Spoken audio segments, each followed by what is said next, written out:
Kirk on the ups and downs of his career in an exclusive conversation on his brand new memoir. And a clip from The Vault featuring Oscar winner Javier Bardem. But first, here's today's Pop Start. Lots to get to in Pop Start today. Savannah, is it Rami and Michelle's wedding? Or Rami. Well, I might butcher this one too. First up, Fantastic Beasts: The Secrets of Dumbledore. Break out your wands, everybody. On Monday, Warner Brothers dropped a new trailer for the third chapter in the Harry Potter prequel series. The new preview teasing fans with a big return to Hogwarts as Jude Law steps back into the role of young Dumbledore and prepares to face off with one of the Wizarding world's most infamous villains. I'm sorry to disturb you, Albus, but I've just received troubling news. Tell me, what is it? It's Grindelwald.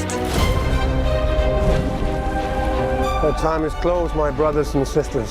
Our war with the Muggles begins today! The world as we know it is coming undone. If we're to defeat him, you'll have to trust me. All right, Fantastic Beasts: The Secrets of Dumbledore hits theaters April 15th. Oh, thank God that's done. Next up, Dwayne Johnson. The Rock never fails to tug at our heartstrings with this thoughtful post on social media and a new video. He's sharing a special moment from a visit to his grandparents' gravesite with his mom in Hawaii. Mommy and Daddy, this is for you.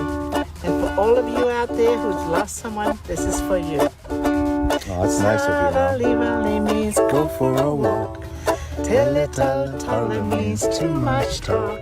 I love Fayette means I love you. Take it easy means file and move. Johnson adding in the caption, life moves so fast, how important it is to just slow down, sit here, reminisce, and listen to her sing, play her ukulele, and tell all her stories. Some wise words from The Rock there. Sweet. Next up, Michael Douglas, the Oscar-winning winner, is aiming to catch lightning in a bottle with his next big role. Douglas set to star as Benjamin Franklin in a new show that's headed to Apple TV+. The limited series is going to be set in the later years of Franklin's career, around the time he engineered America's alliance with France and peace with England. That'd be between 1778 and 1783, if my memory recalls. Is it Romy or Rami? It's weird the things you remember. Douglas will also produce the project based on Stacy Schiff's book, a great improvisation, Franklin, France, and the Birth of America. No word yet on when that show's scheduled to premiere, but it does look good already. All right, finally, the first day of the month can only mean one thing. Jenna Bush Hager is here with a new book. Yes, I am. I'm so happy to be a correspondent on Pop Start. Let's do it. Are y'all ready? Yes. You have a countdown, I think. Are we counting down on the plaza? I hope so. 3, if not, 3, 3, 2, 1. It is Groundskeeping by Lee Oh, thank Cole. God it's that one. It is a beautiful novel about an inspiring writer who takes classes at a local college and becomes the groundskeeper. He falls madly in love with a girl named Alma, who is very different. It takes place in 2016, but it's about family, unconditional love, and what binds us. Y'all, in a time where everybody's so divided, we need this book. We need it. You can head to today.com/readwithjenna or use that QR code for more information. Join the book club. There's not only a book club, it's a whole conversation. Then you can buy the book or be like me and wait till the movie comes out. Okay, you can do that. But you know what else you can do? You can join us tomorrow live on our plaza. We're going to celebrate the 3rd anniversary. 3 years. I've turned 3 of Read with Jenna. I but know, also, because there's 35 books I still got to read from the past 3 years of Read with Jenna. we have Nancy a lot. reads them all, though. Yeah, she Yes, does. and My mom also reads it may be Nancy's favorite day. It's Read Across America Day. So Yay. we're going to have a really cool story. Way to go, Jenna. Way to go. And now the reason we call the show Pop Start, plus a few more headlines for you. And we'll start with Euphoria. The Zendaya-led series is making its way into HBO history. Sunday's season 2 finale was the network's second most watched show since 2004. The grungy high school mega hit coming in second only to, that's right, the mega hit Game of Thrones. Of course, you can believe it. It's already been 3 years since Game of Thrones wrapped up that show's finale, and it scored a whopping 19.3 million viewers. A good sign for the upcoming spin-off, House of the Dragon, which is scheduled to premiere later this year. Finally, America's Got Talent Extreme. In last night's episode of the AGT spinoff, a 90-year-old grandmother stunned judges when she came out to perform a fiery stunt with her 24-year-old grandson. Lillian held on tight to Hunter as the pair rode through, count 'em, 5 walls of fire.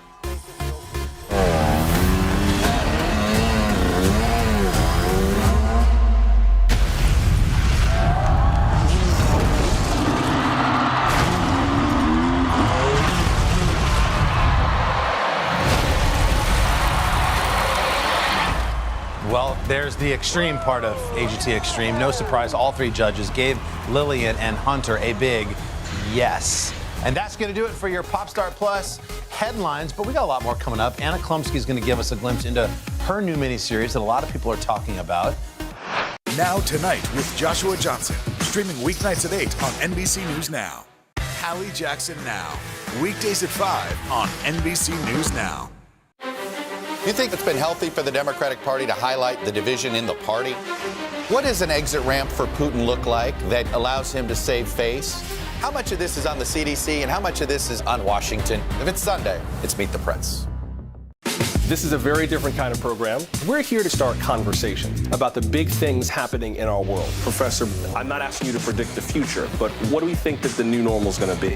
Is part of this that everyone's rethinking their jobs during this pandemic and their relationship to their employers? What is your biggest tip for any parent who's concerned about this? It's not my job to tell you what to think. My job is to think about what you tell me. Now Tonight with Joshua Johnson, streaming weeknights at 8 on NBC News Now. You think it's been healthy for the Democratic Party to highlight the division in the party? What does an exit ramp for Putin look like that allows him to save face? How much of this is on the CDC and how much of this is on Washington? If it's Sunday, it's Meet the Press.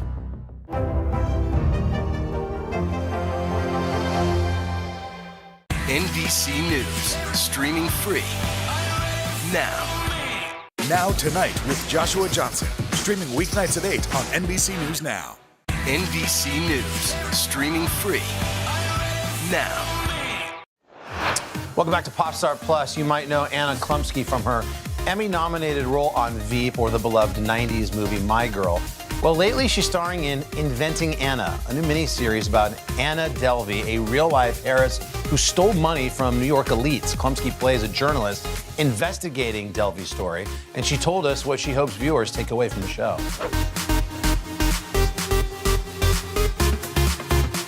I think Anna Delvey, I didn't know anything, and it was really fun when I told younger people like my brother or something that I'm going to do this show about this young woman who conned a lot of people, and then my brother's like, Anna Delvey, he was so excited, and yeah, so I got to come to it this way. I might have a story. Her name is Anna Delvey. Or Anna Sorokin, no one's sure. She's either a rich German heiress or she's flat broke. The charges are insane. Shonda was interested in a lot more than just adapting a salacious, kind of rich people story, right? She was interested in so much more about how people treat each other, how people deal with each other, who's privy to whose information. Why? What are the sanctions for? Are the sanctions correct? Do they need to be adjusted? How far can you get into somebody's life without harm being done? All of these things. She is everything that is wrong with America right now. I hear I'm famous. I mean, I know why our telling of it captivates me, but it's honestly still a question I have of what about her actual story has lasted this, already, it's got legs and people still care about it. And I think that's wonderful. Obviously, selfishly, I think it's wonderful. But it is sort of surprising. But yeah, we're living the actual phenomenon of her gripping personality. She definitely does remind you of the types of people that do kind of just grip on the people that they meet, and they just make them want to please them. And so I think that society is doing that in a weird way, and I'm part of it. Millions of dollars. Hi, Anna. I just had some questions. I have a question. What's you wearing? You look poor.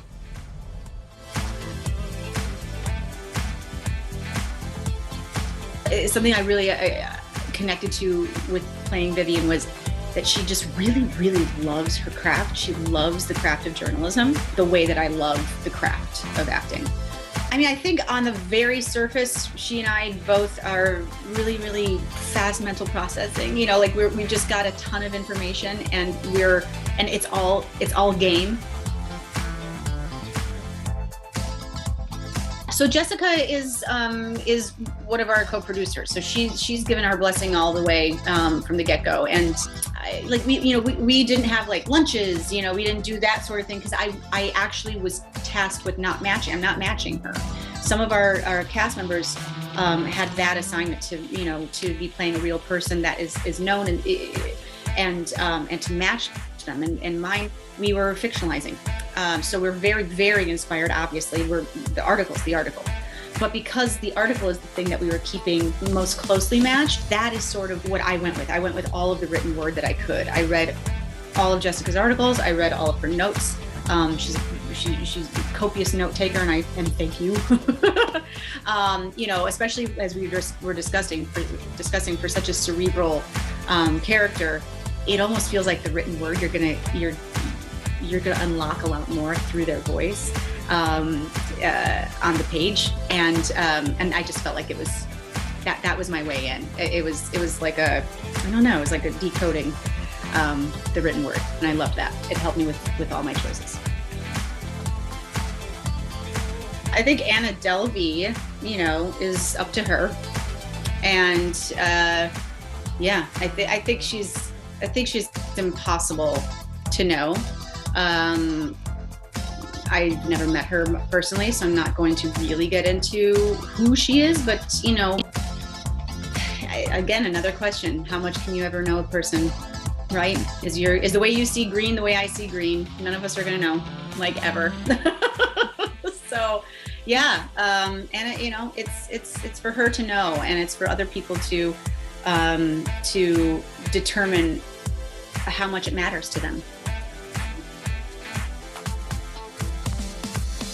I hope that it's like the slow burn that I always hope for after a show. I really hope that, as they walk around in their own lives, making their own choices, they have another platform upon which to decide, what they think is good and bad, what they think is right and wrong, what is okay with them about the way people treat other people.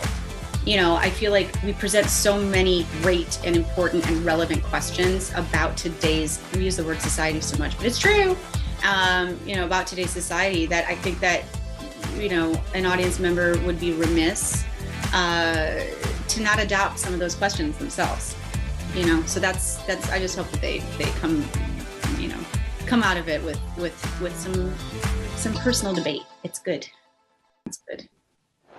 We should mention you can catch Inventing Anna right now streaming on Netflix. Next up, a visit with the great Bob Odenkirk. You think it's been healthy for the Democratic Party to highlight the division in the party? What does an exit ramp for Putin look like that allows him to save face? How much of this is on the CDC and how much of this is on Washington? If it's Sunday, it's Meet the Press. NBC News, streaming free now. Hallie Jackson Now, weekdays at 5 on NBC News Now.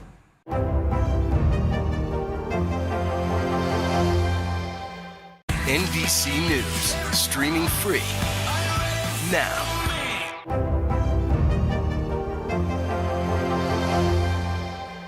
NBC News, streaming free now.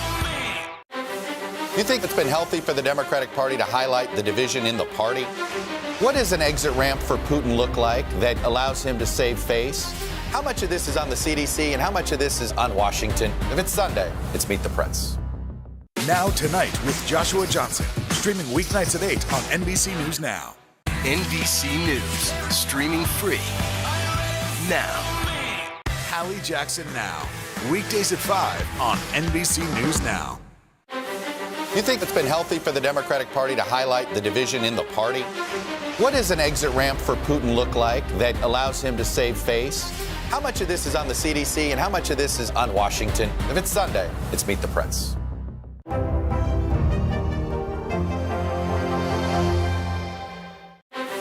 You think it's been healthy for the Democratic Party to highlight the division in the party? What does an exit ramp for Putin look like that allows him to save face? How much of this is on the CDC and how much of this is on Washington? If it's Sunday, it's Meet the Press. Hallie Jackson Now, weekdays at 5 on NBC News Now.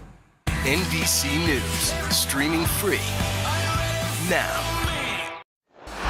And we're back on Popstar Plus. Bob Odenkirk is unmistakable for his roles, of course, in Breaking Bad and Better Call Saul. Now in the new memoir, comedy, drama, he put pen to paper about his own career in showbiz. And he told us all about it today in Studio 1A.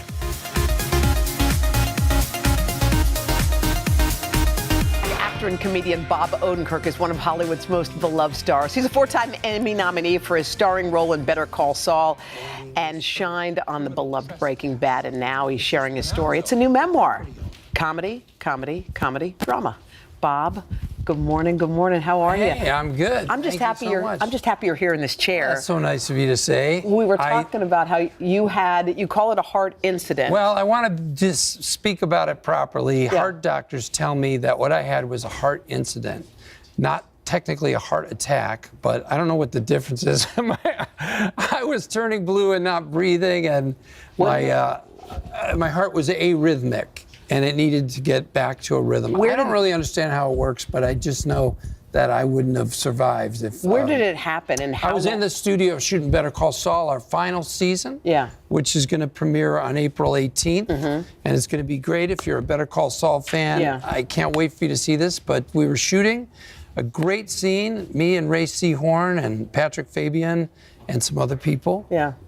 And we had gone off to our waiting area, and luckily I stayed in the area with the other actors, because if I'd gone to my trailer, I wouldn't be here right now. Oh, my God. So I went down, and they set up the alarm, and people came out, and Rosa Estrada, our health officer, was a medic who served in the armed forces for a tour, and she came out and started CPR on me and saved my life. Did some people have epiphanies after something like that? I'm having a very slow epiphany. Yeah.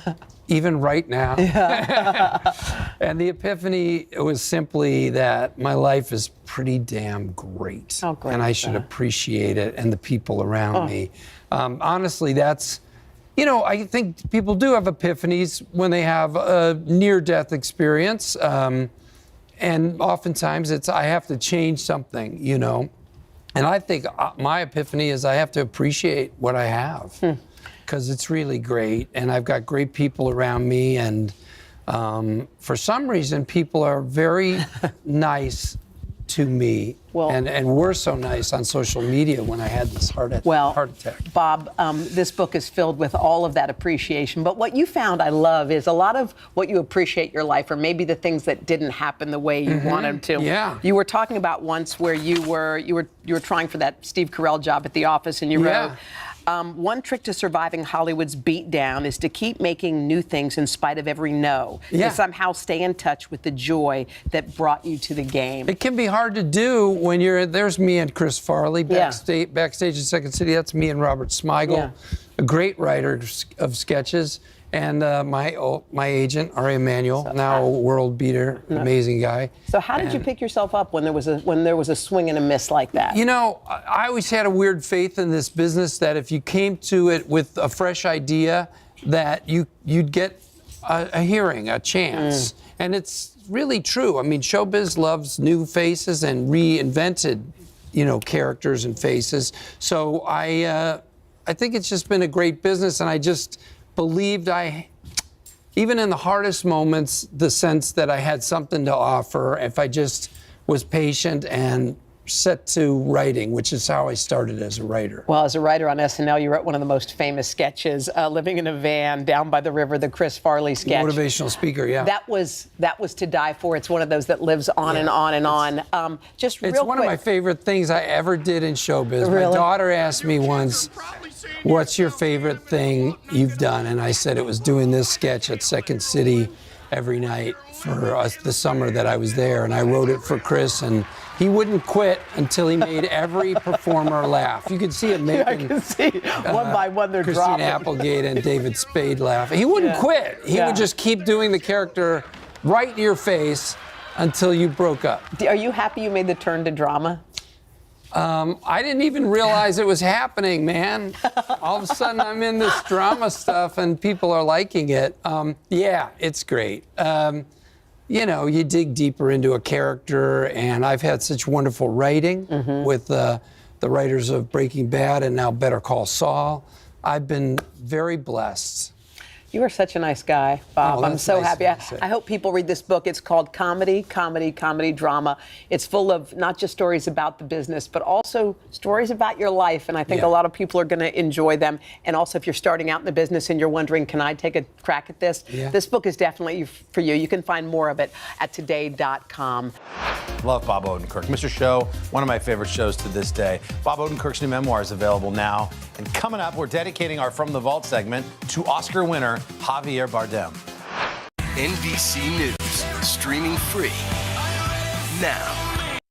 Hallie Jackson Now, weekdays at 5 on NBC News Now.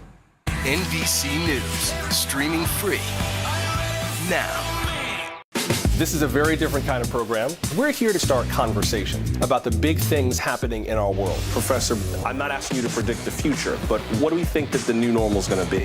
Is part of this that everyone's rethinking their jobs during this pandemic and their relationship to their employers? What is your biggest tip for any parent who's concerned about this? It's not my job to tell you what to think. My job is to think about what you tell me.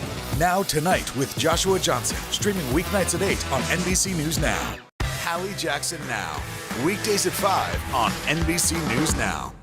Now Tonight with Joshua Johnson, streaming weeknights at 8 on NBC News Now.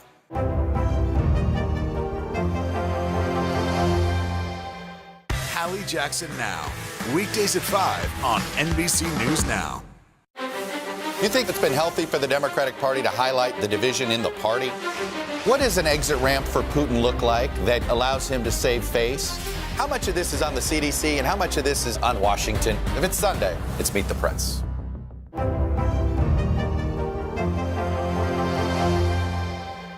Now Tonight with Joshua Johnson, streaming weeknights at 8 on NBC News Now. Welcome back to Popstar Plus. Javier Bardem earned another Oscar nomination this year, his fourth, if you're keeping track at home, this time for his portrayal of Ricky Ricardo in Being the Ricardos. Of course, he won the Academy Award for his performance as a psychopath assassin in No Country for Old Men. What a movie that was, back in 2008. Well, he spoke to Today about that part. Here is today's From the Vault.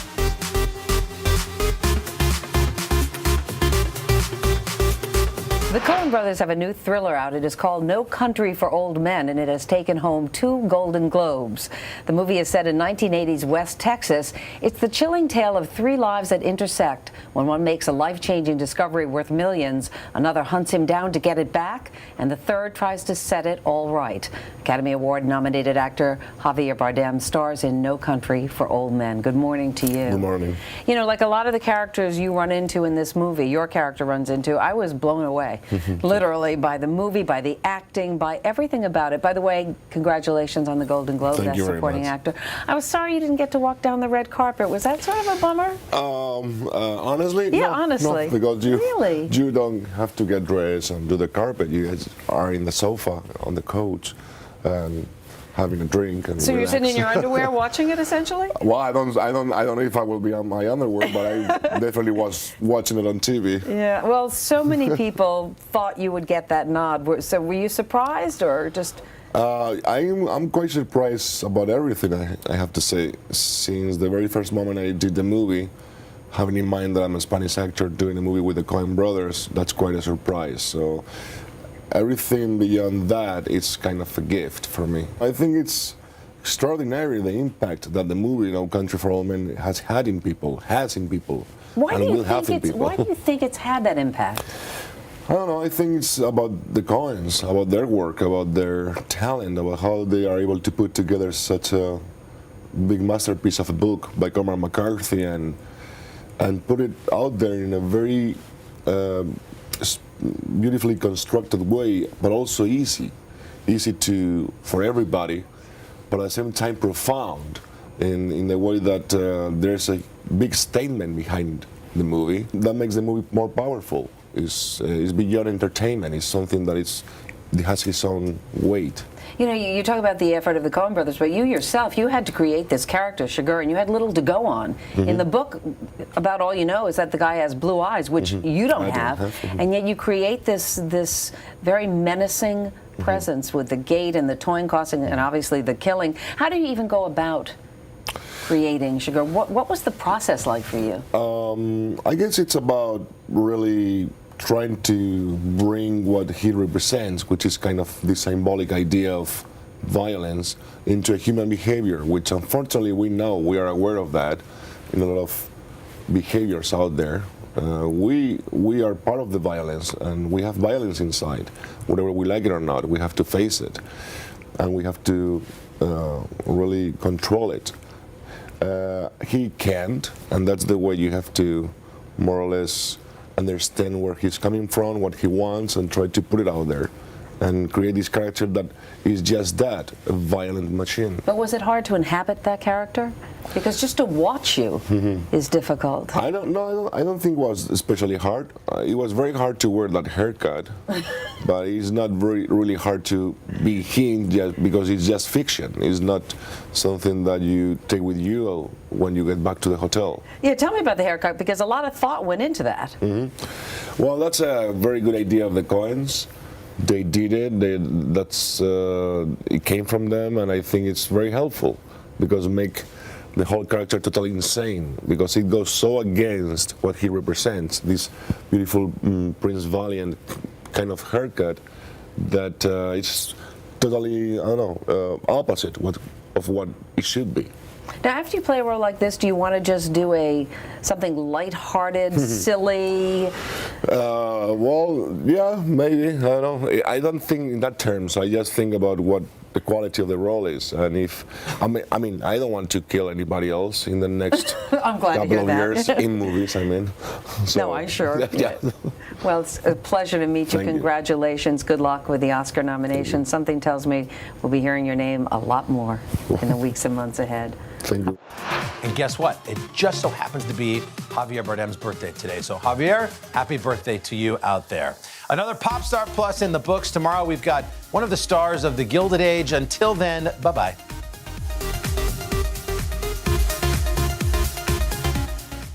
Welcome to Today All Day. All day? Today, all day. All day. This is a long way of asking yeah, who's your favorite okay. character you've ever played. The unicorn. The unicorn. You gotta have the unicorn.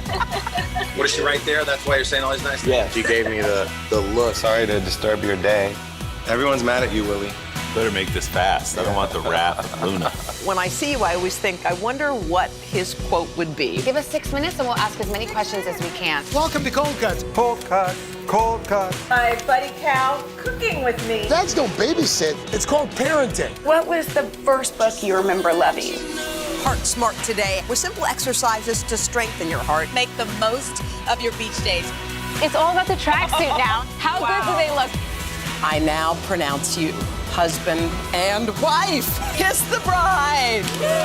This morning, a story of people helping people. You've received tons of letters from people who have been inspired.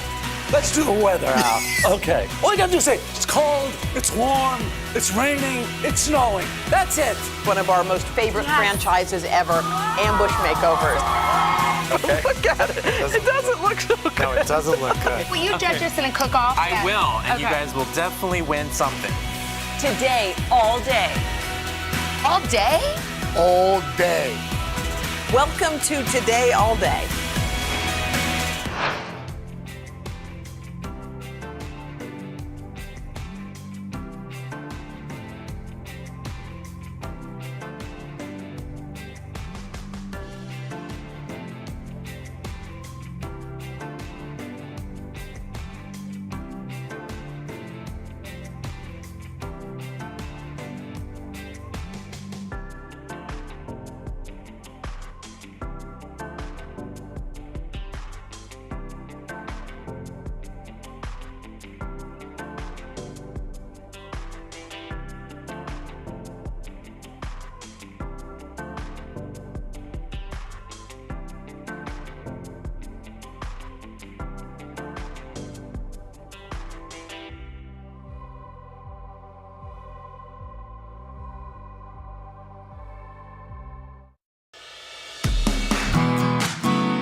Welcome to Together We Rise. I'm Chanel Jones. Today we're exploring and celebrating health and wellness in the Black community, from maternal health and postpartum care to a yoga community created by and for Black men.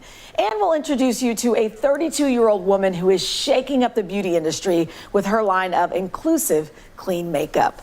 We start, though, with an important movement, one to eliminate racial disparities in maternal health. Listen to this. Black women are 3 times more likely to die from a pregnancy-related cause than white women. That's according to the CDC.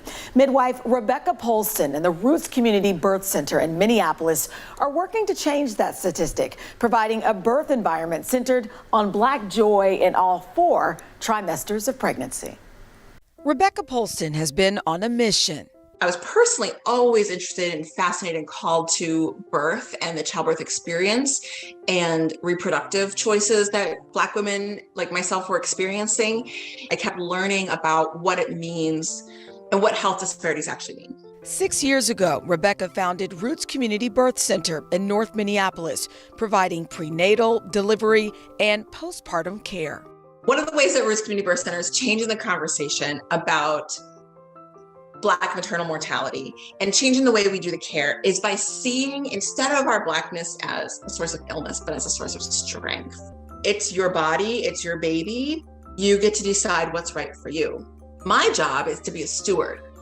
Mom of 5 and soon to be 6, Iola Katrusky understands that care Rebecca speaks of. So I walked into Roots and I felt this sense of being at home.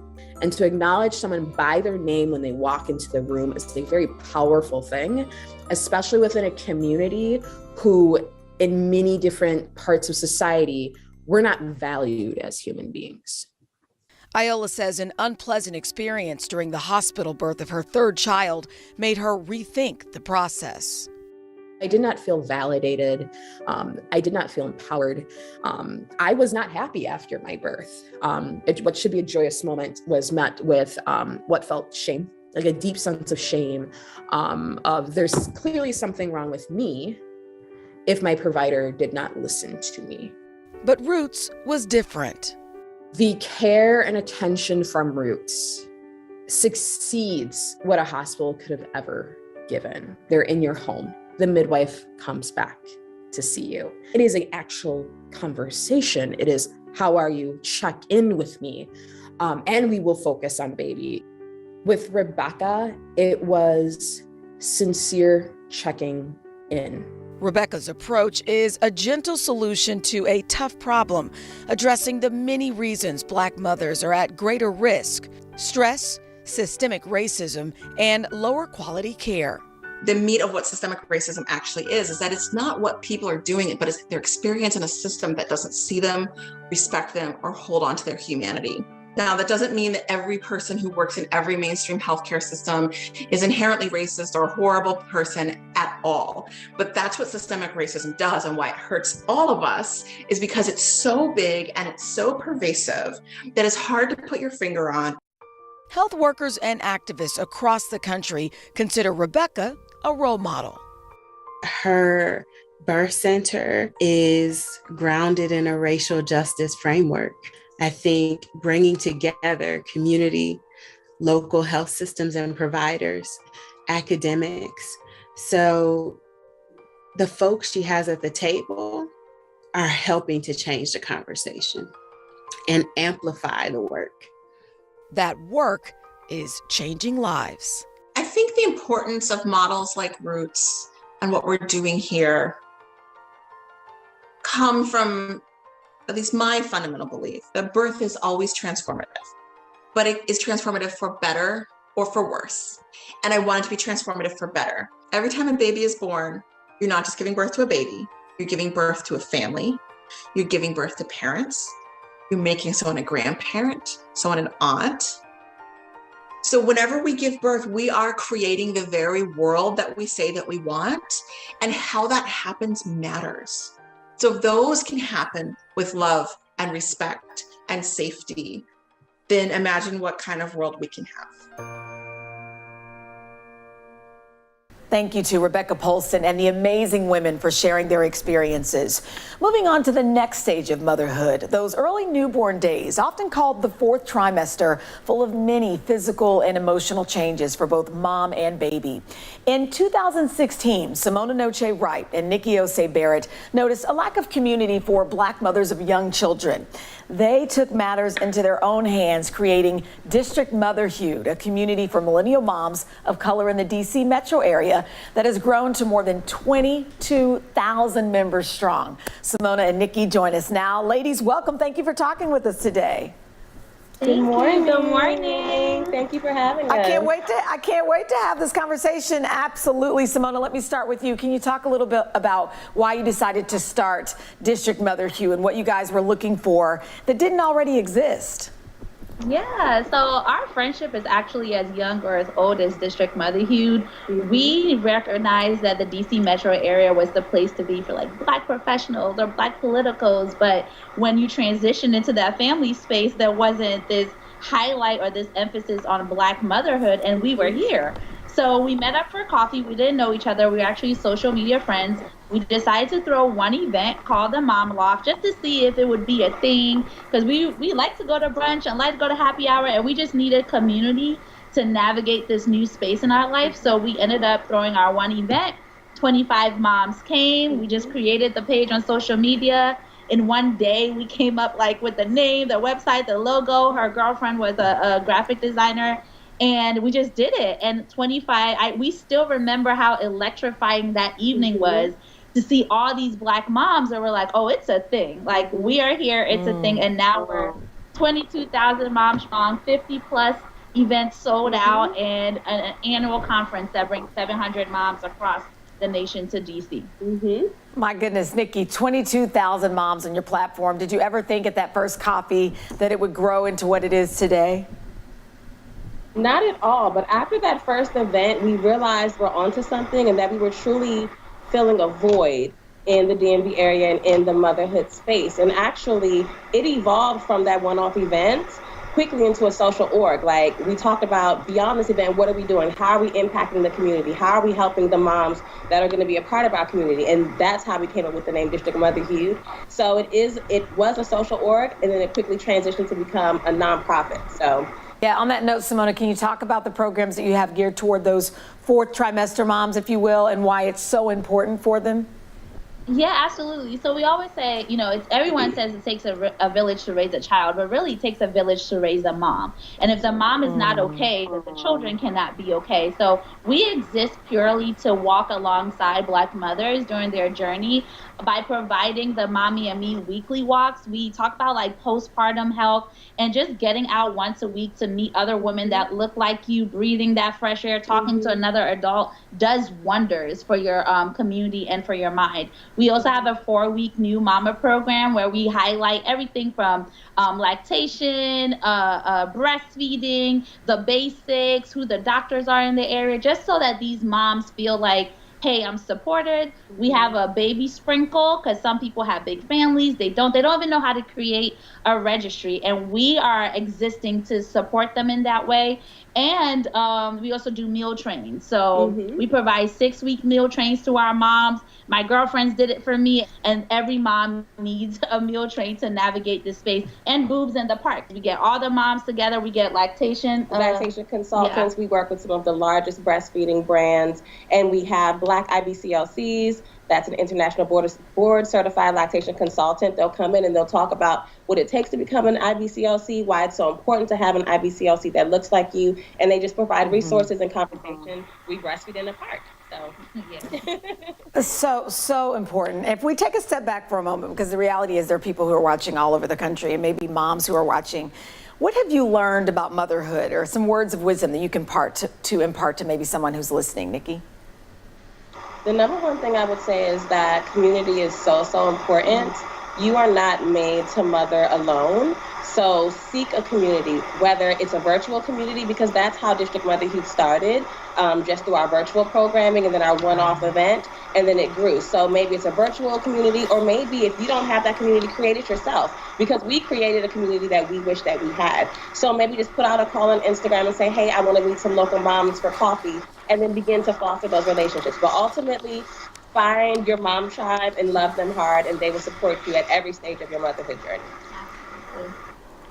I love that. Simona and Nikki, it was such a pleasure talking with you. I'm sure we'll be talking again. Now that I know you exist, and I think it's amazing, I'm sure we will stay connected. Have to come to the I would love to. I would love to. All right, thank you guys. All the best. Thank you so much. Bye. All right. Up next, my friend Al Roker explores an unexpected brotherhood.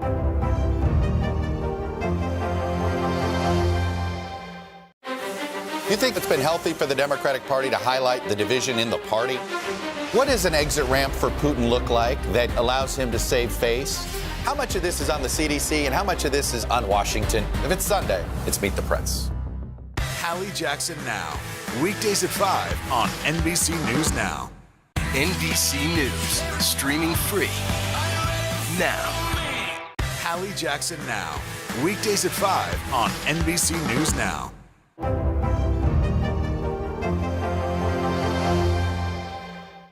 This is a very different kind of program. We're here to start conversation about the big things happening in our world. Professor, I'm not asking you to predict the future, but what do we think that the new normal is going to be? Is part of this that everyone's rethinking their jobs during this pandemic and their relationship to their employers? What is your biggest tip for any parent who's concerned about this? It's not my job to tell you what to think. My job is to think about what you tell me. Now Tonight with Joshua Johnson, streaming weeknights at 8 on NBC News Now.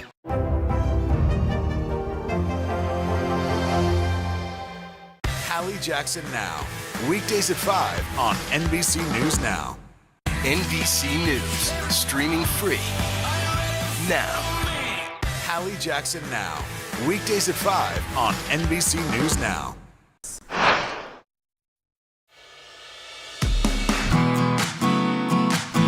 Welcome back to Together We Rise, celebrating health and wellness in the Black community.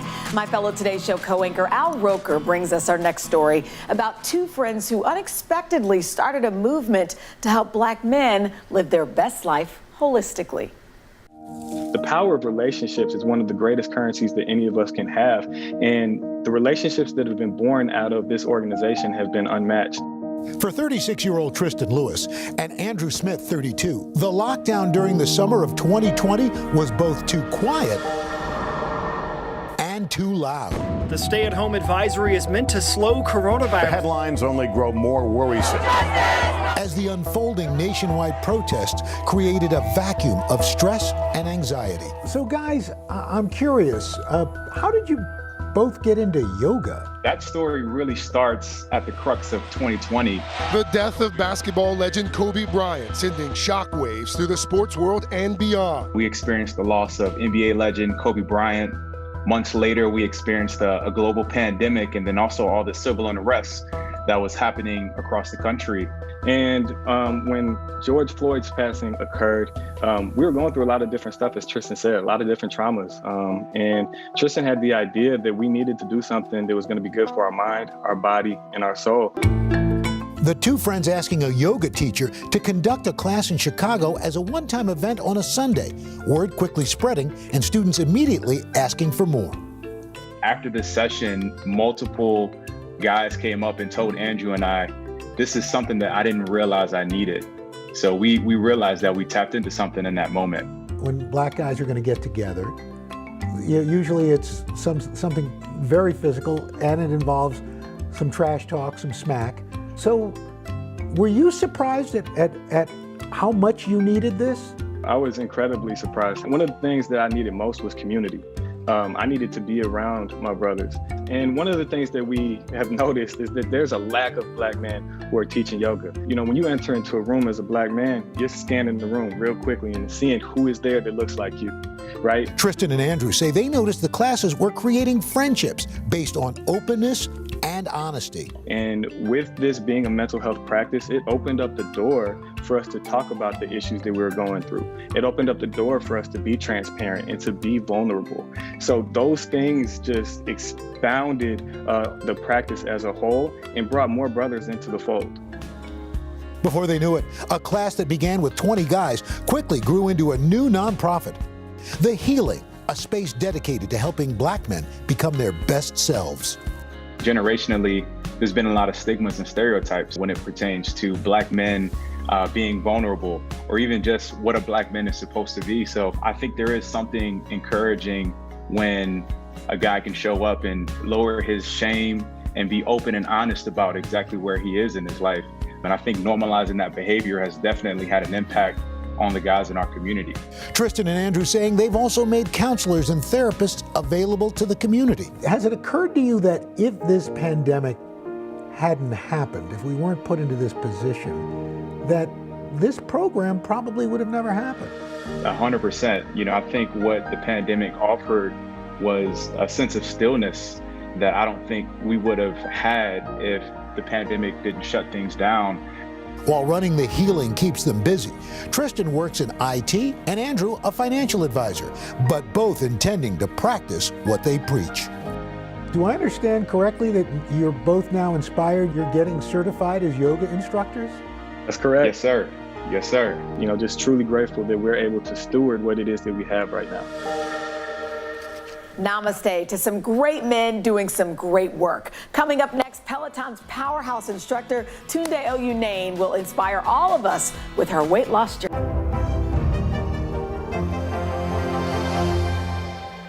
Now Tonight with Joshua Johnson, streaming weeknights at 8 on NBC News Now. Hallie Jackson Now, weekdays at 5 on NBC News Now. This is a very different kind of program. We're here to start conversation about the big things happening in our world. Professor, I'm not asking you to predict the future, but what do we think that the new normal is going to be? Is part of this that everyone's rethinking their jobs during this pandemic and their relationship to their employers? What is your biggest tip for any parent who's concerned about this? It's not my job to tell you what to think. My job is to think about what you tell me. Now Tonight with Joshua Johnson, streaming weeknights at 8 on NBC News Now. You think it's been healthy for the Democratic Party to highlight the division in the party? What does an exit ramp for Putin look like that allows him to save face? How much of this is on the CDC and how much of this is on Washington? If it's Sunday, it's Meet the Press. Now Tonight with Joshua Johnson, streaming weeknights at 8 on NBC News Now. You think it's been healthy for the Democratic Party to highlight the division in the party? What does an exit ramp for Putin look like that allows him to save face? How much of this is on the CDC and how much of this is on Washington? If it's Sunday, it's Meet the Press. Hallie Jackson Now, weekdays at 5 on NBC News Now. This is a very different kind of program. We're here to start conversation about the big things happening in our world. Professor, I'm not asking you to predict the future, but what do we think that the new normal is going to be? Is part of this that everyone's rethinking their jobs during this pandemic and their relationship to their employers? What is your biggest tip for any parent who's concerned about this? It's not my job to tell you what to think. My job is to think about what you tell me. Now Tonight with Joshua Johnson, streaming weeknights at 8 on NBC News Now. Hallie Jackson Now, weekdays at 5 on NBC News Now.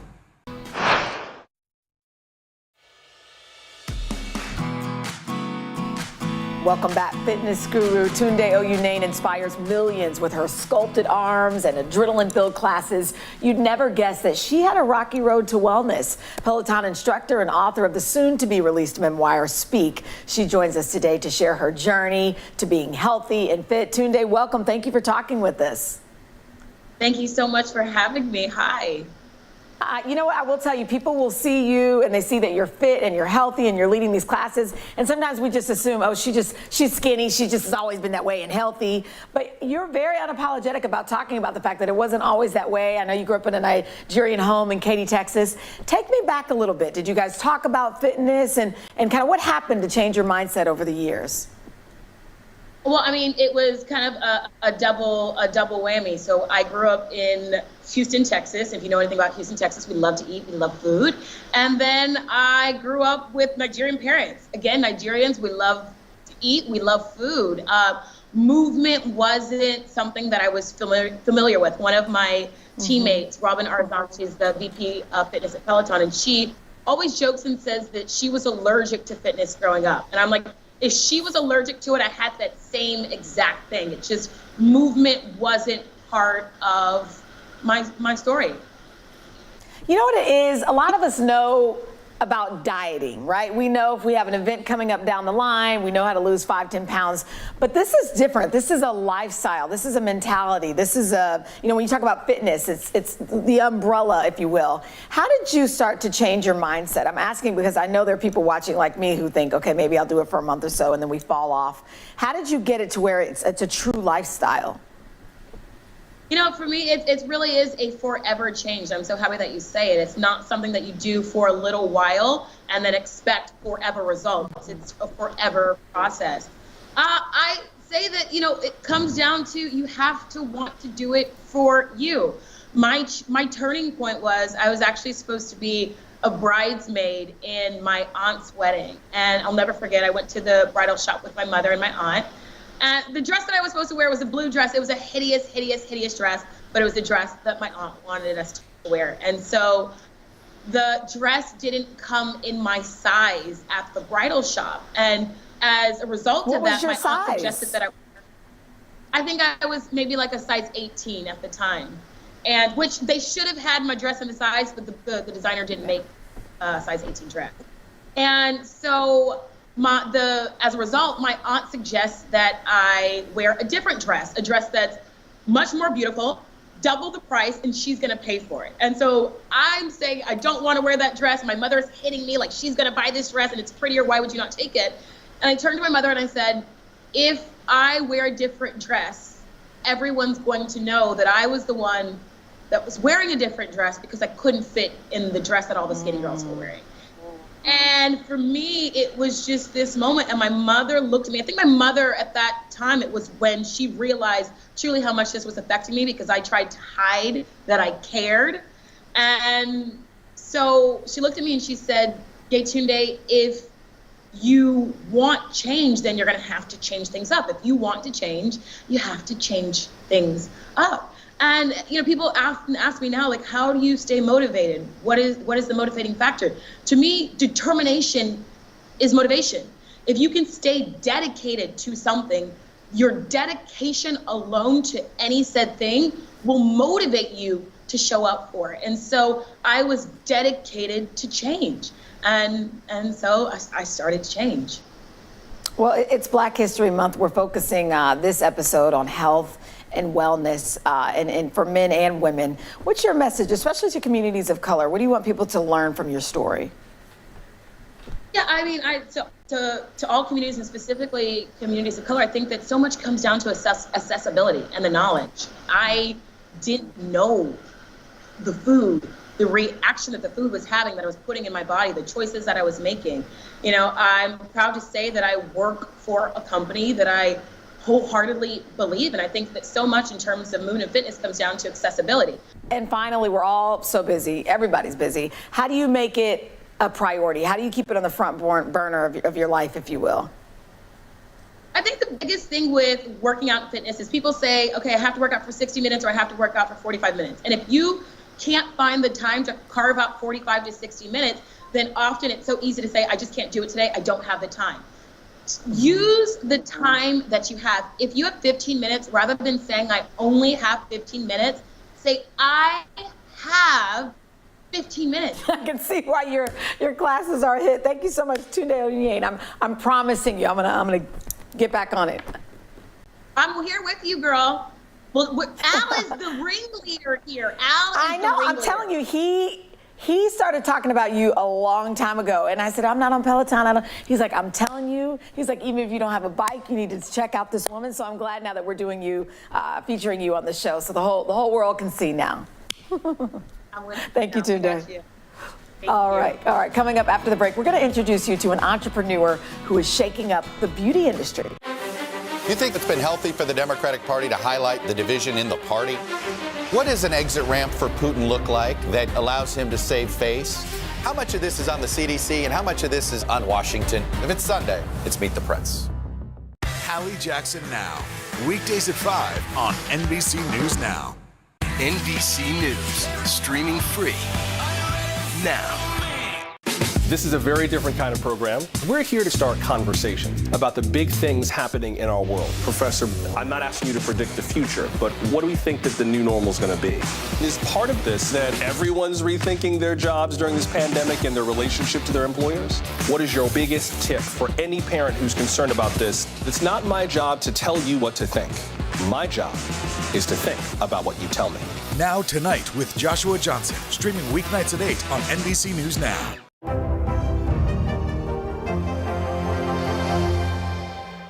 Hallie Jackson Now. Weekdays at 5 on NBC News Now. NBC News, streaming free now. Hallie Jackson Now. Weekdays at 5 on NBC News Now.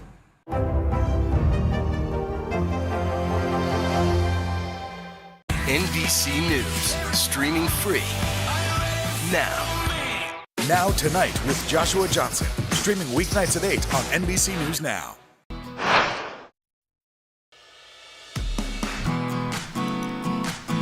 Welcome back to Together We Rise, exploring health and wellness in the Black community.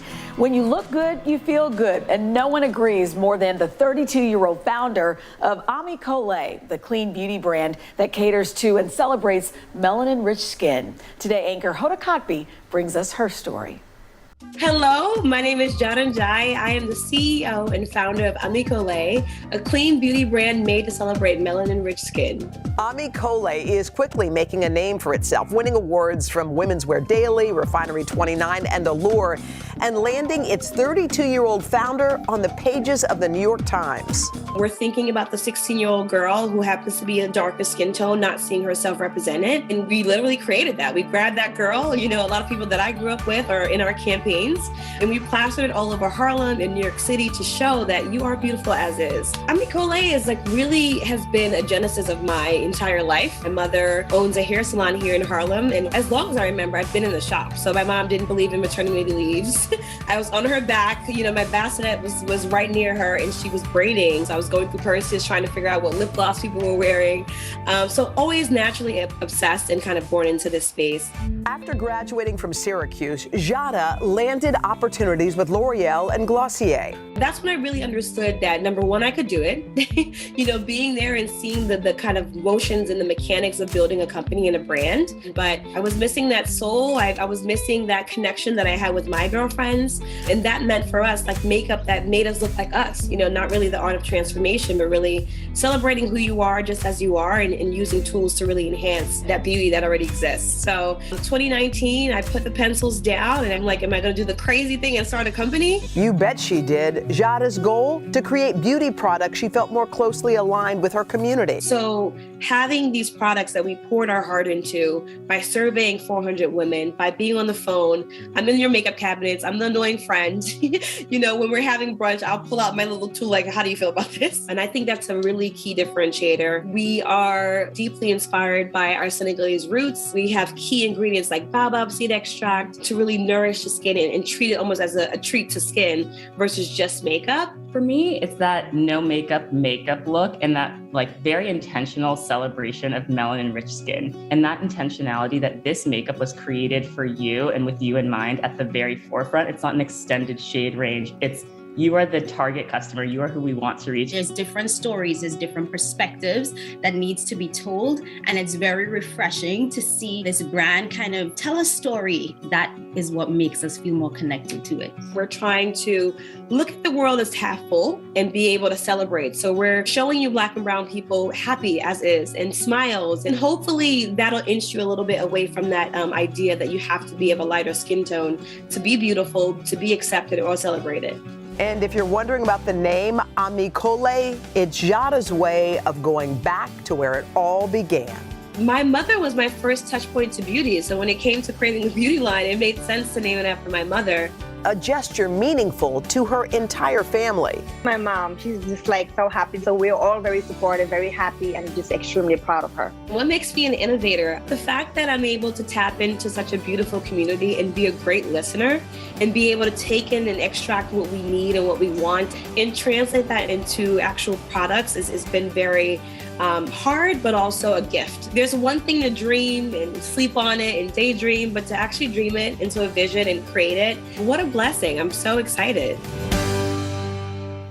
Thank you for joining us for our Together We Rise special. We hope that you were able to discover and learn from some trailblazers, changing the conversation around health and wellness in the Black community.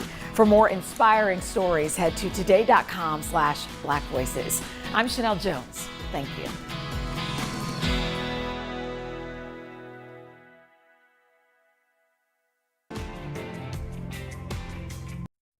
New York City is home to so many iconic foods, but when the city that never sleeps wakes up for breakfast, they want a bagel with a cream cheese schmear piled high with lox. There's no other city that makes a bagel like a New York City bagel. I have not had good bagels in any other city. I came out the wounds eating bagels. It's time to head out of Studio 1A and hit the road for a new kind of culinary adventure. Follow me as I taste some of the most iconic foods around the country and meet the families behind them. Together, we're going to learn how a good meal has the power to connect us to our past, our future, and each other.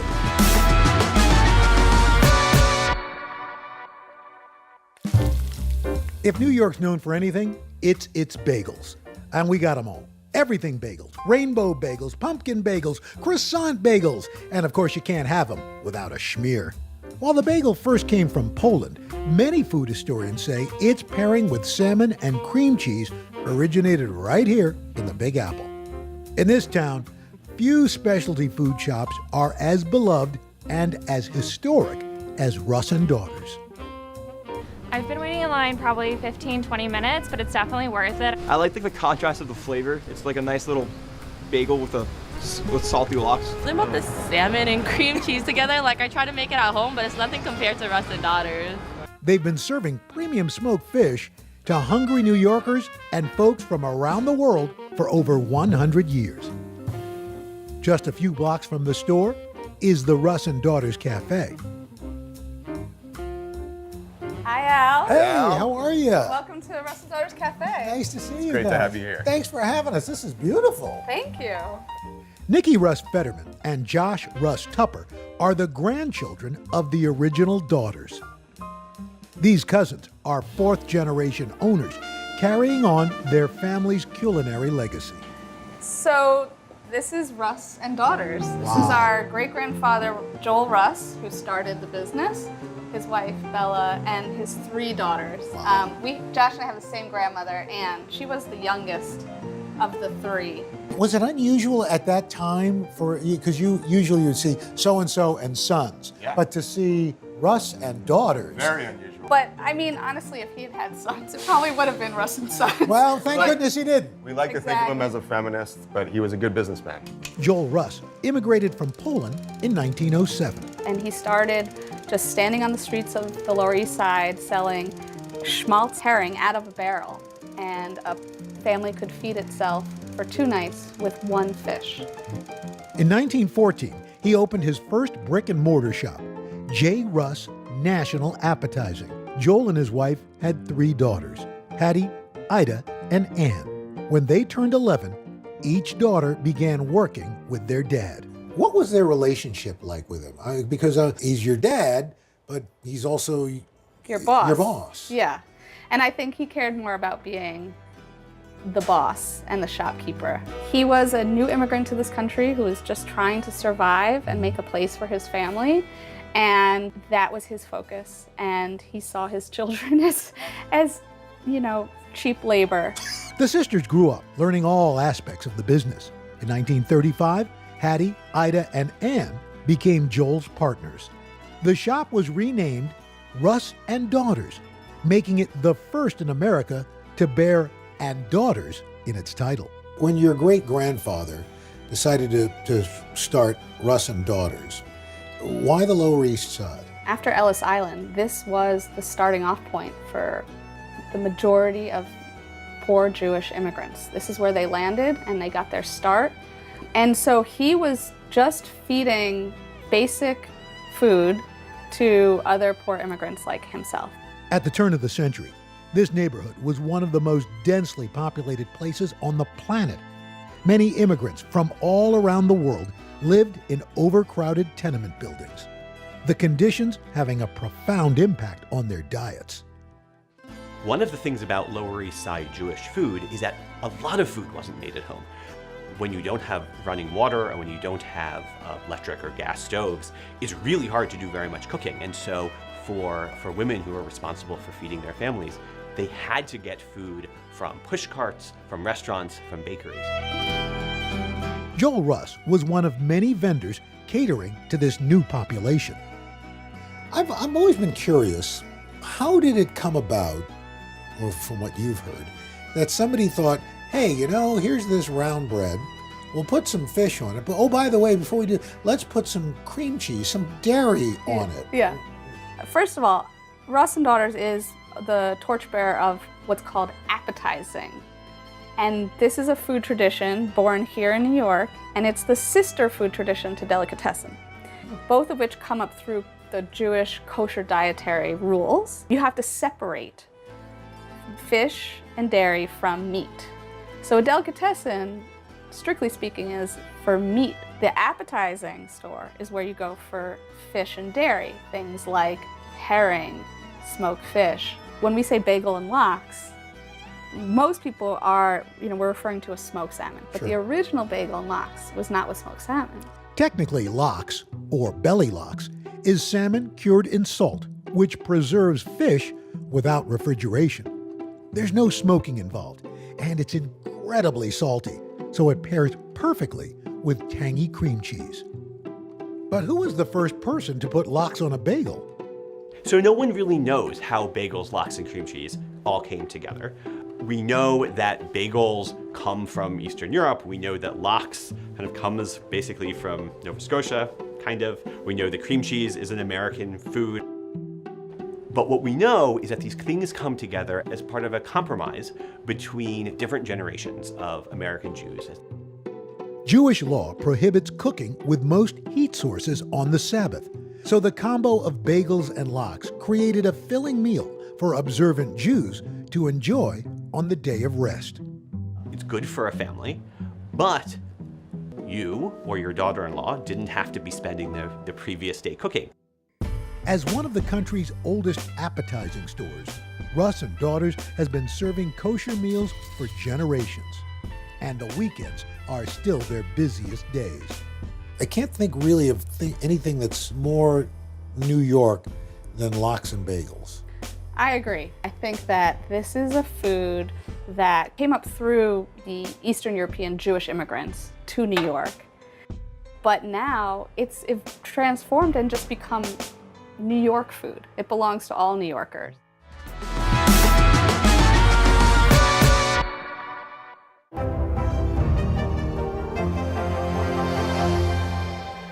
Now Tonight with Joshua Johnson, streaming weeknights at 8 on NBC News Now.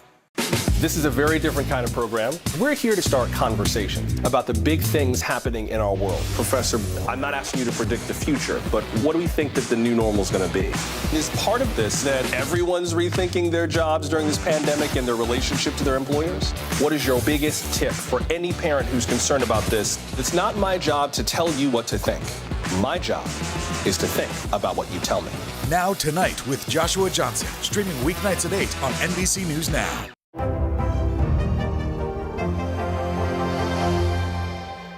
Hallie Jackson Now, weekdays at 5 on NBC News Now. NBC News, streaming free now. Hallie Jackson Now, weekdays at 5 on NBC News Now. This is a very different kind of program. We're here to start conversation about the big things happening in our world. Professor, I'm not asking you to predict the future, but what do we think that the new normal is going to be?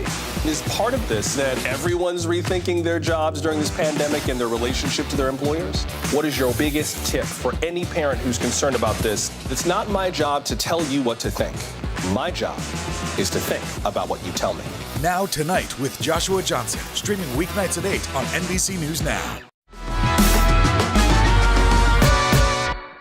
In the United States, women own less than 20% of all businesses. At the iconic Russ and Daughters, co-owner Nikki Russ Fetterman is building on the legacy of her grandmother and great aunts. Growing up, you followed in the footsteps of strong women who may not have chosen this, but took it on and obviously made it really successful. What is it like for you following in those footsteps? It's a tremendous feeling to be now the great-granddaughter. Justice Ruth Bader Ginsburg was a good customer of ours. Her family came from the Lower East Side, and she once said that before she knew the word feminist, when she looked up at the sign, Russ and Daughters, she understood that women could have an impact. Your family's business, Russ and Daughters, has survived 2 world wars, a depression. You're here in the shadow of the World Trade Center. Yes. Why has this place been able to not just survive, but thrive? I think because in each generation there has been someone who wanted to do this. This is food that people turn to for comfort in hard times. And during the pandemic, we saw that people were shipping Russ and Daughters all over the country to their loved ones because they couldn't be together. And so sending, bagels and lox and babka, say, I love you, I miss you. Here, let me feed you. Having a schmear over Zoom. Oh, there was a lot of that. Okay, so you can get smoked fish pretty much everywhere these days, but not quite like this. The salmon sold at Russ and Daughters is prized for its high fat content, from the milder Gaspé Nova to the smokier Scottish. And this gourmet fish is all sliced by hand. When you hold it up, it's almost Look at translucent. That. Yeah, I think we should show you how we get it that thin. Yeah, me and a sharp utensil, what could possibly go wrong? It takes up to 6 months of training to master the slicing technique here. So Al, I hear you have some knife skills. Well, I've been in a fight or two, but it's probably nothing like yours, Josh. So how long have you been slicing salmon? I've been at the store for 20 years. Wow. So I've been slicing for a while. All right. So I watch people slice, and I'm amazed at how patient, because it seems like that's part of the skill. The reality is, when you know how to slice, it is one of the most relaxing things you can do. Very zen. Very zen. Ooh. Meditative, right? The trick is, don't look anywhere on the fish. You have to really feel the fish. Be the fish.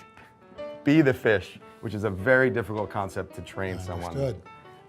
And particularly the first couple slices are, don't be upset if they don't look great. The idea is to make a consistently thick slice. You making faces at me, Al? No, I'm just watching you not watch the fish. All right. Okay. Here we go. Be the fish. Not looking. You should look. I should look. You look. got a sharp knife in your hand, Al. And you can see that as you change the angle of the knife, it changes the thickness. Yeah. Right? So now that's drastically, more than you think. That's more than, oh my gosh, that's a very thick We call slice. those chuletas. Chuletas? Yeah. Chops. Ah.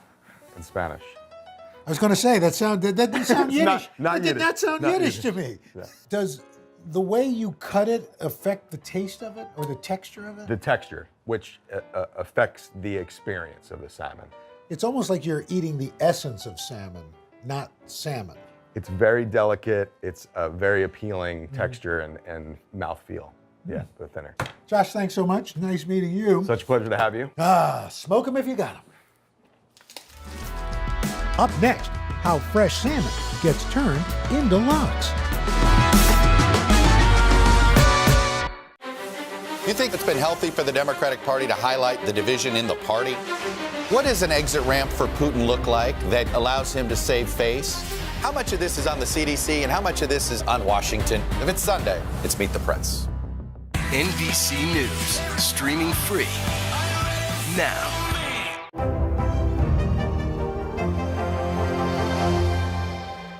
Hallie Jackson Now, weekdays at 5 on NBC News Now. Now Tonight with Joshua Johnson, Streaming weeknights at 8 on NBC News Now. NBC News, streaming free now. Hallie Jackson Now. Weekdays at 5 on NBC News Now.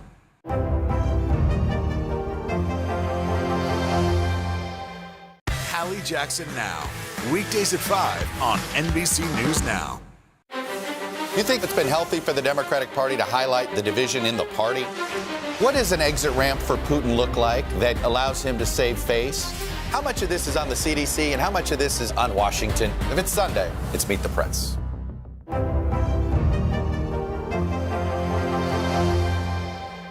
Now Tonight with Joshua Johnson. Streaming weeknights at 8 on NBC News Now.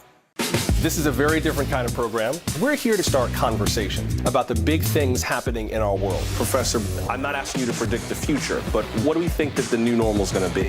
Is part of this that everyone's rethinking their jobs during this pandemic and their relationship to their employers? What is your biggest tip for any parent who's concerned about this? It's not my job to tell you what to think. My job is to think about what you tell me. Now Tonight with Joshua Johnson. Streaming weeknights at 8 on NBC News Now.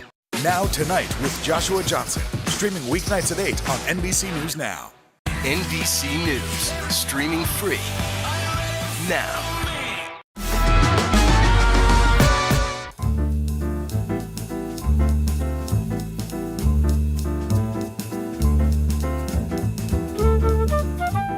I'm here at the Acme Smoked Fish Factory. Now there is something fishy going on in there, and you better believe I'm going to find out what it is. The folks at Acme process, smoke, and pack nearly 8 million pounds of fish every year. They sell to eateries all over the country, including Russ and Daughters.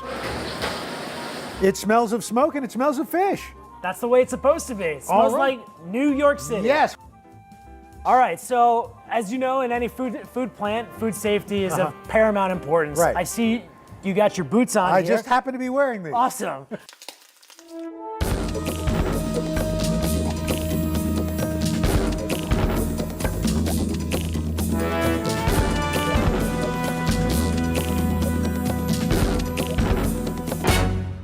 I'll walk you through the process of how salmon turns into smoked salmon. Adam Kaslow is the 4th generation owner of Acme Smoked Fish. His great-grandfather, Harry Brownstein, started selling fish after immigrating from Russia to Brooklyn. Harry started in the smoked fish business in the early 1900s, in 1906 to be exact. Out of a push cart? Out of a horse-drawn wagon. Wow. He would go around buying fish from different smokehouses throughout Brooklyn and Queens and had himself the sales route. You know, he worked close to 45 years. I mean, his dream was to open up his own smokehouse, and it took him 45 years to finally achieve that. Wow. Adam now runs a massive smoked fish empire, supplying many of New York City's popular bagel shops, from H&H to Essa Bagel. Acme also selling to national grocers like Trader Joe's. At the end of the day, it's all about the fish. We bring in fish from all over the world. Smoked salmon is probably the most popular thing that we make, and our salmon come from different places: Norway, Scotland, Chile, and Alaska. It can take up to 5 days to make smoked salmon. Every order is made to the buyer's tastes, from the type of salmon to the curing method. The first step, cutting a whole fish into fillets. Whoa! Yeah, so this is a 12-kilo whole salmon that I caught over here in Long Island Sound. No, I'm just kidding. This is an Atlantic salmon. It's farm raised. We use Atlantic salmon because it has the most fat, and fat equals flavor when making smoked salmon. Right. So what are you cutting out the backbone there? Yeah, this is the bone. Carving into a fish this size requires expert hands. After the fish is filleted, it's preserved with salt. The fish is then treated with a wet brine or a dry cure. Okay, so let's dry cure some salmon. Good. First thing, we're gonna get it onto the raft. Okay. So, see if you can pick up this salmon, grab it by the tail. Okay. grab with your other hand, Underneath. and we're gonna lay it onto the screen. Okay.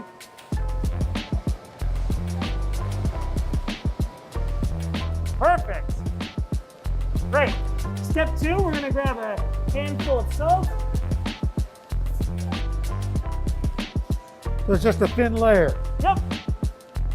Right along the top of the dorsal. Like kind of down the center line, I suppose. And we'll give it a nice love tap.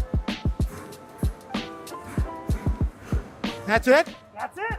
This fish is rather large. So traditionally we would probably wet brine this fish, but for smaller fish, the dry cure lasts about 24 hours. Okay. That's a huge fish. Right. After curing, the fillets are cold smoked for up to 20 hours. This process imparts a subtle, smoky flavor. Let me show you how the smoker works. So, these are a collection of that wood chip blend that we were talking about earlier. There are different ways to smoke fish fillets. Hot smoking results in flaky, opaque fillets. Unlike traditional lox, smoked salmon is cold smoked below 85 degrees. This helps the fish retain its silky texture and makes it perfect for slicing. Ready to help me get this bad boy into the oven? You bet. All right. All right. Hey now. Let's close her up. Woo! Shut her down. After the smoker, the fish is cooled, then packed for shipping. What would your great-grandfather say if he could see all of it? I think he'd be amazed of how difficult it was for him to achieve his dream. Right. Now his descendants have been able to build upon that dream and build us into one of the preeminent smokers in the U.S. Up next, a vegan deli taking on tradition with plant-based lox and cashew cream cheese? Oh, you don't want to miss this. Hallie Jackson Now, weekdays at 5 on NBC News Now. This is a very different kind of program. We're here to start conversation about the big things happening in our world. Professor, I'm not asking you to predict the future, but what do we think that the new normal is going to be? Is part of this that everyone's rethinking their jobs during this pandemic and their relationship to their employers? What is your biggest tip for any parent who's concerned about this? It's not my job to tell you what to think. My job is to think about what you tell me. Now Tonight with Joshua Johnson, streaming weeknights at 8 on NBC News Now. NBC News, streaming free now. Hallie Jackson Now, weekdays at 5 on NBC News Now. This is a very different kind of program. We're here to start conversation about the big things happening in our world. Professor, I'm not asking you to predict the future, but what do we think that the new normal is going to be? Is part of this that everyone's rethinking their jobs during this pandemic and their relationship to their employers? What is your biggest tip for any parent who's concerned about this? It's not my job to tell you what to think. My job is to think about what you tell me. Now Tonight with Joshua Johnson, streaming weeknights at 8 on NBC News Now.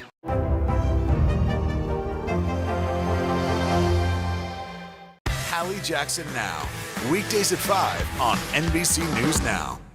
Now Tonight with Joshua Johnson, streaming weeknights at 8 on NBC News Now.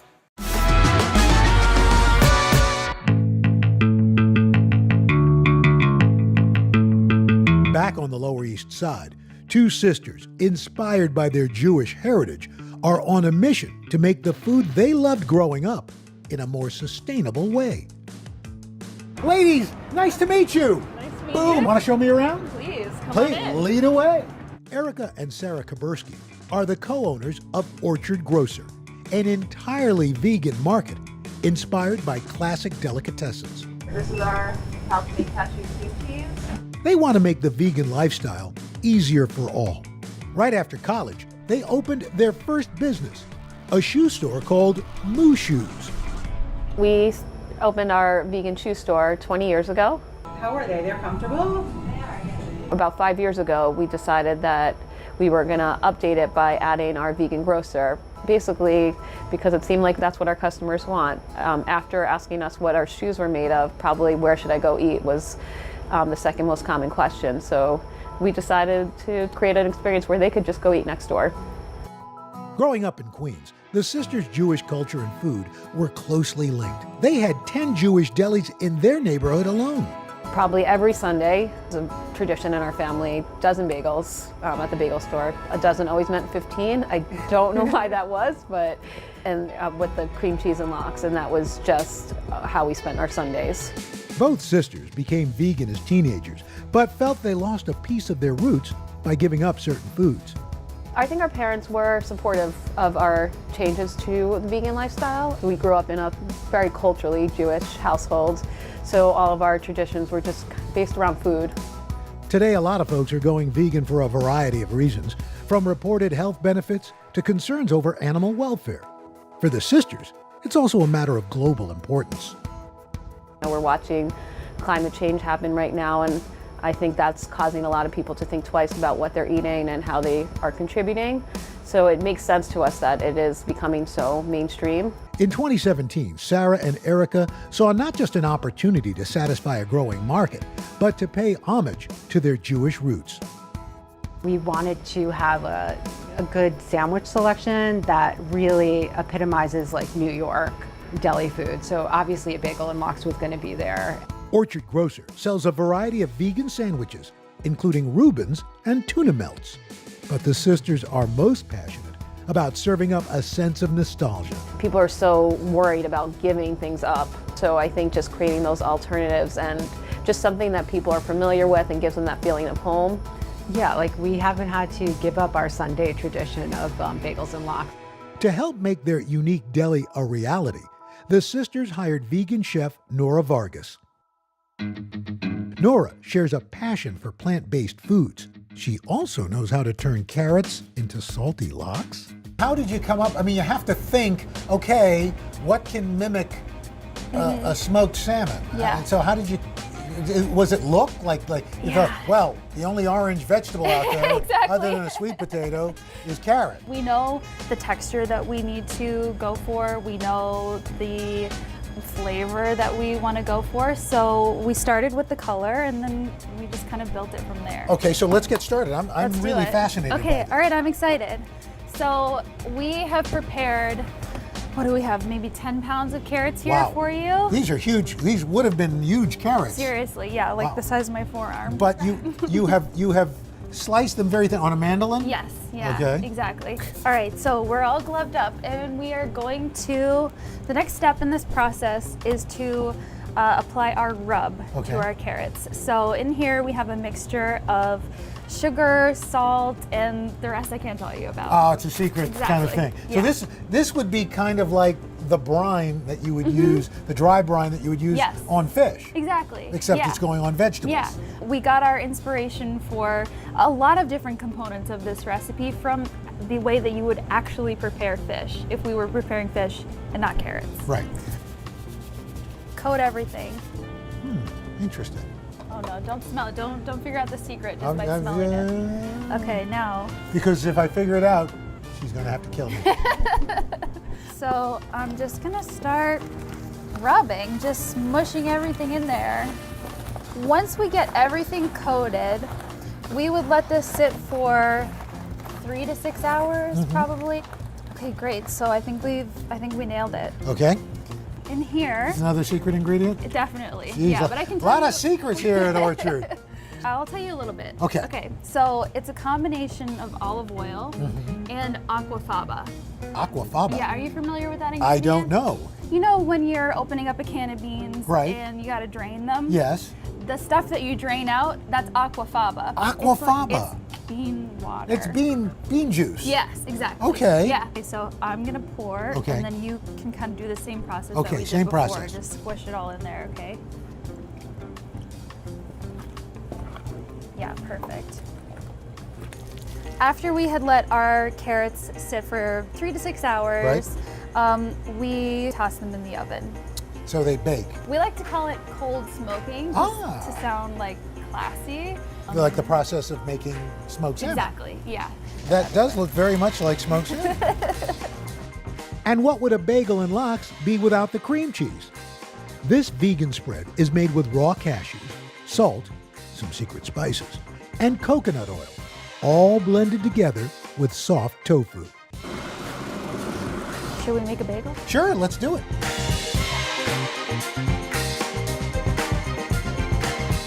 Chive talking. Cheers. This is a really terrific idea. Thank you. Thank you for opening my eyes. Oh, thank you so much. I appreciate it. That was fantastic. Okay, a great way to finish things up. I mean, we've seen the history, we've gone to the past, we were in the present, and you have brought us the lox and bagels of the future!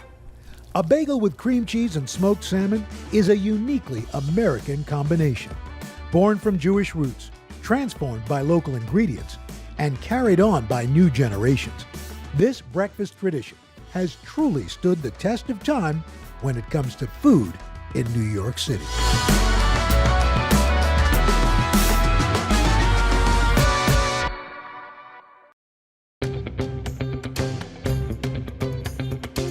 Hello, and thanks for joining us for Consumer Confidential. I'm Vicki Nguyen. The headlines can be troubling. A recent spike in violence across the country. In New York City alone, NYPD's recent data shows crime is up 38% overall this year. Shootings have risen 32%. Transit crime, that's up 70%. And car thefts, those have jumped a staggering 93%. Several other cities also reporting a major spike in carjackings, including Minneapolis, where it's up 63% and 85% in Philadelphia. Now, these numbers can shatter our sense of security. That's why for the next 25 minutes, we're focusing on personal safety and protection. Learn simple ways to protect your property without spending a lot of money. As we start planning spring and summer vacations, what can you do to make sure thieves don't know you're gone? Plus, what to look for when you're shopping for one of those popular doorbell cameras, and some basic self-defense techniques so you can escape an attacker.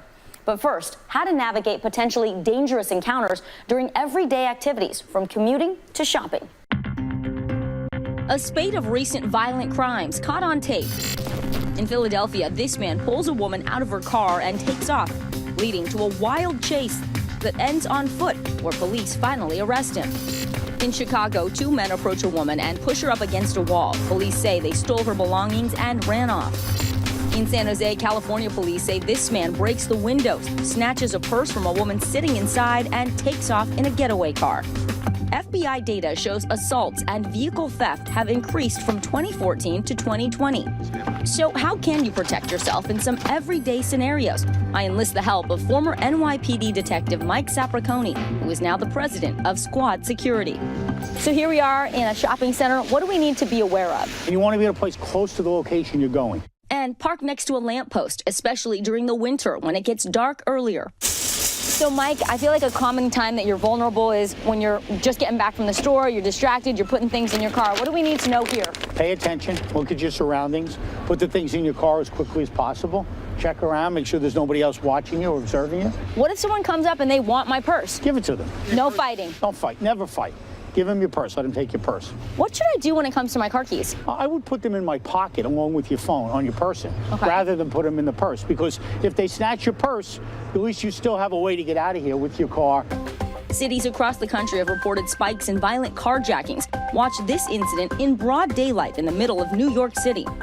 Carjackings last year up 55% in New York, 63% in Minneapolis, and 85% in Philadelphia.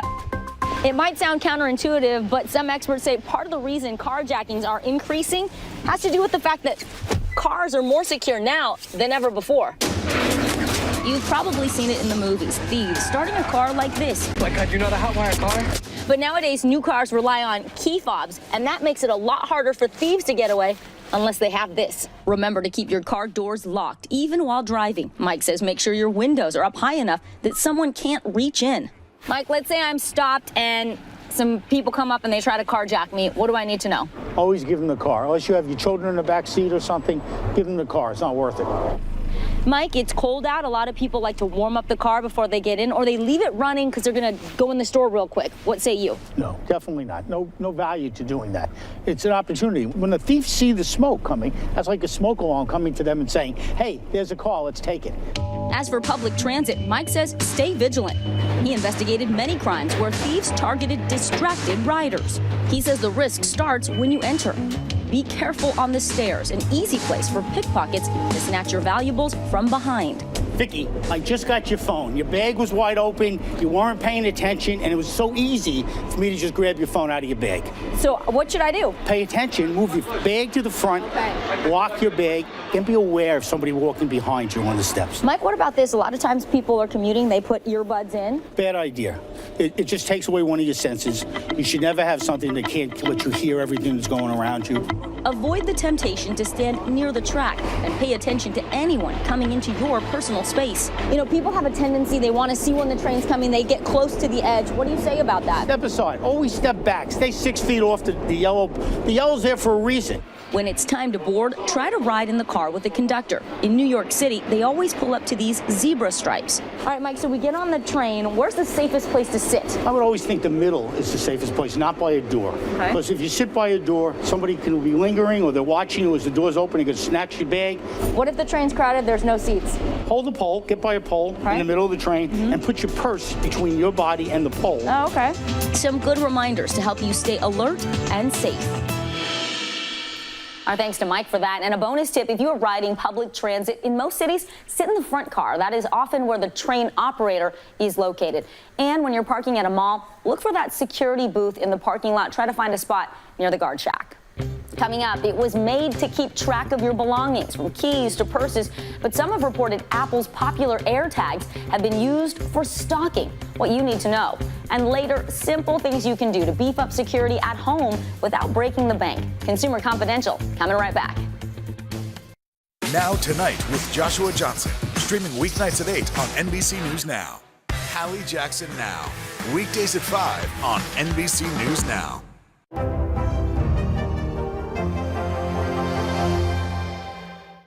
This is a very different kind of program. We're here to start conversation about the big things happening in our world. Professor, I'm not asking you to predict the future, but what do we think that the new normal is going to be?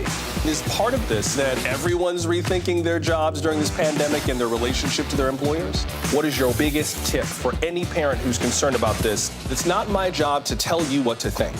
My job is to think about what you tell me. Now Tonight with Joshua Johnson, streaming weeknights at 8 on NBC News Now. Now Tonight with Joshua Johnson, streaming weeknights at 8 on NBC News Now.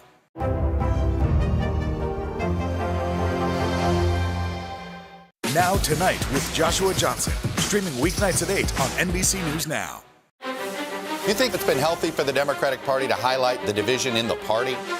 What does an exit ramp for Putin look like that allows him to save face? How much of this is on the CDC and how much of this is on Washington? If it's Sunday, it's Meet the Press. Hallie Jackson Now, weekdays at 5 on NBC News Now. Now Tonight with Joshua Johnson, streaming weeknights at 8 on NBC News Now.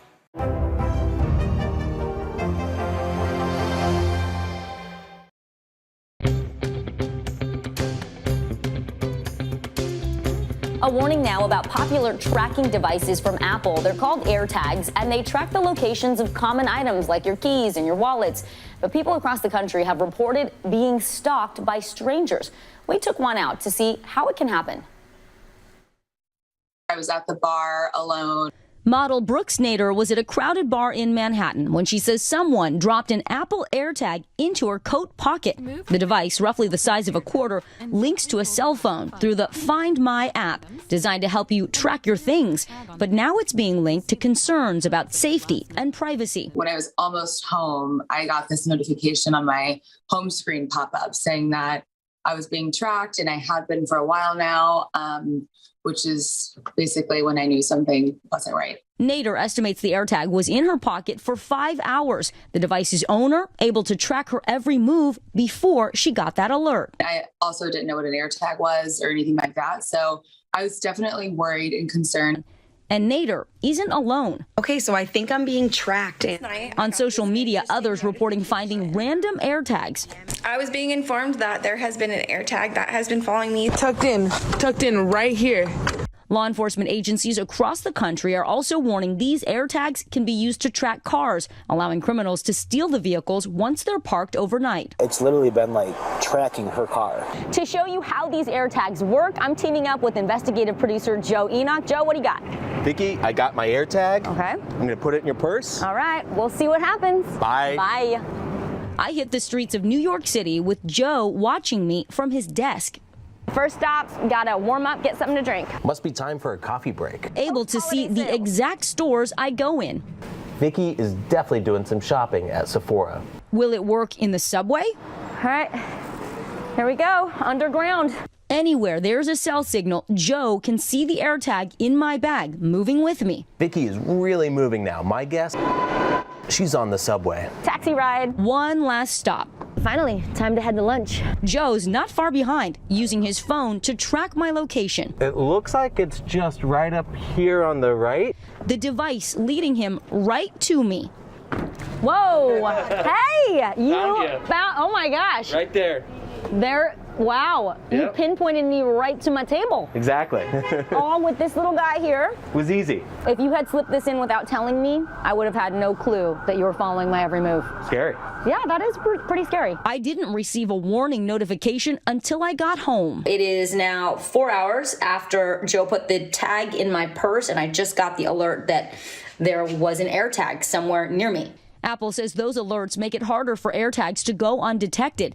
The company also updated the AirTags to sound this alarm if they're away from their owners for 8 to 24 hours. In a statement, Apple says, "We take customer safety very seriously and are committed to AirTag's privacy and security. AirTag is designed with a set of proactive features to discourage unwanted tracking, a first in the industry, that both inform users if an unknown AirTag might be with them and deter bad actors from using an AirTag for nefarious purposes."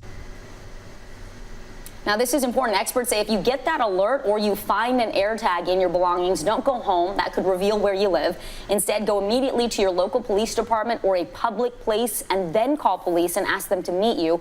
Apple told us they will work with law enforcement to help track down the actual owner of the AirTag. Now, following our report, Apple did make some changes to its AirTag. Joining us now to talk about that and much more is tech expert and Tom's Guide global editor-in-chief, Mark Spoonauer. Mark, great to see you. Thanks for being here. Thank you. All right, so let's start with these changes that Apple made. I don't think they anticipated that bad guys would use their AirTags in this way, but we saw what can happen. So what are they doing about it? Yeah, in a way, they've made tracking almost too easy, right? Not just for items, but for people. So what they've promised is that they're going to be rolling out some changes later this year. I wish we actually had a timetable for those changes, but they're important, and they're threefold. So first, the sound of the alerts will actually get louder. That's one of the complaints that we had in our initial review, is that it was just too faint, especially if it's underneath a couch. So what about a car? Right, exactly. You won't hear it. Exactly. So the second change is that it's going to be easier and faster. The time element is really key to get those alerts, because it can't be hours that pass, it needs to be minutes. And the last thing is precision finding. So the same feature that's available to you and I using augmented reality and the live camera view, so you'll get an exact location of where that AirTag is using the camera and arrows that direct you directly to it. Wow, really interesting. Well, it's good to see that they are doing something, and I think that makes people feel a lot better. So what are some of the things that people can do to take advantage of other types of personal technology, like our phones, to help make us safer? Well, I think the number one thing is that if you're using your phone right now, turn off location services if you don't need it. And there are some apps that say use it only while using the app. Right, or like Google Maps. Right, or all the time in the background. And I would say turn that off. Don't use that unless you absolutely need it. There are ways to share your location with family and friends and specialized apps for that, which is fine, but I would turn that off. The other thing is I would turn off Wi-Fi and Bluetooth if you don't need it, because there are other vectors for potential attacks that you don't want to activate. But the other important thing that people don't realize is that your phone itself can be an SOS beacon, right? So look at the SOS features that are built into the iPhone and Samsung phones, for example. So you just press the side button and slide to activate it on the iPhone. On Samsung, you just press the power button a few times to activate it there. And don't just know how to activate the feature, make sure that you fill out your emergency contacts on your iPhone or Samsung device to make sure that when that ping is sent out, it's not just going to law enforcement. As soon as you hang up with 911, your family members will also be notified. So set that up on your phone. Oh, that's really good. And turning off Wi-Fi and Bluetooth can help save your battery too. So that's a good tip. Let's talk about doorbells. What should people know before they invest in a doorbell camera? Well, number one is that the video quality is definitely getting better, but there's certain features that you need to look for when you're buying a video doorbell. One is look at the aspect ratio and how wide the viewing angle is. Wider is better? Yeah, so wider is better, but also taller. Okay. So you want to be able to look at packages as they're delivered and other things that are there, and some people can try to duck down when you're using your doorbell camera. So make sure you have an ultra wide viewing angle and also make sure that it's tall. The other thing is make sure that you're signing up for the video storage online. And if you can, make sure that you have a battery backup as well as local storage if it's available to you as an option, because you don't want to necessarily have to rely on the cloud. Got it. So you have two places that video that may be valuable in case a crime is committed to find it. Yeah, and the last thing is make sure that you're looking for package detection, because these cameras are getting smarter. It used to be the case that if a leaf would blow by, you would get an alert. Right. But now they're smart enough to recognize pets, faces, and packages. So look for a doorbell that has all of these features built in. And quickly now, when it comes to security, what apps do you recommend? I mean, there's a bunch out there that we like, but one that is really good is called Noonlight. And it's a personal safety app, and it's almost like a panic button on your phone. It's very Noonlight? Yes, Okay. and it's very easy to use. So all you have to do is just press that button. It's almost like a security system on the go, right? Oh, wow. The authorities and police will be notified, and they'll go directly to your location, and your friends and family will be notified. Plus, there's this timeline feature built in so that, let's say you're going on a Tinder date, you can actually fill out that information, and then your friends and family will be contacted, and they'll have that context in terms of where you were supposed to be versus where you are. Learned so much. Mark Spoonhour, thank you so much for coming in and sharing all your expertise. Really appreciate it. And up next, simple moves to help you escape an encounter with a would-be attacker.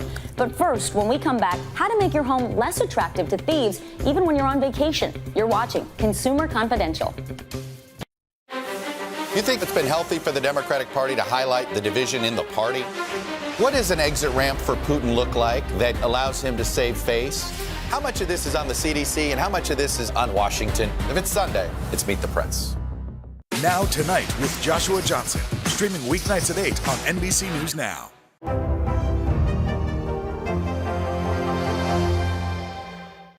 This is a very different kind of program. We're here to start conversation about the big things happening in our world. Professor, I'm not asking you to predict the future, but what do we think that the new normal is going to be? Is part of this that everyone's rethinking their jobs during this pandemic and their relationship to their employers? What is your biggest tip for any parent who's concerned about this? It's not my job to tell you what to think. My job is to think about what you tell me. Now Tonight with Joshua Johnson, streaming weeknights at 8 on NBC News Now. Now Tonight with Joshua Johnson, streaming weeknights at 8 on NBC News Now. Hallie Jackson Now, weekdays at 5 on NBC News Now. Now Tonight with Joshua Johnson, streaming weeknights at 8 on NBC News Now. This is a very different kind of program. We're here to start conversation about the big things happening in our world. Professor, I'm not asking you to predict the future, but what do we think that the new normal is going to be? Is part of this that everyone's rethinking their jobs during this pandemic and their relationship to their employers? What is your biggest tip for any parent who's concerned about this? It's not my job to tell you what to think. My job is to think about what you tell me. Now Tonight with Joshua Johnson, streaming weeknights at 8 on NBC News Now.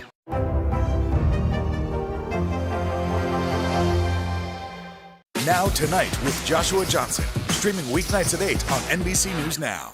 NBC News, streaming free now. Hallie Jackson Now, weekdays at 5 on NBC News Now.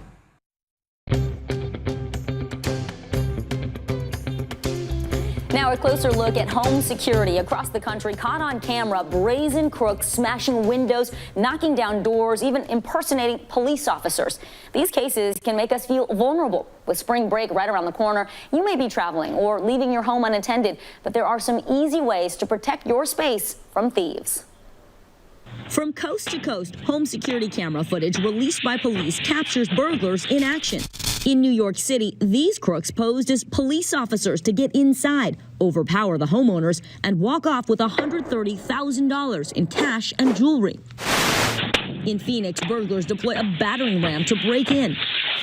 In Los Angeles, a mother and her baby followed home and robbed in their driveway.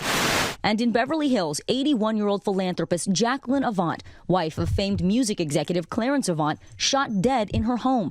Police apprehended and later charged this suspect, who also attempted to break into another nearby home.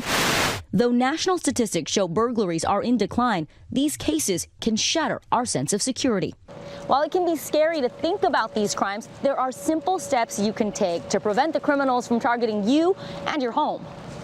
I enlist the help of Mike Sapriconi. He's a former NYPD detective with 16 years of experience. He's now the president of Squad Security, a global security firm. Mike, when it comes to these bad guys breaking in, what's the first thing we should know? Well, these are crimes of opportunities, so we want to make it as difficult as possible for them to come to your home and break in. What's the most common way criminals get into someone's home? Basic things, checking doors, checking windows. They're going to look for something that might be open, unlocked, like this. If it's locked, they're going to move on. Mike says breaking windows and doors can alert neighbors, and many criminals will move on if there isn't a convenient way in. Another common thing people do, they hide the key under the doormat or maybe nearby the front door. Anywhere in proximity of the door, they're going to check. Don't do it. If you have a security system, Mike says to occasionally call your company to make sure the software and equipment are up to date. No alarm system? He says a video doorbell can be a cheaper alternative. These days, many of us also rely on delivery services, so our packages can pile up. We all know about porch pirates, but this is also a key that no one's home at all. The more things you leave out, more people are going to know you're not home. Got to get these inside quickly. Always, quick as possible. What if you have to go on vacation and you're going to leave your home empty? You want to make your home feel as secure as possible, so you want to always try to do as much as you can to make that person, the burglar, think someone's home. You want to maybe leave lights on, put some shades down. You want to be able to not have somebody be able to look into your window and see that nobody's around. And if you park your car outside, keep your car doors locked, because if you have an automatic garage door opener programmed inside, it'll work even if there are no keys. Mike says thieves sometimes strike right when you get home. So look around before getting out of your car. Be aware of your surroundings and avoid talking and texting on your phone. Let's say you come home and something's not right. The door is open, a window's open. What should you do? Step back for a minute. Call 911, get to a safe place, give them a description, what you saw. Don't go inside. So what happens, Mike, if you're inside and someone breaks in? Don't confront them. Step back, give them whatever they're asking for, is usually property. Get a really good description, and then when the opportunity comes, call the police once you're safe. Mike, again, with those great tips. And don't forget about the items you leave outside around the house. A spade can be used to smash a window. A ladder can be used to get into your second floor. So clean up those tools. Also, if you are going away, ask a friend or a neighbor to pick up your mail, or you can also request the post office to put it on hold while you're gone. Well, next up, we're going to be hanging out with 2 black belts. When we come back, learn some self-defense moves to help you get out of a potentially dangerous run-in. Hallie Jackson Now, weekdays at 5 on NBC News Now. You think it's been healthy for the Democratic Party to highlight the division in the party? What does an exit ramp for Putin look like that allows him to save face? How much of this is on the CDC and how much of this is on Washington? If it's Sunday, it's Meet the Press. This is a very different kind of program. We're here to start conversation about the big things happening in our world. Professor, I'm not asking you to predict the future, but what do we think that the new normal is going to be?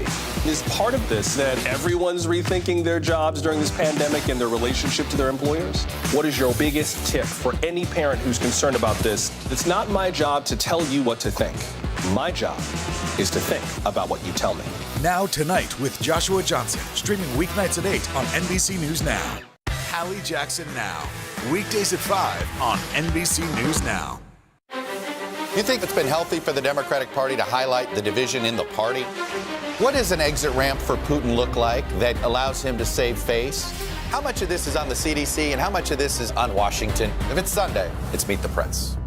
NBC News, streaming free now. Now Tonight with Joshua Johnson, streaming weeknights at 8 on NBC News Now.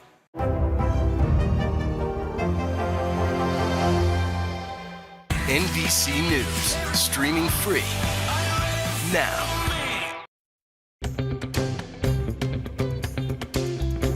There are some simple things you can do if you ever find yourself in a dangerous encounter. We're all geared up. The key really here is to give yourself enough time to make a run for it. To help us with all of that, martial arts instructors Cherise King and Adam Ladd, thank you both for being here. You're a 2nd degree black belt. Adam, you're a 5th degree black belt. Combined, you have more than 50 years of experience. Okay, so Cherise, let me start with you.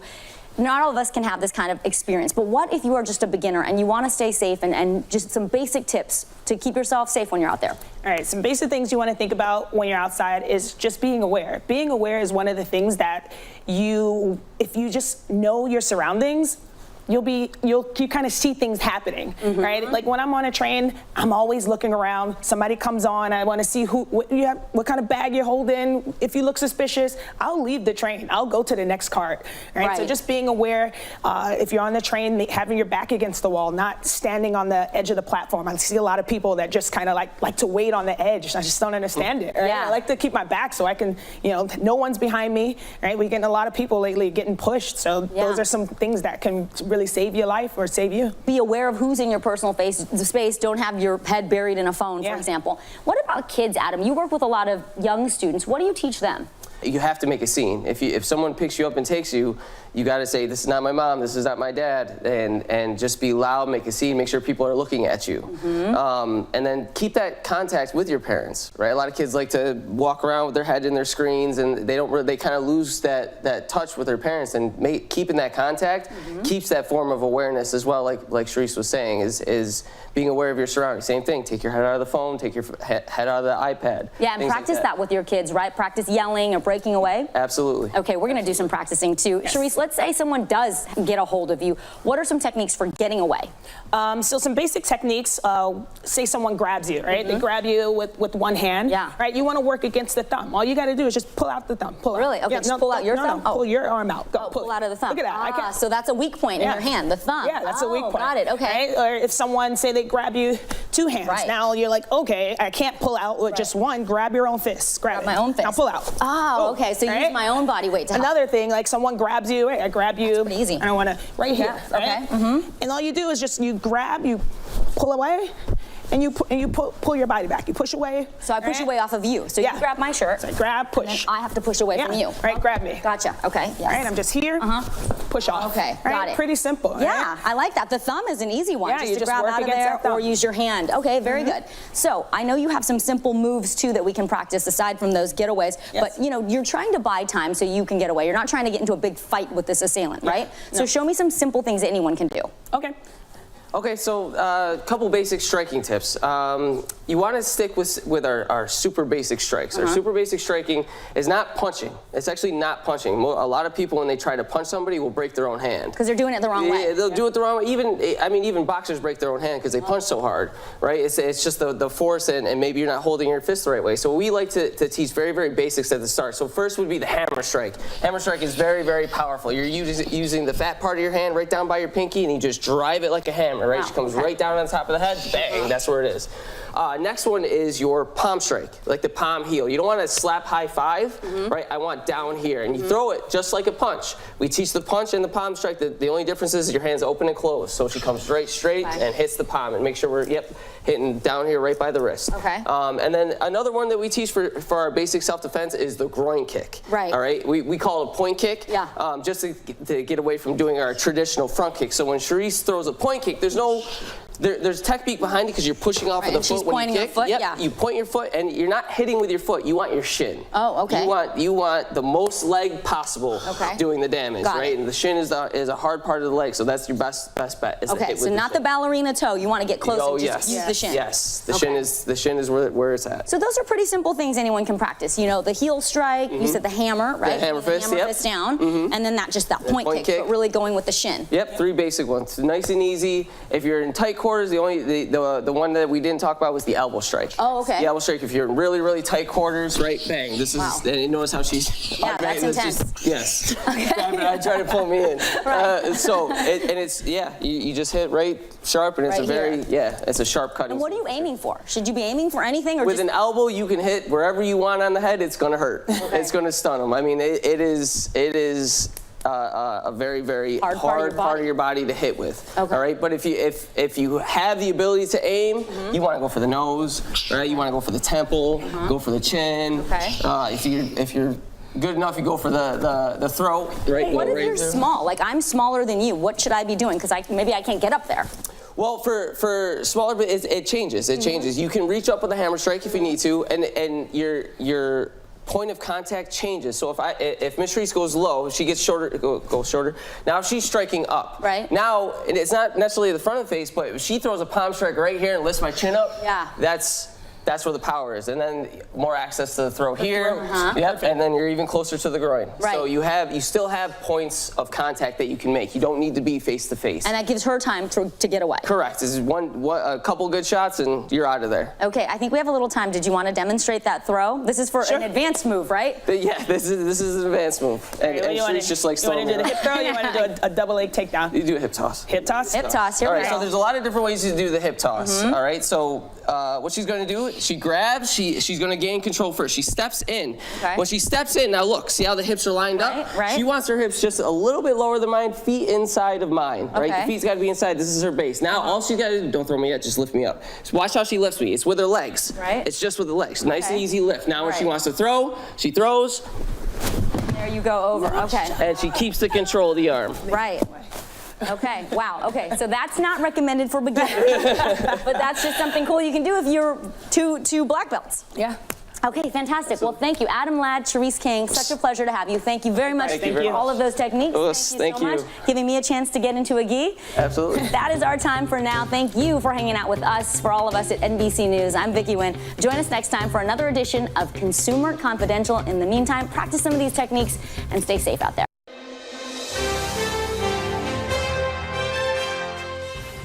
Hi, guys. It's so great to see you. By the way, first of all, I love this friendship. I love it. I love it. And Billy, do I have the story right? You're watching SNL like you do on Saturday nights, and on pops this amazing human being who like captivates you. I was blown away. I mean, I had not seen Girl Trip. So when she came on, I went, who is this? And she was so great and funny and charming. And she wore this beautiful white dress. And she just was, and in the sketches, she was sensational. So, I you know know, we that had finished the draft and I called Alan and I said, watch it. That's who, we have to get her. We have to get her. And fortunately we did. So Tiffany, how did you learn that Billy Crystal had his eye on you and said, that's the girl I want for this role? Well, first the universe told me Billy is coming, and I was like, Billy who? No, I had a dream. No, my agent called me and was like, Billy Crystal would like to talk to you. He would like to meet with you. And I was like, Billy Crystal wants to talk to me? Are you serious? And it's like, yes. And so I remember, I was like, set it up. So I remember the day before, I was like, my hair, I had just took my hair out of some braids, and I was like, should I go natural? What should I do? Should I press my hair? What should I do with my hair? Like, do I need to put on makeup? I was like, you know what? I'm gonna show up supernatural. I'm gonna come all the way through. And if he like me, it'd be cool. If he just trying to use me for something, then he probably be like, I'm good. Came through with an afro, no makeup on, and was like, and I think I was late. You were jet lagged because you were just flown in from Africa, if I'm right. Yeah. Right? Yeah. Billy, first And we- impression of Tiffany when she walked in. That's the girl. That's who she is. And then when we talked about the script and she told me what was going on in her personal life, and I was going on, and she goes, you don't have to talk anymore. Basically, you had me at hello. Yeah. You know, let's just do this. And so, you know, the qualities that was amazing that we hope to get in the character were just naturally Tiffany, and that became naturally Emma. Well, Billy, when you the last time you directed, I think was 61. I think that was the Right. last time. So I was thinking, if you were gonna Not in 1961. I'm not that old. No, the movie was called 61 Asterisk, which actually is having. It's going to be on. Well, can I say HBO? I guess I did. Yeah. It's our 20th anniversary of that movie. So that was the last time I directed. So for you to pick a project or come up with a project, or you would have to fall in love with it. And this is something that you've been working on for 3 years now. So tell us about the genesis. How did it start? Well, my dearest friend, Alan Zweibel, who was an original SNL writer and worked with me on my Broadway show, 700 Sundays, was on a David Letterman show talking about this horrible auction lunch that he had where somebody purchased him to have lunch with him. And she only paid $22. And he was really depressed about that. But then worse, she has a toxic reaction to a seafood salad that she was eating. She has a terrible shock. He has to get an ambulance. She doesn't have insurance. So this charity luncheon cost him $2,000. And he told the story on David's show. And I thought it was, while he's talking, I'm writing him saying, Alan, this is the beginning of something. I don't know where it goes, but what a great way for these two to meet. Well, and I had been contemplating trying to write a story about a intergenerational relationship between an older man and a younger woman that was about friendship and love and trust, not in a romantic way. And that's how it started. Well, I love that the genesis is humor. You're cracking up at the beginning. And when I learned about the beginning of this, I was like, well, that sounds like Tiffany to a T.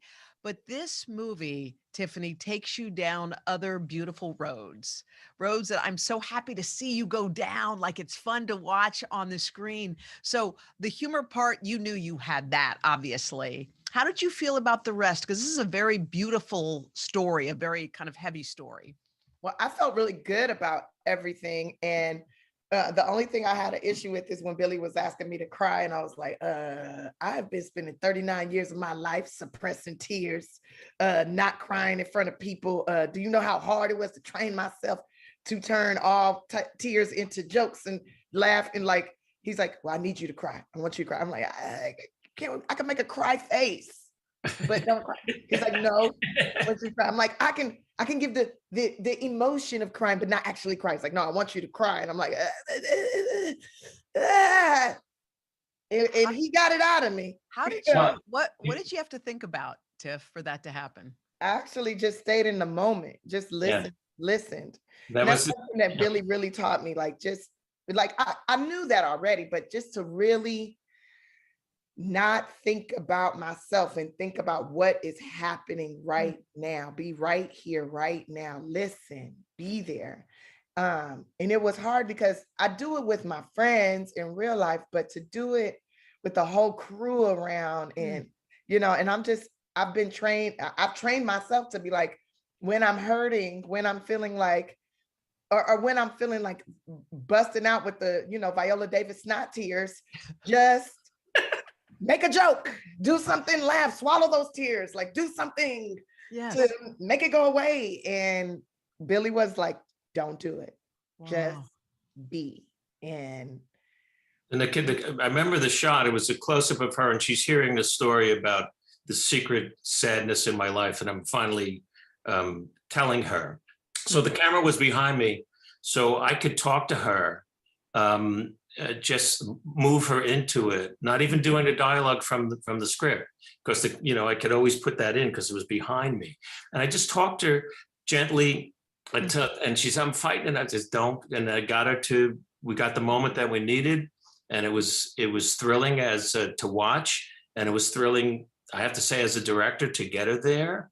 And we both learned a lot in that moment. That's what I love about making movies in particular, the wonderful surprises that happen. And if you're willing, like she was, right from the first day to go there and be this person. And yes, the hilarious Tiffany is in the movie for sure, but there's another side of her that I always sensed about her once we started to know each other, that we were able to, get into the movie, and she's spectacular in the film. Yeah, now I can cry at the drop of a dime. Well, anywhere, anytime. Well, by the way, speaking of that, Miss, I don't know if you know this, Billy, I'm sure you do, but your girl here won a Grammy Award for Best Comedy Album. And I was so incredibly moved. She was up against Jim Gaffigan and Jerry Seinfeld and kind of the guys who are always in the running. And there's Miss Tiffany, and she gets a call while she's on the set of her show, Kids Say the Darndest Things, and she can't believe that this is truly happening. For me, I'm just happy with being nominated personally. I've been nominated a couple times. You say, what? You've been nominated a couple times. Yeah, I've been nominated a couple of times for some things. But I just and won I a Grammy. I just what? You just won a Grammy. Just love being nominated. I just won a Grammy? No. Are you serious? And living in that moment with you, Tiffany, are you still thinking about it right now? I'm about to cry. Swallow. Wait, no, I don't know what to do. Hoda, your skin looks amazing. You look gorgeous today. I'm sorry, I want to know what the treatment is. You are doing your it. Shoulders look so smooth and soft. You know what you're doing, Tiffany? You're doing it again. You're doing it again. But not only did you have that moment, Tiffany, those little girls watching you had it. And all I could think of was you just made everything possible in a nanosecond. Right? I felt like, first of all, wow, I won this. Second, it was, wow, these young ladies are our future. And they just realized that they can do anything. Mm. And in any moment, they can be blessed with whatever they desire. And all I desired was to bring joy and happiness. That's it. That's all I've ever desired. Bring joy, happiness, wherever I go. Billy, did you know Tiffany's backstory, her life story? Did you know about? I did not until we met, and then I read her book, and then we talked a lot about it. And that's for sure. I know, having lived longer than both of you, that the longer we're here, and the more material you have to infuse your work with real good stuff. And if you're real honest about it, and there's so much to draw on, and her life is full of amazing twists and turns and hardships and joy, and that's who you see. And I saw that moment when she was told that she won, and I was moved because I know how important it was to her, but also how grateful she was and is for the success that she's having. And I think that was, really disarmingly beautiful. And Now Tonight with Joshua Johnson, streaming weeknights at 8 on NBC News Now. NBC News, streaming free now. This is a very different kind of program. We're here to start conversation about the big things happening in our world. Professor, I'm not asking you to predict the future, but what do we think that the new normal is going to be? Is part of this that everyone's rethinking their jobs during this pandemic and their relationship to their employers? What is your biggest tip for any parent who's concerned about this? It's not my job to tell you what to think. My job is to think about what you tell me. Now Tonight with Joshua Johnson, streaming weeknights at 8 on NBC News Now. NBC News, streaming free now. Hallie Jackson Now, weekdays at 5 on NBC News Now. This is a very different kind of program. We're here to start conversation about the big things happening in our world. Professor, I'm not asking you to predict the future, but what do we think that the new normal is going to be? Is part of this that everyone's rethinking their jobs during this pandemic and their relationship to their employers? What is your biggest tip for any parent who's concerned about this? It's not my job to tell you what to think. My job is to think about what you tell me. Now Tonight with Joshua Johnson, streaming weeknights at 8 on NBC News Now. Now Tonight with Joshua Johnson, streaming weeknights at 8 on NBC News Now.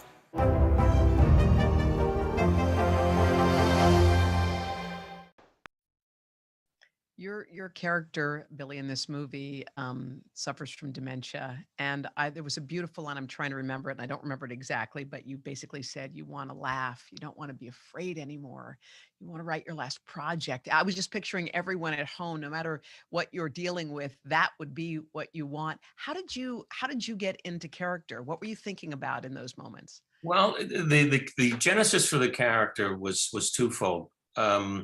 I was dealing with my last remaining relative, who was an aunt, who was a novelist and an editor for the Book of the Month Club. And it was a really brilliant woman who started, as she said to me, "I'm losing my words." And I thought that was like so impactful. So when Alan and I started writing, we channeled together a writer at SNL who we both really loved and respected, named Herb Sargent.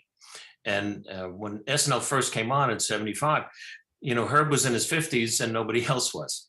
And he was this senior writer who was really in charge of Weekend Update and writing jokes for that and editing. And I thought, well, that's a great prototype. And then I just channeled in, what if a comedy writer was losing his words?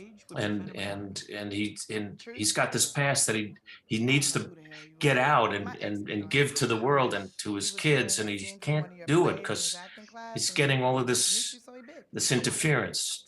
And so that was really, I thought, was really a kind of a poetic and an interesting kind of guy to play. So it was not that it was easy, but I was, as one of the writers, I was in him for a year and a half, until it was time to get to the set. And then it was just, you just let it go and just so it feels true. It's so beautiful. I think people will expect a comedy, but we'll get so much more. And I'm looking at you guys, and I feel like you're in different stages of your love lives. I mean, Billy, I think you've been married for 50 years to Janice. Yeah, I'll be 51 years in June.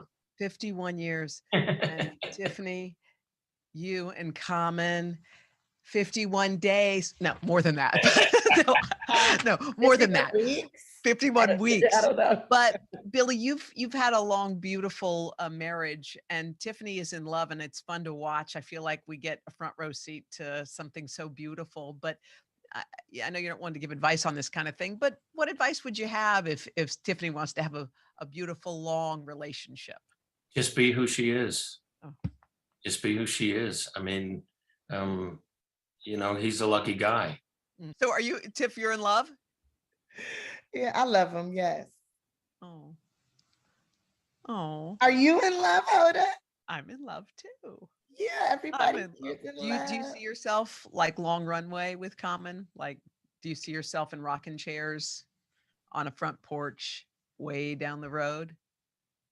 Well, I'm gonna tell you right now, I'm not gonna have a front porch, but my backyard is gonna be off the chain, and we definitely will be in the backyard, sitting on one of those long bench swings with the blankets on our knees, and I'll be reading stories to them, and then I'm gonna say, then I'm gonna be like, I'm in the garden, you can watch, and then I'm gonna bend over and pick the weeds out the garden.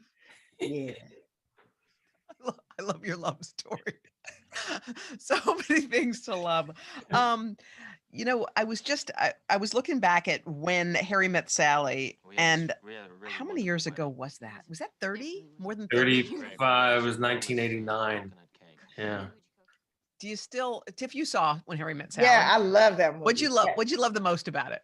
I love the dynamics of their relationship and how it like grew, it blossomed like right in front of you. I love that stuff.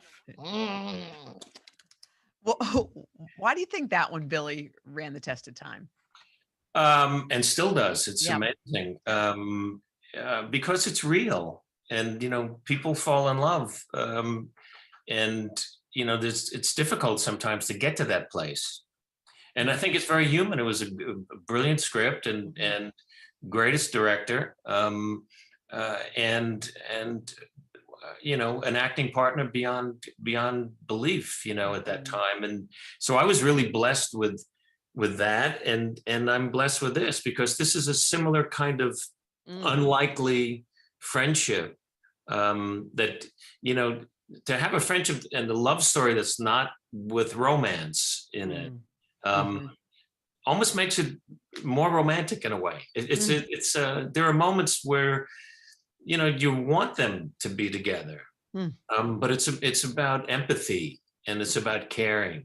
And the more I got to know Tiffany, she has a great deal of empathy for people, and I think that was just easy to tap into. Tiffany, do you think you guys will be friends for the long haul, you and Billy? Yes, that's my uncle. That's your uncle. It's All right. It's my Uncle Billy. Oh, well, we love you guys. Thank you so much. We can't wait for everyone to enjoy this movie, man. You got a home run on your hands. Oh, thank you so much. All right, you got it. Bye, Tiff. Bye, Billy. All right, I'm gonna need some of them skin tips. Okay. Goodbye. You think it's been healthy for the Democratic Party to highlight the division in the party? What does an exit ramp for Putin look like that allows him to save face? How much of this is on the CDC and how much of this is on Washington? If it's Sunday, it's Meet the Press. Now Tonight with Joshua Johnson, streaming weeknights at 8 on NBC News Now. This is a very different kind of program. We're here to start conversation about the big things happening in our world. Professor, I'm not asking you to predict the future, but what do we think that the new normal is going to be? Is part of this that everyone's rethinking their jobs during this pandemic and their relationship to their employers? What is your biggest tip for any parent who's concerned about this? It's not my job to tell you what to think. My job is to think about what you tell me. Now Tonight with Joshua Johnson, streaming weeknights at 8 on NBC News Now. Now Tonight with Joshua Johnson, streaming weeknights at 8 on NBC News Now. NBC News, streaming free now. This is a very different kind of program. We're here to start conversation about the big things happening in our world. Professor, I'm not asking you to predict the future, but what do we think that the new normal is going to be? Is part of this that everyone's rethinking their jobs during this pandemic and their relationship to their employers? What is your biggest tip for any parent who's concerned about this? It's not my job to tell you what to think. My job is to think about what you tell me. Now Tonight with Joshua Johnson, streaming weeknights at 8 on NBC News Now. Now Tonight with Joshua Johnson, streaming weeknights at 8 on NBC News Now.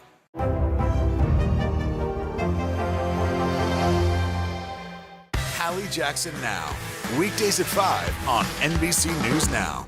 NBC News, streaming free now.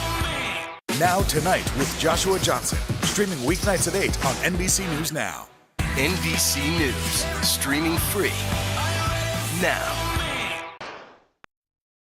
I was planning on wearing this outfit to the Yankees home opener so Giancarlo Stanton could see me. My plan was to distract him so he dropped that routine pop fly because he was too busy watching me be fly. But hey, you get to see it first. That is Tiffany Haddish co-hosting with Billy Crystal last weekend the Feeding America Comedy Festival, an event that raised money for the Hunger Relief Organization. Haddish and Crystal will co-star in an upcoming movie called Here Today, directed by Crystal. That film is the latest stop on a life-altering 3-year ride for Tiffany that began with a breakout role in the 2017 box office smash Girls Trip and has continued with movies, television, commercials, a stand-up comedy special, and a historic turn hosting Saturday Night Live. Tiffany and I got together last year for a Sunday sit-down around the release of The Kitchen, a gangster film where she stars with Melissa McCarthy and Elizabeth Moss. Step off my business. Baby, it's my business now. Tiffany Haddish knows how to handle her business, on screen and off. I've grown up around that type of environment. I know how you have to move around those type of men, how you need to communicate with them in order to demonstrate some sort of power. What do you wear to something like that? You get dressed up? Are you kidding? And when I found out Melissa was on and then Elizabeth Moss was on, I'm like, oh, this is about to be super fun.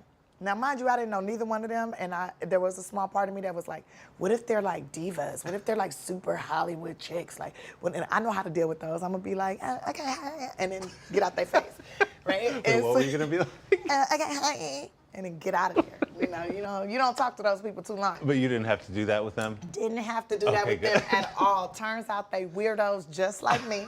So we laughed a lot. We did a lot of online shopping. I got them to try things they never had before, like pickles dipped in Kool-Aid powder. Wait a minute. Pickles and Kool-Aid powder? Oh my gosh, have you not had this? No. Okay, they said it was nasty, but that's because they don't have the palate. That's a hood thing, that's some gangster stuff. The 40-year-old Haddish grew up in South Central Los Angeles. Her childhood was marked by pain. Tiffany's father left the family when she was 3. She was still a young girl when her mother suffered brain damage in a car accident and became abusive. I've heard a lot of comedians who've had difficult childhoods say they were doing it to make other people happy. I would try to make my mom laugh and try to make her cool, because if she was laughing, she wasn't hitting. So where does this shine come from? How were you able to be so full of energy and laughter and light when you had so much trouble? Because I was and trying to difficulty? escape from the trouble. Is that what it trying was? to escape from the trouble and you know, what it say, to get rid of the darkness, you got to turn on the light, you know, and I feel like I am the light. Tiffany was 12 when she and her siblings were placed into foster homes. She began to see that her light could take her places. I started working as an energy producer in high school. So somebody pay you $50, $100 to go to the party and just Yeah, set it off? it started out that low. It didn't end up there. But yeah, they would pay me to like come to a bar mitzvah, a wedding, and like MC or just dance, just be there to get people dancing. When Tiffany was 16, her social worker gave her a choice. You can either go to the Laugh Factory Comedy Camp or you can go to psychiatric therapy because something is wrong with your child. Easy choice. And I was like, which one got drugs? She said, you definitely be on drugs if you go to therapy. So boom, I go to the comedy camp. I want to be a huge star, not physically, but I want to be big. And here I am today, you know, 20-some years later, telling jokes. Haddish eventually graduated from camp to the stand-up stage. But those early years of comedy were not always filled with laughs. Tiffany was homeless, living out of her car, until a fellow future star named Kevin Hart helped to change her life. I would always pull up like maybe 5 or 10 minutes late so nobody could see my car because I had all my clothes, everything, suitcases all in the car. So one day I pull up a little late and he was there like the same exact time. He's like, what the hell going on in here? What's all this? You live in your car? And he was like, well, you can't be sleeping in the car in the streets. I'm like, what? I live in Beverly Hills. I sleep in Beverly Hills. I'm doing just fine. The police wake me up every morning, okay? So he was like, Tiffany, no. And he gave me $300, said, find yourself a place for the week. And then write out a list of goals of what you want to do and start accomplishing those goals. And then I started attacking those goals. Haddish began to land small roles on television shows like Who's Got Jokes? I gave her 5. And That's So Raven. Please exit through the gift shop as if you had a choice. In 2013, she played a recurring role on the BET series Real Husbands of Hollywood, starring Kevin Hart. Look like more than just your phone died. But Tiffany's breakthrough came just 3 years ago with a scene-stealing role as Dina in the hit 2017 movie Girls Trip. I just want to say hi, that's all. No. What the hell's wrong with you? It's Saturday night. That fall, another big moment as Haddish hosted Saturday Night Live in a historic performance that earned her an Emmy Award. All my friends are telling me, Tiffany, you a star now. You big time. You balling out of control. And I'm looking at my bank account like, Once it was all done, I was just like, phew, okay, I made that history. Yes. I did that, because that was history. I mean, I was the first African-American female stand-up comedian to ever host, which I thought was crazy because I just knew Whoopi Goldberg did it, but she just appeared in some sketches. She's never hosted? Never hosted. I thought Wanda Sykes did it. I called all the legends, everybody that I was like, the greatest, the best of the best has had to have done this. And they're like, nope. And then I was like, Googling, and I went through all the archives. We looked at every episode. I'm like, oh, I'm literally about to make history. I always wanted to be the first Black woman to do something. Booyah. Do you ever stop and go, wow, the last 2 years have been insane for me? Well, every morning when I wake up, I'm like praying and I'm thankful and grateful. So I always try to find the good in everything. Because some days suck. Like, Sure. I mean, I'm tired as hell right now, but I look good. In a surprising twist, Haddish's skyrocketing career may be headed next for Japan. Nihongo ga少しわかりますか? I have no idea what you just said. I just asked you if you speak Japanese. Where did you pick that up? Well, I went to Japan to do comedy for the troops. I started watching Japanese television and I was like, man, this is pretty entertaining, especially the soap operas. And I didn't see any Black people on the soap operas. And I thought, oh, what if I'm the first African American to be on a Japanese soap opera? That would be dope as hell. So when I came back to the States, I got Pimsleur's Japanese 101. And I started playing those discs in the car when I'm sitting in traffic. You know, LA traffic, you sit in the car for 2-3 hours at a time. So what happened to the Japanese soap opera idea? I'm just waiting for a call. How has the Japanese soap opera starring Tiffany Haddish still not happened? We need it. And This is a very different kind of program. We're here to start conversation about the big things happening in our world. Professor, I'm not asking you to predict the future, but what do we think that the new normal is going to be? Is part of this that everyone's rethinking their jobs during this pandemic and their relationship to their employers? What is your biggest tip for any parent who's concerned about this? It's not my job to tell you what to think. My job is to think about what you tell me. Now Tonight with Joshua Johnson, streaming weeknights at 8 on NBC News Now.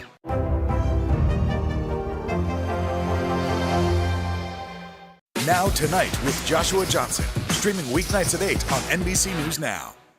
This is a very different kind of program. We're here to start conversation about the big things happening in our world. Professor, I'm not asking you to predict the future, but what do we think that the new normal is going to be?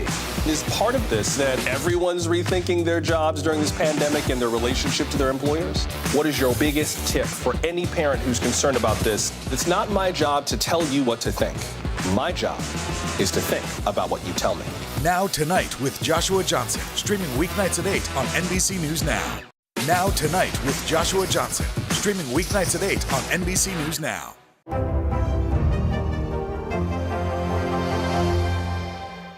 Hallie Jackson Now, weekdays at 5 on NBC News Now. Now Tonight with Joshua Johnson, streaming weeknights at 8 on NBC News Now.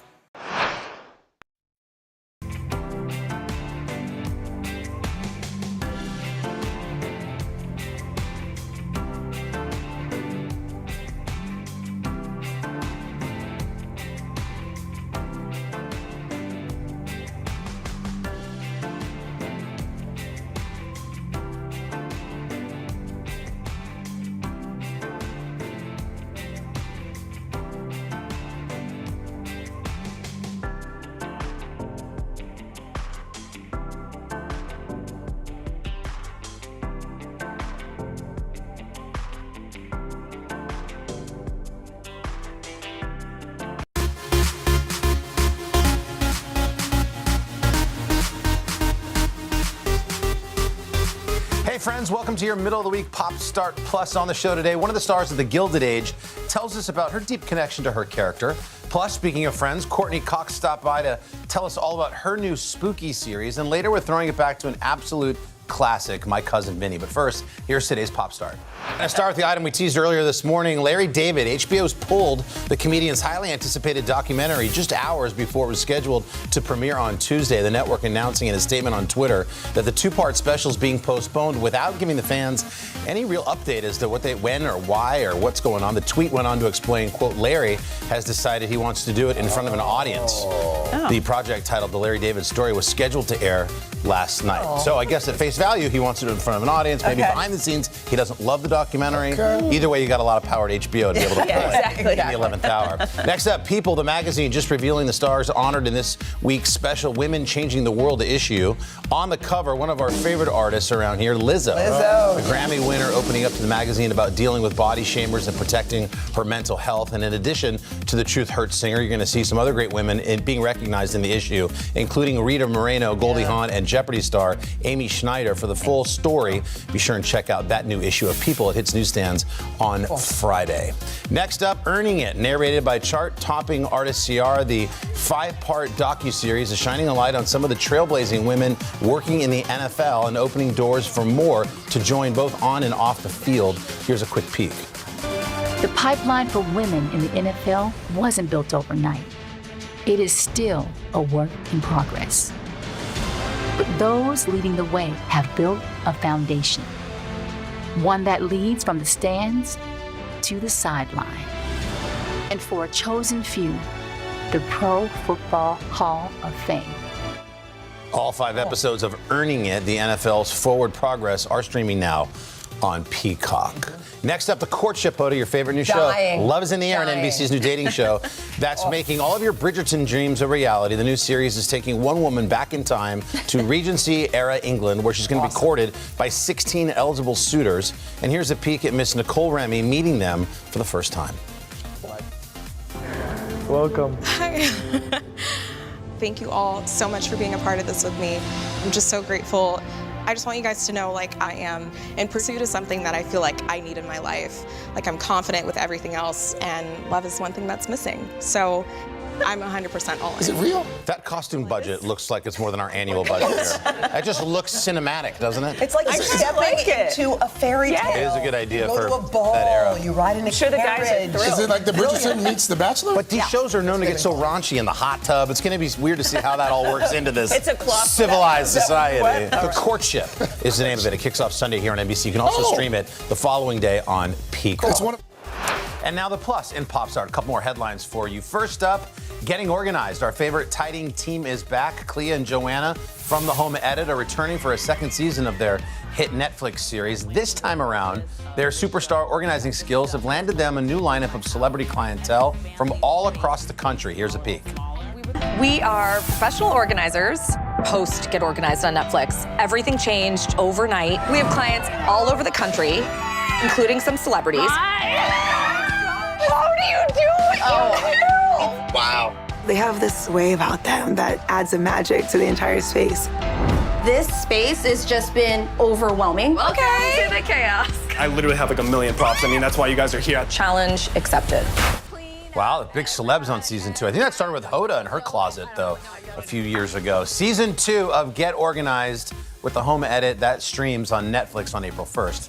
Coming up, and finally, Julia. On Tuesday, HBO dropped the first trailer for a new biographical series about the culinary icon Julia Child, starring Sarah Lancashire and David Hyde Pierce. The show's going to follow the famous chef's career with her long-running cooking show. Here's a peek of that.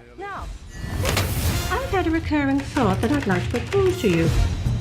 An educational cooking show, hosted by myself. Feels flimsy to me. This is public television, for God's sake. Shouldn't we go with someone with a more camera-friendly look and a less distinctive sound? You were onto something so big. I'm just sorry that my colleagues don't have the vision to see it yet. Where are these gentlemen? One of the advantages of looking like me is that you learn at a young age how not to take no for an answer. Foodies everywhere are going to love that. That looks good. Julia hits HBO on March 31st. Those are your Pop Start Plus headlines. Coming up, a look at The Gilded Age with one of its stars. Stick around. NBC News, streaming free now.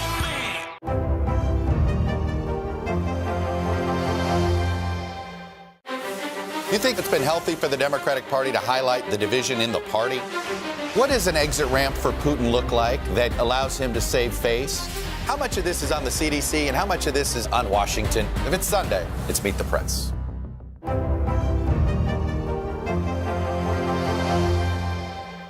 Now Tonight with Joshua Johnson, streaming weeknights at 8 on NBC News Now.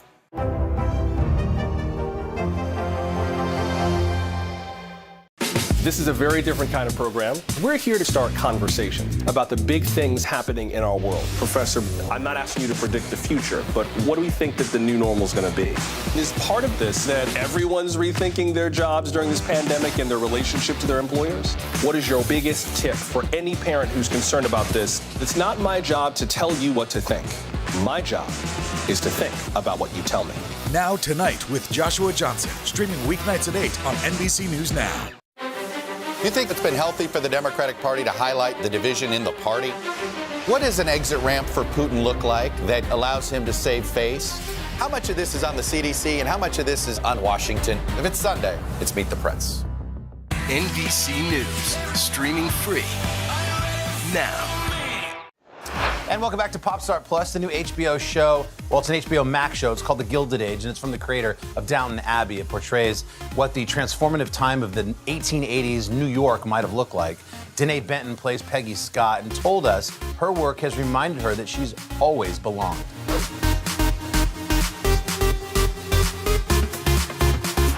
New York is a collection of villages. The old have been in charge since before the Revolution, until the new people invaded. How I would describe the Gilded Age is just finery at its best meets really exciting social drama. I hope you're not against Miss Scott. She'll disrupt things. Maybe we need a bit of disruption. Peggy Scott. I feel like I'm deeply in love with her. She is a young, aspiring writer. As a Black woman in the 1880s, she's educated. Her father owns a pharmacy. She's supposed to inherit the pharmacy, but she has her own dreams. There aren't any colored writers, especially women writers, who can make a living wage I will soon find out how much colored women writers make. I remember when I read Peggy's breakdown and I saw myself so completely, and I felt protective of her because she felt like this spiritual ancestor of mine that kind of also came to remind me that I've always belonged. I think that there's so many limiting perspectives for Black people and Black artists, what we take in from the media, from our history books about what we can and can't be. And the idea of being the first is kind of this illusion that keeps you cut off from your power and from your history. And I always dealt with not quite feeling like I belonged, and then I saw Peggy and I was like, oh my God, I've always existed. You know, people who move through the world like me, Black women who move through the world like me, and that tightrope that we walk has always been there. And so it's been really healing, actually, to get to share Peggy and get to be this intimate in relationship with her story. Have you ever thought about writing anything political, Miss Scott? I have. Don't ask her if she's a Republican. Well, why should I align myself with either party when I don't have the right to vote? Working with this entire cast has been a masterclass. As a theater kid, I mean, I don't know if there's any scenes without a Tony nominee or Tony winner present. So I was just fangirling inside all the time, and then Audra was just the icing on the cake that I didn't even dare imagine. I couldn't have, you know, my 15-year-old self like obsessively watching her YouTube videos and seeing her do for me what I hope Peggy gets to do for other young Black girls is like so special. I'm going now. You just remember, we are all held fast, frozen in time until you finally allow us to move forward. Honestly, all of the scenes that I got to shoot in the Scott house were just so amazing. They were written so well. The set, like walking into this brownstone and having the whole set decorated with these photographs, these true photographs of Black families from this time, Black upper class families from this time. It was like images that have been really hidden from all of us in this country. We all had so much fun shooting that scene with Marion and the shoes. Like, we all just viscerally had our own experience with that type of white nonsense, including Louisa. Old shoes. I thought, what did you think, Miss Brooke? That we would need cast-off shoes? We're like laughing between takes at the looks that, you know, the housekeeper was giving her. It was so alive.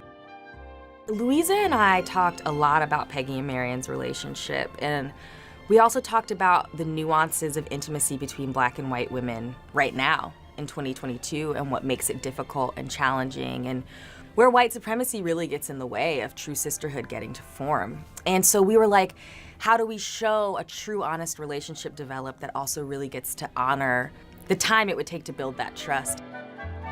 I want viewers to see that we all have our divine right to our own sovereignty and to carving out a life path that makes sense to us. And I think that as a Black woman, it's kind of a radical act. She's 20 years out of a country where she literally couldn't have owned her own body as herself. And so I want Black people to see that kind of freedom and access to the story that's always been theirs and always will be. And I want the United States at large to really just take ownership of the true diversity that has made up this nation, and that the story that we see doesn't exist without every type of person existing on every level. So I'm really excited for the audience to get to finally find out what all of Peggy's secrets are. You know, my mom, everyone's always like, why is she meeting with that lawyer? What's going on? You know, and so we will definitely get to see that story unfold and see the path it sets her on. And I think her and Marion kind of come to these crossroads moments of, are they gonna choose themselves, or are they gonna choose this other path? And so I think everyone will be excited to see that. And then I think season 2, for my character, I'm hearing whispers of just getting to go even deeper into the nuances of her world and to the nuances of the Black world of that time. And so I am really thrilled about that. You can catch new episodes of The Gilded Age Monday nights on HBO and streaming on HBO Max. Coming up, our visit with a friend in Studio 1A. That's right, the delightful Courtney Cox. Now Tonight with Joshua Johnson, streaming weeknights at 8 on NBC News Now. You think it's been healthy for the Democratic Party to highlight the division in the party? What does an exit ramp for Putin look like that allows him to save face? How much of this is on the CDC and how much of this is on Washington? If it's Sunday, it's Meet the Press. NBC News, streaming free now. Hallie Jackson Now, weekdays at 5 on NBC News Now. NBC News, streaming free now. You think it's been healthy for the Democratic Party to highlight the division in the party? What does an exit ramp for Putin look like that allows him to save face? How much of this is on the CDC and how much of this is on Washington? If it's Sunday, it's Meet the Press. Hallie Jackson Now, weekdays at 5 on NBC News Now.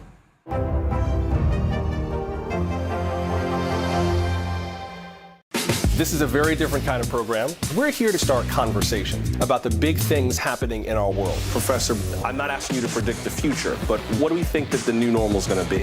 Is part of this that everyone's rethinking their jobs during this pandemic and their relationship to their employers? What is your biggest tip for any parent who's concerned about this? It's not my job to tell you what to think. My job is to think about what you tell me. Now Tonight with Joshua Johnson, streaming weeknights at 8 on NBC News Now. You think it's been healthy for the Democratic Party to highlight the division in the party? What does an exit ramp for Putin look like that allows him to save face? How much of this is on the CDC and how much of this is on Washington? If it's Sunday, it's Meet the Press.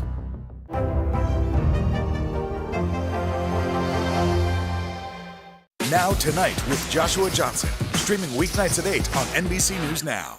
NBC News, streaming free now. And we're back. Courtney Cox, everyone's favorite tidy friend, is returning to the small screen in Shining Vale on Starz. She plays a mom who senses things are not quite right when her family moves into an old mansion. And Courtney stopped by Studio 1A to tell us all about the new show. Courtney Cox starred as everyone's favorite tidy friend, Monica Geller, on NBC's hit sitcom, and now she is returning to the small screen. It's a spooky new show. Courtney plays a wife and a mother of two going through a midlife crisis who seems to be the only member of her family seeing spirits in their new and haunted home. Courtney, this sounds like perfect for you. I was just thinking, like, it takes Scream, it takes a little fun with friends. It's like the perfect combo. It really is. It's just one of the greatest times in my life that I get to play a character that is so layered. She is a mother of a teenage daughter. Yeah. She is going through depression, menopause, writer's block, you name it. And she's trying to get her family back together after having an affair with the handyman. Oh, so totally normal. And it's totally creepy, too. Like, there's a part of it that's really, like, scary. Oh, it's scary, yeah. Mira Sorvino, who's an incredible actor, plays the character named Rosemary, who, I mean, like she's got a very dark past, and she is at this house, and she's scary. Okay. Yeah. Oh, my gosh. So when you read the script, did you say, yeah, that's for me? Absolutely, the first thing. I mean, it's created by Sharon Horgan, who's this incredible actress, writer, and Jeff Astroff, who I've known since Friends. So it's got this perfect combination of, it's a dark comedy, it's also, really, really scary, and I couldn't be happier with it. It's fun. Did you shoot it in the same lot that you shot Friends? Yeah. How weird was that? I know, stage 5. It's the first year we shot Friends, and I walked in, and that's where I do my writing in the show, and all these memories flooded back. We had one bathroom, and just where unchanged. Most of the cast would play poker, and I was watching the OJ trial. That's what you did during. I cannot believe your daughter is 17. I know. Are you freaking out? Are you an empty nester yet? I'm gonna be, and I didn't think about it for a while, and recently it hit me, and that's gonna be tough. How do you anticipate it being? Like, do you think, will everything be different for you when that happens? I think so. I mean, she is the kind of kid that's either in her room or out. So there will be things like, I didn't notice she was here anyway. She's very independent, and but it's going to be hard for sure. By the way, she's got a beautiful singing voice. I've got to listen to her on your Instagram a little bit. Is that something she's thinking about? Oh, for sure. She's going to go into the arts, and 100%. How about you? You're like playing the piano, and you just shout to her, "Coco, come sing!" and she's like, "No, I'm not coming." She just does. I can't get her to do anything. Yeah. I mean, I'm not talking about just the dishes. I cannot get her to help me on I just wanted to sing for me on a little piano. No, she won't.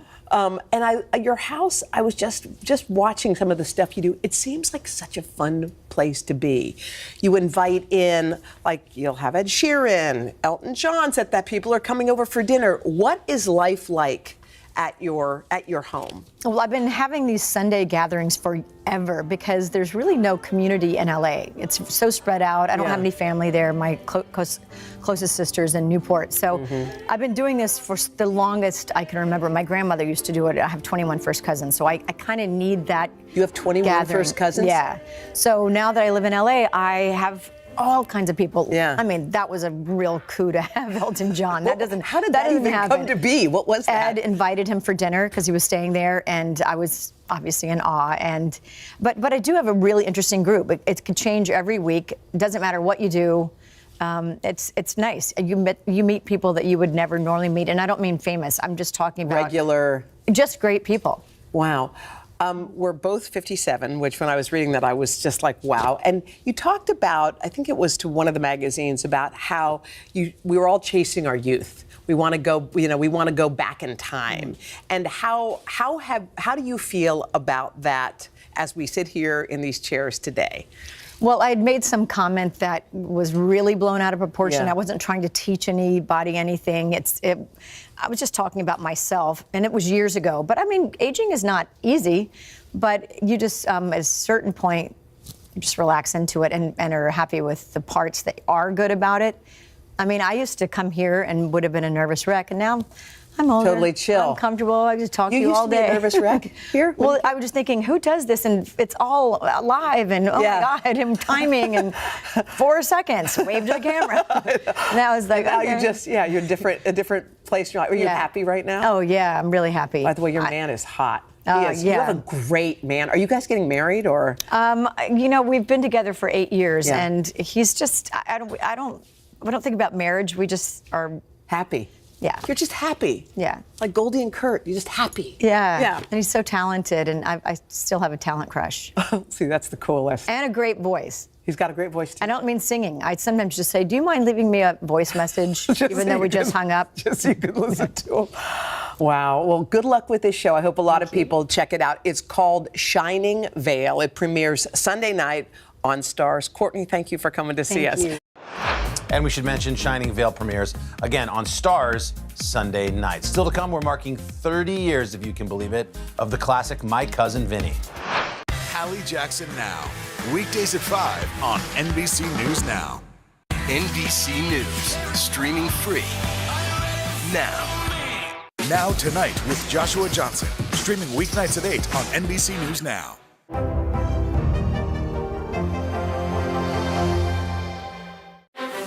You think it's been healthy for the Democratic Party to highlight the division in the party? What does an exit ramp for Putin look like that allows him to save face? How much of this is on the CDC and how much of this is on Washington? If it's Sunday, it's Meet the Press. This is a very different kind of program. We're here to start conversation about the big things happening in our world. Professor, I'm not asking you to predict the future, but what do we think that the new normal is going to be? Is part of this that everyone's rethinking their jobs during this pandemic and their relationship to their employers? What is your biggest tip for any parent who's concerned about this? It's not my job to tell you what to think. My job is to think about what you tell me. Now Tonight with Joshua Johnson. Streaming weeknights at 8 on NBC News Now. You think it's been healthy for the Democratic Party to highlight the division in the party? What does an exit ramp for Putin look like that allows him to save face? How much of this is on the CDC and how much of this is on Washington? If it's Sunday, it's Meet the Press. Now Tonight with Joshua Johnson. Streaming weeknights at 8 on NBC News Now. NBC News, streaming free now. Welcome back to Popstar Plus. This month marks 30 years since the release of the beloved My Cousin Vinny. Joe Pesci starring as a wise guy Brooklyn lawyer who travels south to defend an innocent relative. And he joined Today back in 1992 to fill us all in on that role. Vinny Gambini, what's he like? Well, he's a street guy from Brooklyn who has a lot of heart, a little tough guy. But he uses all his street smarts and whatever brightness he has to try to get his cousin out of jail who's being held for murder in Alabama. So it's a lot of fun when he gets down there. Yeah, Vinny's fairly unsophisticated about the judicial process. In terms of the movie, is he ignorant? Well, I don't think he's ignorant. I mean, he's ignorant to the process in the court. He's never been in the courtroom before. So he doesn't know what he's doing, but he learns, he watches the other lawyer, and he reads. The one thing that it doesn't show in the film that was probably cut out somewhere along in the editing was that he's dyslexic. So his big problem is that he can't read fast enough, so it's hard for him, and it's pretty funny. How much freedom, Joe, did you have in terms of defining Vinny's character? I had a lot of freedom. I always start off that way with the director and producers. I get a vision of what I think the character should look like and what he should be like from the script, and then I usually go with that, and they let me, thank God. Is it true what I heard, that you used the character that you played in Raging Bull to help you define Vinny? No, I heard that too. I think that somehow the writer said that when he was writing it, he may have said that he had me in mind, and maybe from seeing Raging Bull, but I certainly don't see any similarities. I think Vinny uses his street smarts to better himself in a way, to educate himself better, and he wants to be an attorney, so he's looking for a better life for himself, not just a street kid, All right, let's run the clip in here, and I'll set it up. One of the two youths who charged, innocent youths, I might add, who are charged in an Alabama town with murder is your cousin. This is where the two of them meet you and try to decide who's representing them. What kind of cases have you had? Assault and battery, armed robbery, No. Well, I expect he's done burglary, grand theft auto, drugs, right, Vin? Nope, nothing like that either. What kind of law do you practice? Well, up till now, personal injury. Well, you're a trial attorney, right? I mean, personal injury trials. Well, actually, this would be my first foray into the trial process. I haven't had to go to court yet. Knock on wood. You haven't had to go to court yet. How long have you been practicing? Almost 6 weeks. But, Vin, you graduated from law school 6 years ago. What have you been doing since? Studying for the bar. 6 years? Mm-hmm. That's a lot of studying. Hey, Joe, this role combined with your parts in the Super, the Home Alone series, the Lethal Weapon series, are giving you a reputation for comedy. Is that the plan? No, it's not really the plan. It's just I take things as they come, the scripts as they come along that I like, I wind up doing. So it's been running into comedies, and I go along with whatever comes, as long as it's a good script, You're an actor who's in demand right now, and what criteria are you accepting or declining scripts? Jeez, I don't know. I just, I have to really like the characters and enjoy it myself. That's basically what I go by. You've been making movies back-to-back for nearly 3 years right now. Is that the kind of schedule you want to keep? No, I have to slow up so that I can work on my golf game so I can beat you. Well, you lost last time, but look, let me... No, I didn't lose. Wait a minute. What? I get shots and I won, remember? Well, you get shots and we flatted. I wasn't going to bring it up, but don't worry about it. Look, one quick quote from an interview I saw you said to the LA Times, and I'm quoting you, okay? It says, "At this point, I'm sick of making movies. I have 3 movies coming out next year, but I might not make any more after that. I mean it. I might just stop." I don't think I had that much money. You don't still feel that way? Well, I'll probably stop for a little bit. I mean, I need a rest. That's somebody talking that just needs a rest, I think, Yeah. I'll probably, after Home Alone, which ends in April, I'll probably try to get at least a month off, and I think that'll cool me out a little bit. I mean, I have to do this. It's it's something that I really have to do. It's not. I just love to act, so I'm going to wind up doing it until I probably croak behind the camera. All right. After that, we'll have a rematch. I mean, in front of the camera, not behind it. I understood what you meant. Oh, what a classic. Who doesn't love My Cousin Vinny? Plus, it landed Marissa Tomei an Oscar. Well, that's going to do it for today's Pop Start Plus. Be sure and join us right back here tomorrow. Have a great day.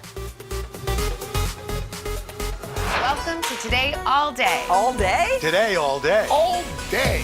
This is a long way of asking who's your favorite character you've ever played? A unicorn. The unicorn. You gotta have the unicorn. What is she right there? That's why you're saying all these nice things? Yeah, she gave me the look. Sorry to disturb your day. Everyone's mad at you, Willie. Better make this fast. I don't want the wrath of Luna. When I see you, I always think, I wonder what his quote would be. Give us 6 minutes and we'll ask as many questions as we can. Welcome to Cold Cuts. Cold Cut. Cold Cut. My buddy Cal cooking with me. Dads don't babysit. It's called parenting. What was the first book you remember loving? Heart Smart Today with simple exercises to strengthen your heart. Make the most of your beach days. It's all about the tracksuit now. How good do they look? I now pronounce you husband and wife. Kiss the bride. This morning, a story of people helping people. You've received tons of letters from people who have been inspired. Let's do the weather out. Okay. All you gotta do is say, it's cold, it's warm, it's raining, it's snowing. That's it. One of our most favorite franchises ever, Ambush Makeovers. Okay. Look at it. It doesn't look so good. No, it doesn't look good. Will you judge us in a cook-off? I will, and you guys will definitely win something. Today, all day. All day? All day. Welcome to Today, all day.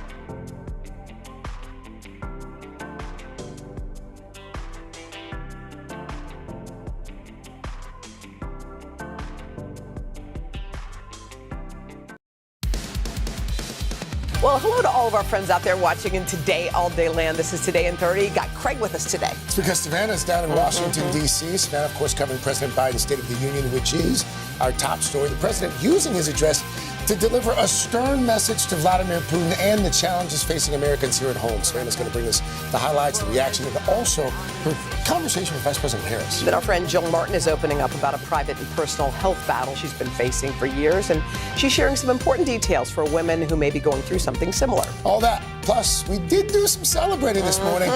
We marked National Read Across America Day and also a milestone for Read with Jenna. Ms. Copper, you ready? I'm ready. That librarian, by the way, didn't see any of those surprises coming. Oh, all right. that's a good What's surprise. the time for? Today in 30.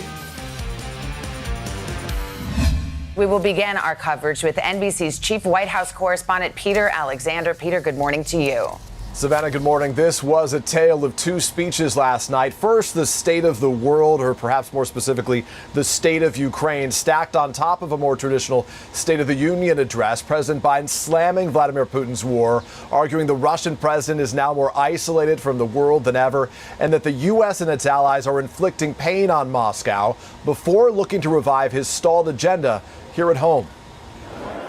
Entering a chamber filled with yellow and blue, the colors of the Ukrainian flag, President Biden forcefully condemning Vladimir Putin. He has no idea what's coming. Denouncing the Russian invasion as premeditated, totally unprovoked, and a mistake of historic proportions. He badly miscalculated.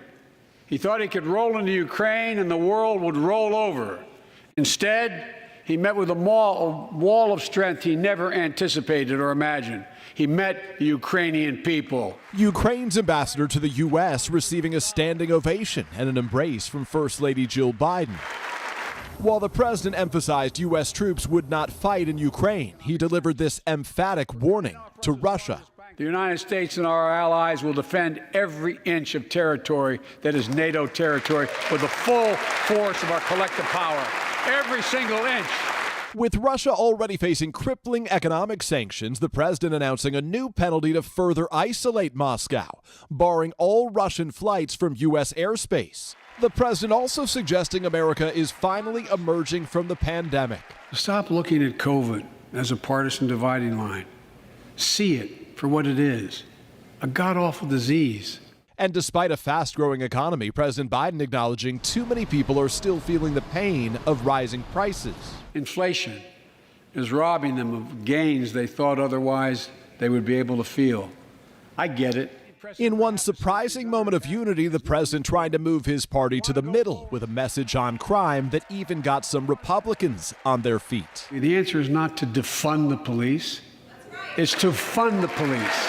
Throughout his speech, the president was repeatedly heckled by a pair of far-right Republicans, Marjorie Taylor Greene and Lauren Boebert, including when he invoked the memory of his late son. I know. One of those soldiers was my son, Major Beau Biden. Boebert yelling 13 of them, an apparent reference to the number of service members killed during the U.S.'s chaotic withdrawal from Afghanistan. The president's speech immediately panned by Iowa's Governor Kim Reynolds, who gave the Republican response. It's time to lead. But we can't project strength abroad if we're weak at home. In the end, President Biden praising Americans' resilience and resolve. The State of the Union is strong because you, the American people, are strong. And here at home, with COVID cases declining, the president also detailed the next phase of his pandemic response, including a new test to treat initiative designed to provide patients with new antiviral medications just as soon as they learn that they are infected. Still on Ukraine, in this moment of global uncertainty, the president really looked to rally the world together in its fight against autocracy overseas, hoping that he may also be able to unite Americans behind other presidential priorities here at home. Savannah. All right, Peter, thank you very much. And joining us now, the Vice President of the United States, Kamala Harris. Madam Vice President, good morning. It's good to see you. Good morning. Good morning. Well, as you know, the U.S. and its allies have unleashed massive sanctions on Russia, inflicting real pain on the Russian regime. We've seen actions from Western nations that were unthinkable 2 weeks ago. That said, Putin is continuing with this campaign. It grows more brutal by the day. Do you still believe these actions that the U.S. and the West have taken will be enough to stop him?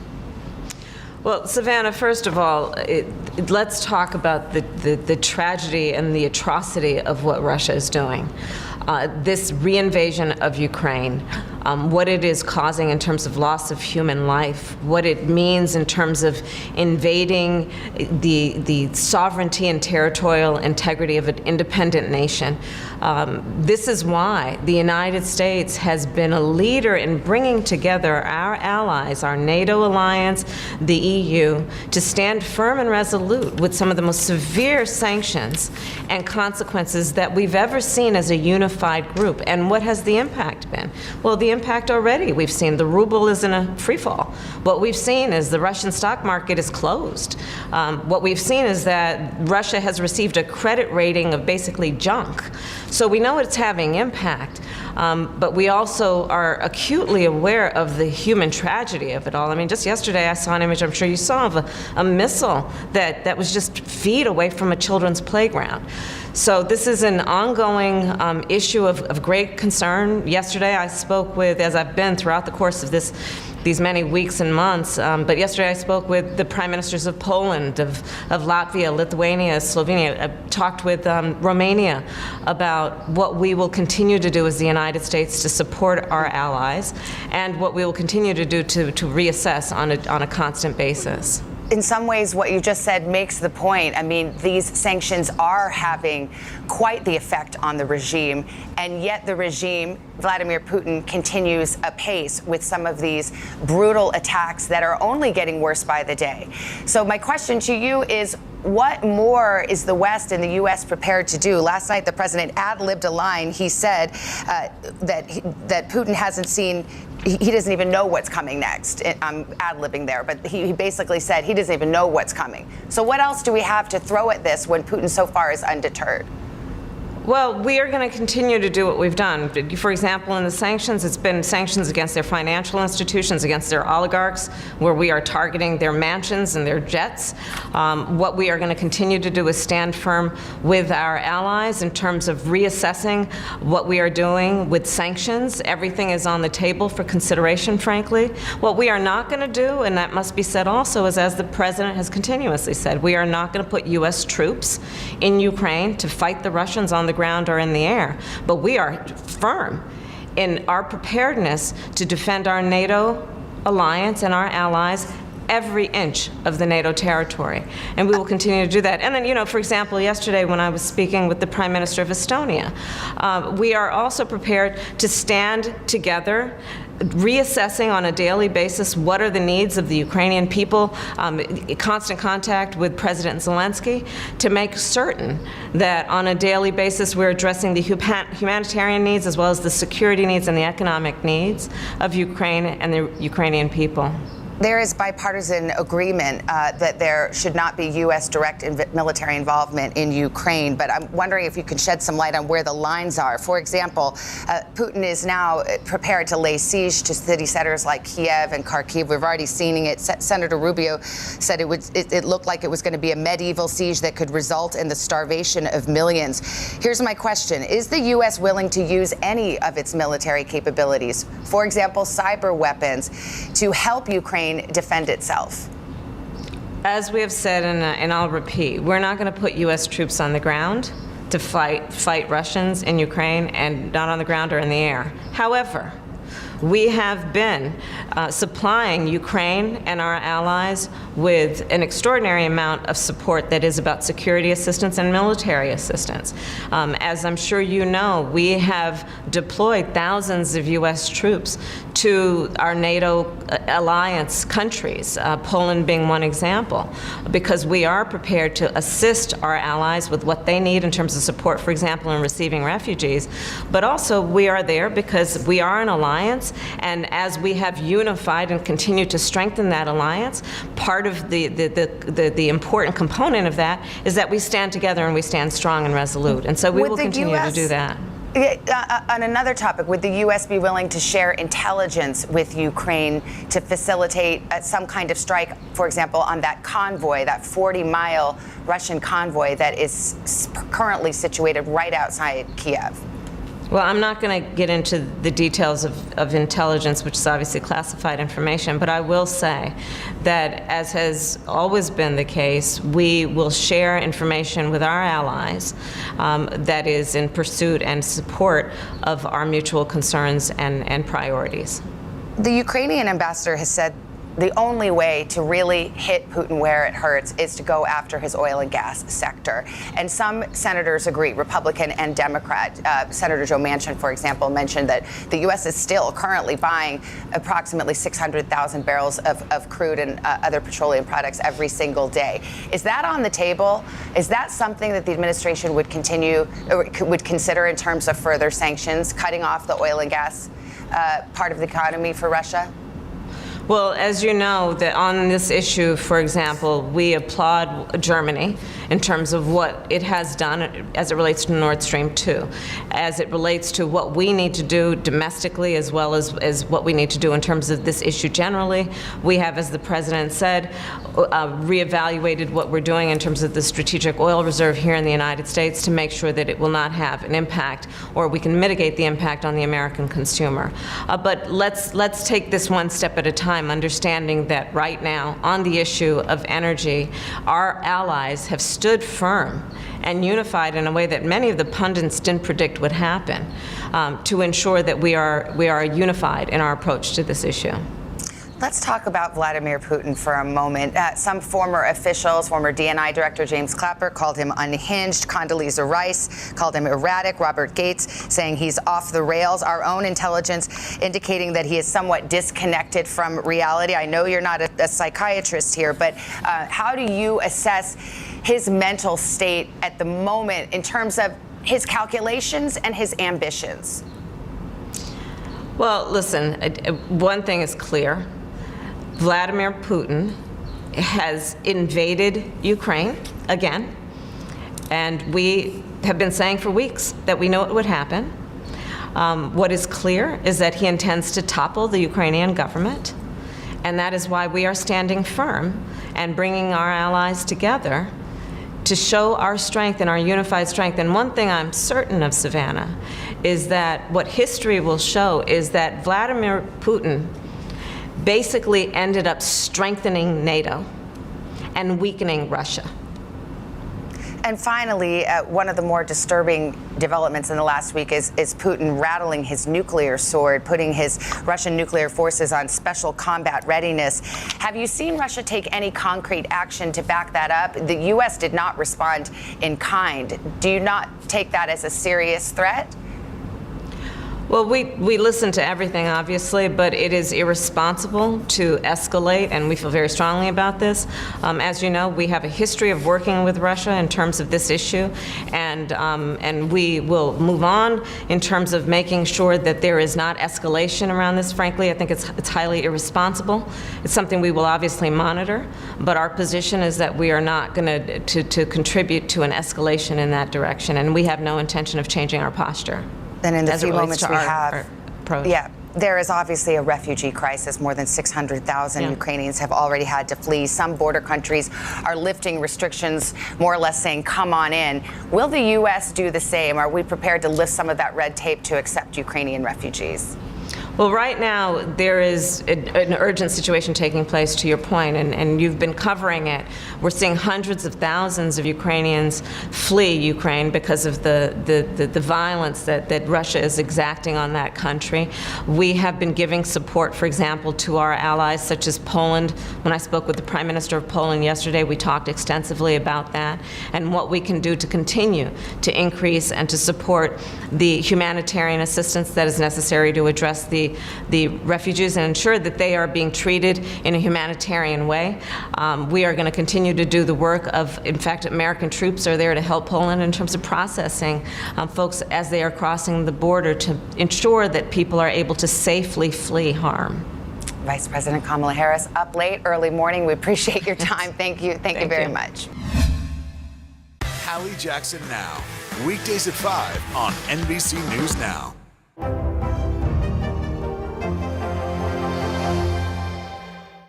This is a very different kind of program. We're here to start conversation about the big things happening in our world. Professor, I'm not asking you to predict the future, but what do we think that the new normal is going to be? Is part of this that everyone's rethinking their jobs during this pandemic and their relationship to their employers? What is your biggest tip for any parent who's concerned about this? It's not my job to tell you what to think. My job is to think about what you tell me. Now Tonight with Joshua Johnson, streaming weeknights at 8 on NBC News Now. NBC News, streaming free now.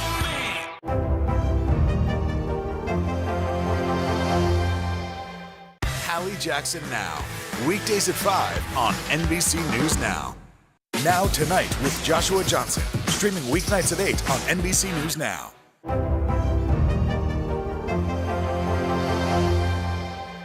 NBC News, streaming free now. Hallie Jackson Now, weekdays at 5 on NBC News Now. You think it's been healthy for the Democratic Party to highlight the division in the party?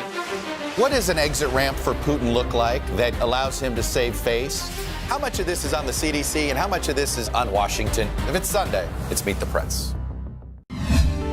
This morning, our friend Jill Martin is opening up about her own health to raise awareness for all women out there. And we are so glad you are telling this story. Yes. Thank you. And you'll meet my doctor in a moment. But good morning, everyone.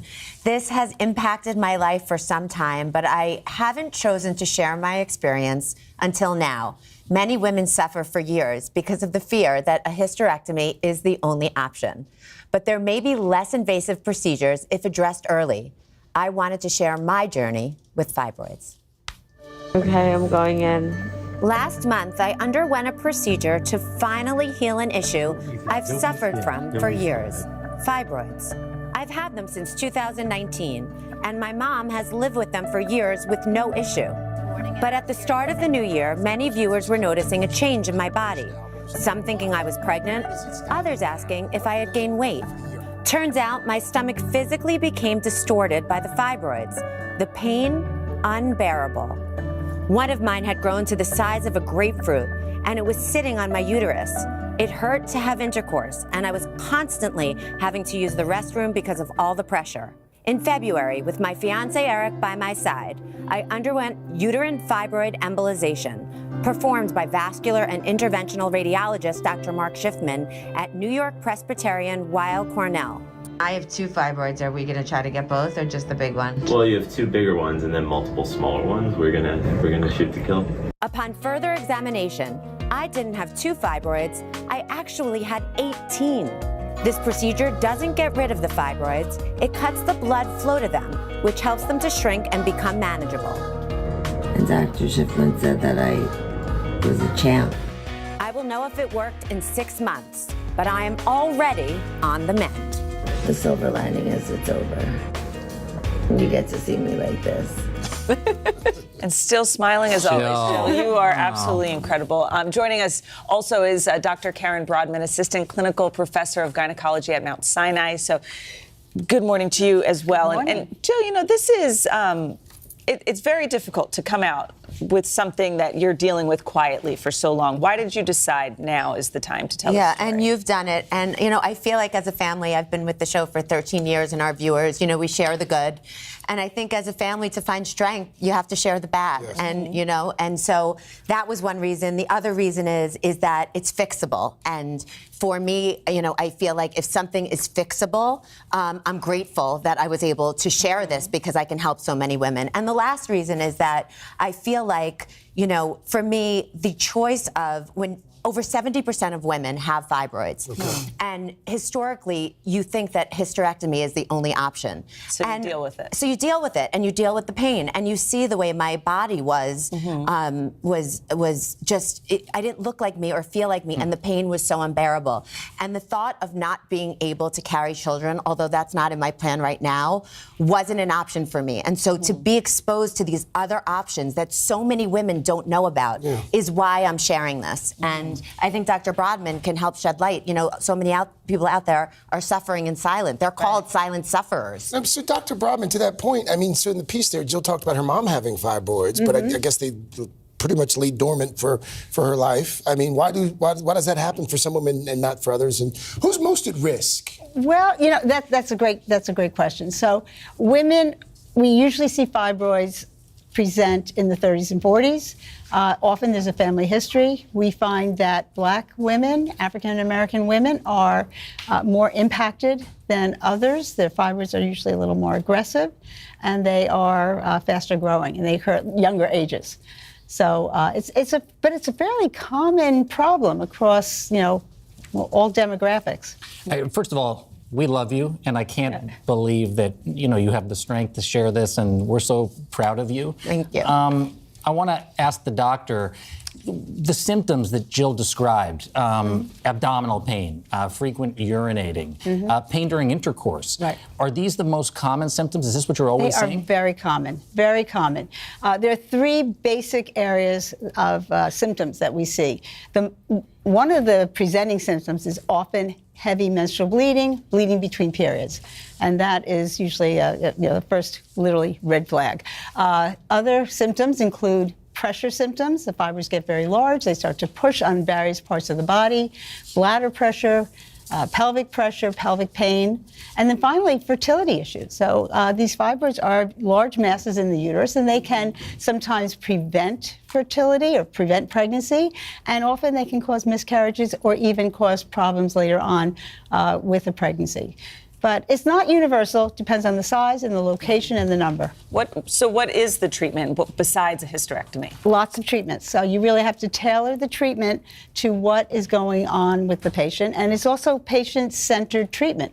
If it's heavy bleeding, we can sometimes treat that with medications alone. If it's a pressure symptom, then we can either resort to surgery, including hysterectomy or myomectomy, or other less invasive, minimally invasive procedures. But there are options, and that's what I want to get out of this is that ask your doctors, ask the questions. There are less invasive options other than the historic hysterectomy. Are they gone? So I'm still like with the heating pad. I'm okay. I'm healing. They'll know in 6 months if it works. But I'm just very grateful that it's fixable. And thank you for everything. Yeah, you're welcome. Thank you for telling your story. We're going to help a lot of people. Yes. Absolutely. Such an important story to tell. Jill, Dr. Broadman, thank you so much. Jill and both her doctors are actually going to stick around to answer viewer questions live starting at 10 a.m. Eastern on our Today Show Instagram page. Jill also wrote a personal essay about her experience that you can check out on today.com. Well done. Thank you. Now Tonight with Joshua Johnson, streaming weeknights at 8 on NBC News Now. This is a very different kind of program. We're here to start conversation about the big things happening in our world. Professor, I'm not asking you to predict the future, but what do we think that the new normal is going to be? Is part of this that everyone's rethinking their jobs during this pandemic and their relationship to their employers? What is your biggest tip for any parent who's concerned about this? It's not my job to tell you what to think. My job is to think about what you tell me. Now Tonight with Joshua Johnson, streaming weeknights at 8 on NBC News Now. You think it's been healthy for the Democratic Party to highlight the division in the party? What does an exit ramp for Putin look like that allows him to save face? How much of this is on the CDC and how much of this is on Washington? If it's Sunday, it's Meet the Press. Hallie Jackson Now, weekdays at 5 on NBC News Now. NBC News, streaming free now. This is a very different kind of program. We're here to start conversation about the big things happening in our world. Professor, I'm not asking you to predict the future, but what do we think that the new normal is going to be? Is part of this that everyone's rethinking their jobs during this pandemic and their relationship to their employers? What is your biggest tip for any parent who's concerned about this? It's not my job to tell you what to think. My job is to think about what you tell me. Now Tonight with Joshua Johnson, streaming weeknights at 8 on NBC News Now. Now Tonight with Joshua Johnson, streaming weeknights at 8 on NBC News Now. NBC News, streaming free now. You think it's been healthy for the Democratic Party to highlight the division in the party? What does an exit ramp for Putin look like that allows him to save face? How much of this is on the CDC and how much of this is on Washington? If it's Sunday, it's Meet the Press. NBC News, streaming free now.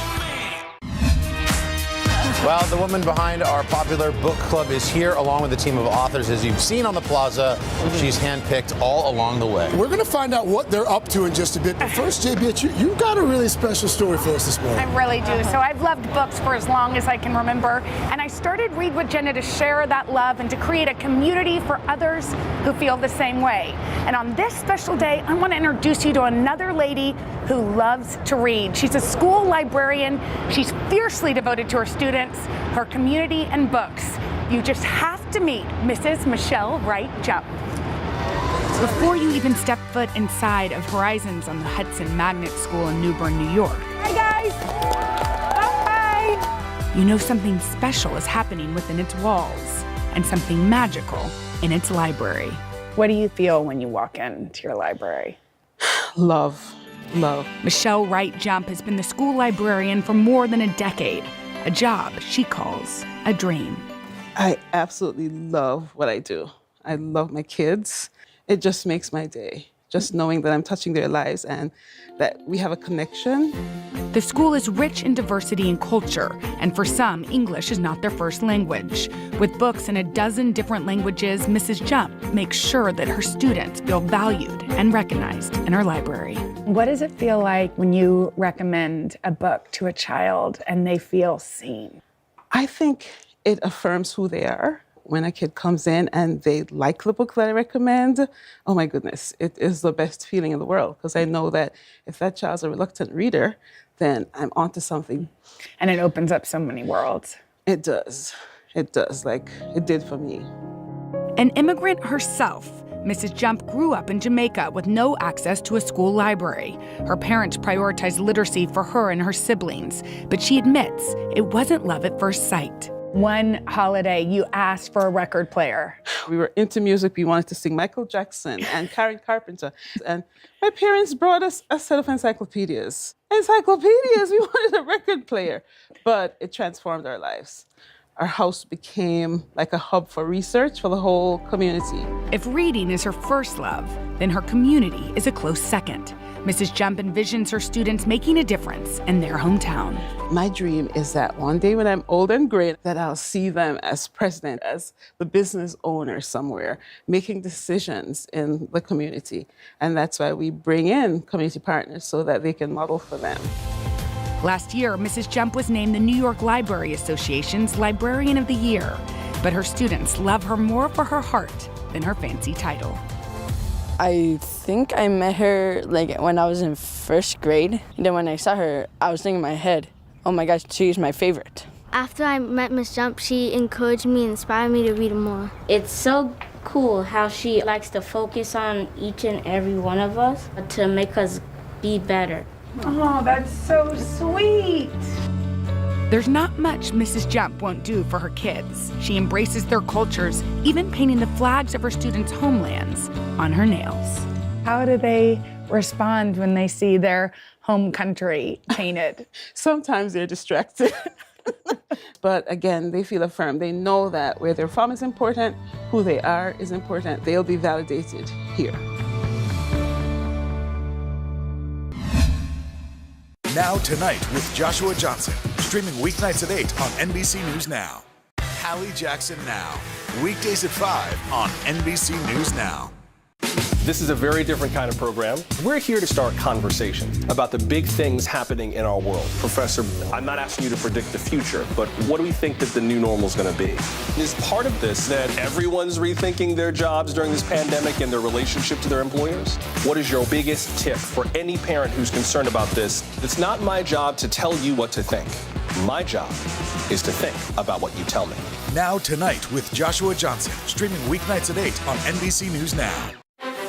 You think it's been healthy for the Democratic Party to highlight the division in the party? What does an exit ramp for Putin look like that allows him to save face?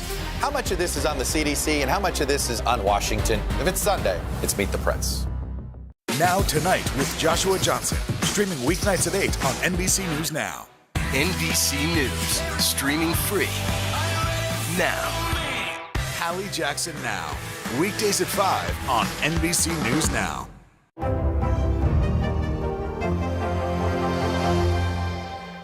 Hallie Jackson Now, weekdays at 5 on NBC News Now.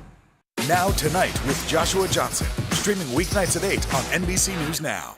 NBC News, streaming free now. Make sure you join us for another big show tomorrow on Today. We're going to see you then. Have a fantastic Wednesday.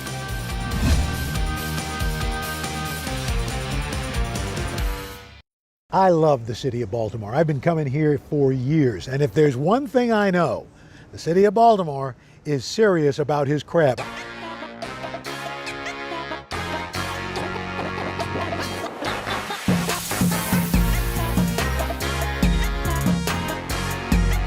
I love Baltimore crabs. This is the stomping ground of crabs. And I've been eating crabs since the time I could sit up at a table. It's a little spicy, salty, and savory all in one.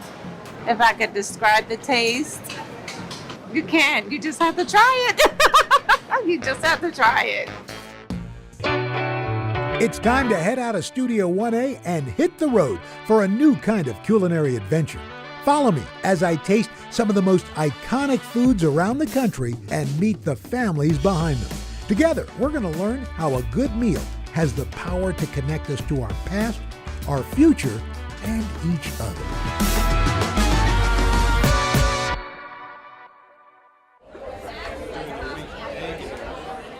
When you think Maryland, you gotta think blue crab, an essential part of the state's culture and cuisine. And no place knows how to cook it up quite like Baltimore.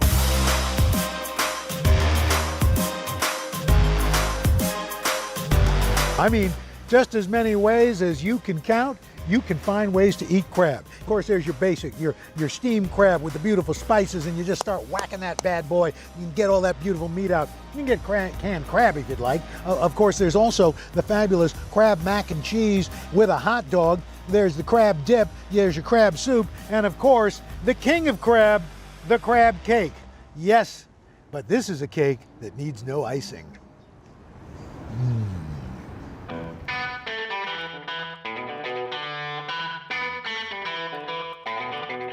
Crab cakes have been enjoyed by many for centuries throughout the Chesapeake region. But here in Baltimore, they're a way of life. And one of the city's most popular go-tos is tucked away just inside the world-famous Lexington Market. We're headed back to Houston today, and we wanted to have the best crab cake in town. We're from Orlando, glad to be here. People been coming to Faidley's for years. Yes. Ever since I was little, and I'm 25. People from all around the world come here to Baltimore just to grab a bite of the famous Faidley's crab cake. It's made with fresh Maryland crab and family love.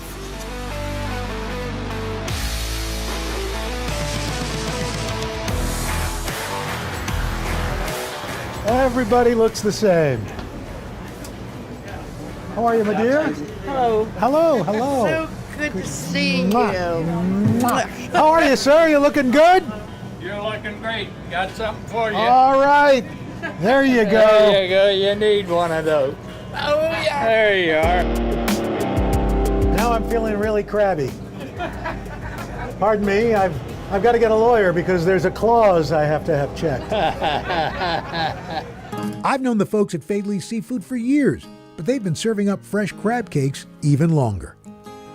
Hi, I'm Nancy Faidley Devine. I own Faidley Seafood. It's been in my family now for, 4 generations, and the 5th is coming up, so we've been around a long time. I think people are astonished to see my parents at 84 and 89 still working.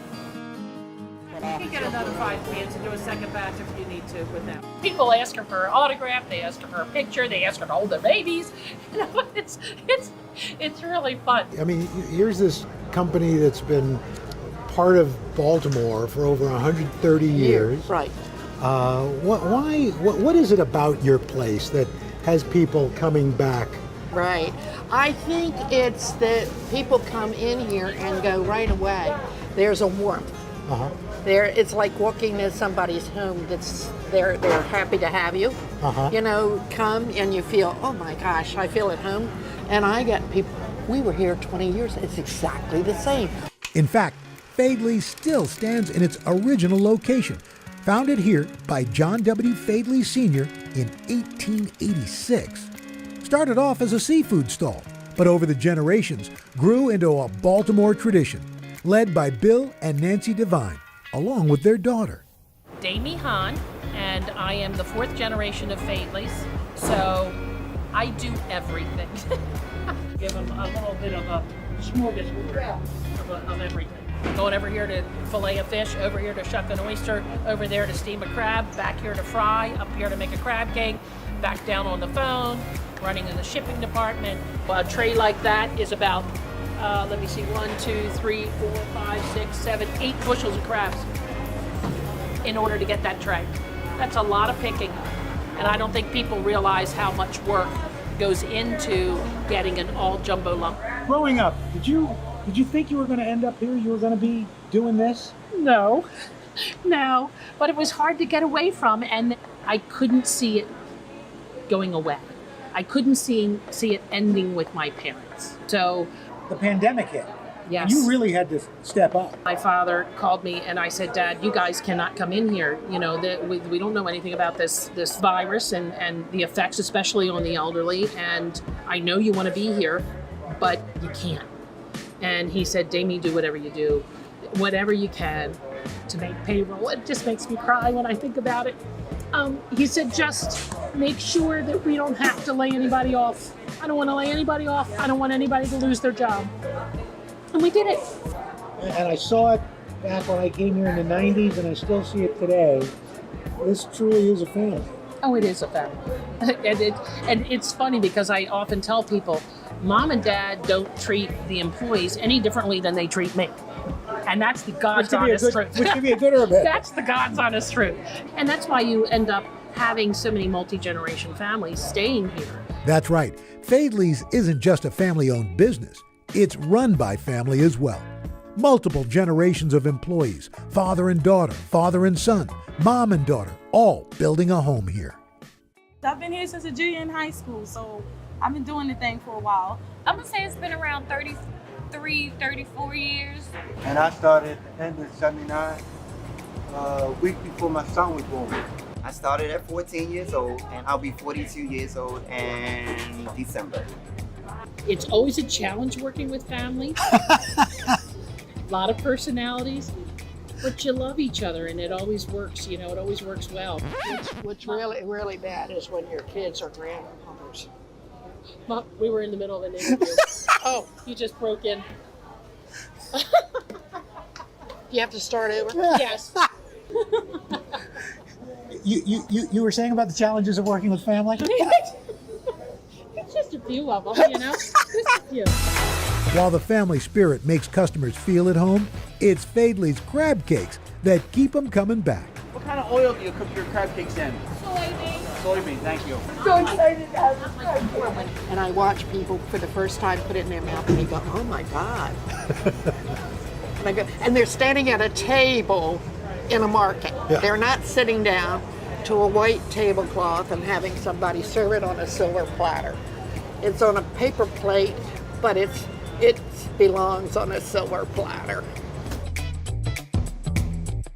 Nancy created her recipe in 1987, saying she's never changed it. So, besides yourself, how many other people know the Faidley's crab cake recipe? I sleep with her, she won't tell me.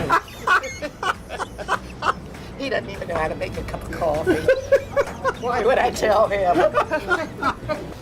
So some people use breadcrumbs, you use crushed up saltines. Broken saltines, yes. And not fine, because you have to use more. So, and then this is the magic sauce. This the secret sauce? Yes. So it's just enough to mix the ingredients together, Right. nothing more. That's right.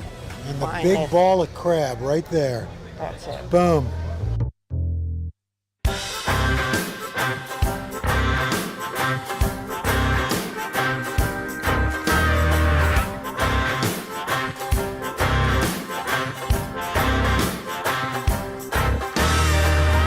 Oh, look at this. Oh, boy.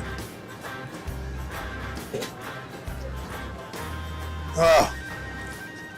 It was just like I remember eating it 26 years ago. You know what?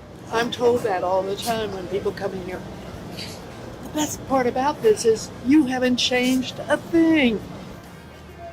Now this is a legacy. Well, we know how the crabs end up, but how do they get them? Let's go find out. Coming up, the generations of black watermen who've made a living pulling in Maryland's most famous catch.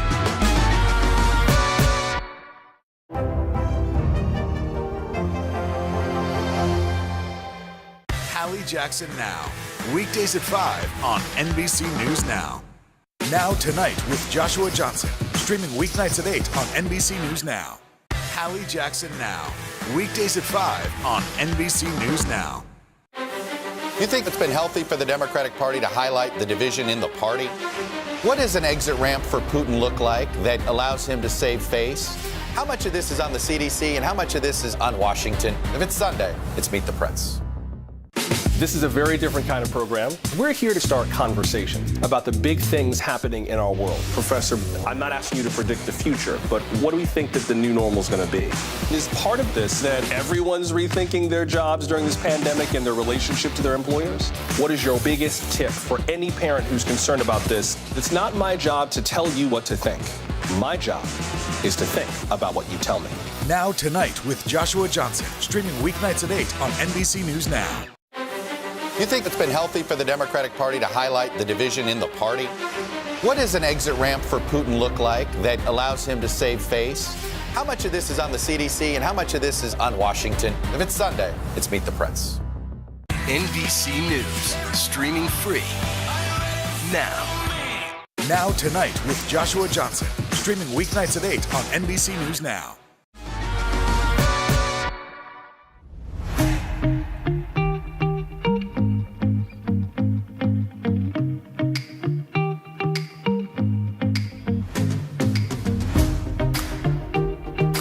The Chesapeake Bay men and women who work these waters are probably just as famous as the legendary catch that they pull out. And in fact, it's back-breaking work that is passed on from generation to generation, including blackjacks. Those were the black watermen who worked these waters all the way back into the 1800s and are a vital part of this community. The Chesapeake Bay is home to a vast variety of seafood, but none as valuable or as well known as the blue crab. The catch here makes up over a third of the nation's supply, and on average, more than 50 million pounds of blue crabs are harvested from the bay. I'm Captain Tyrone Meredith, charter boat captain, owner, and operator of the Island Queen II. Captain Meredith knows these waters well. He grew up on them.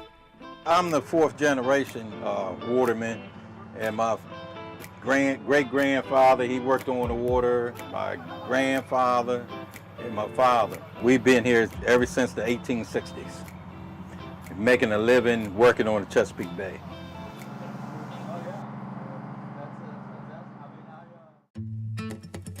This has been the way of life for generations of watermen here in Kent Narrows, a town just 50 miles south of Baltimore.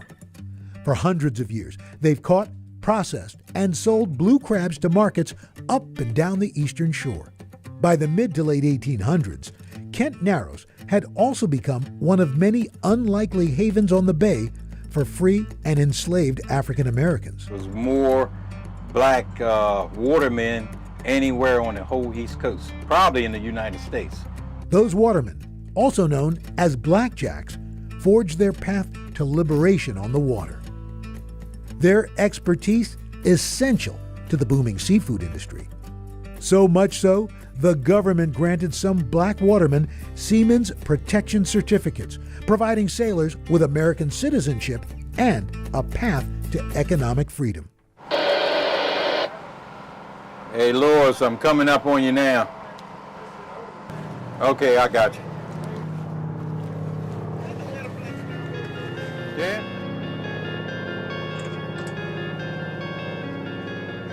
Howdy biting today? This morning it did pretty good.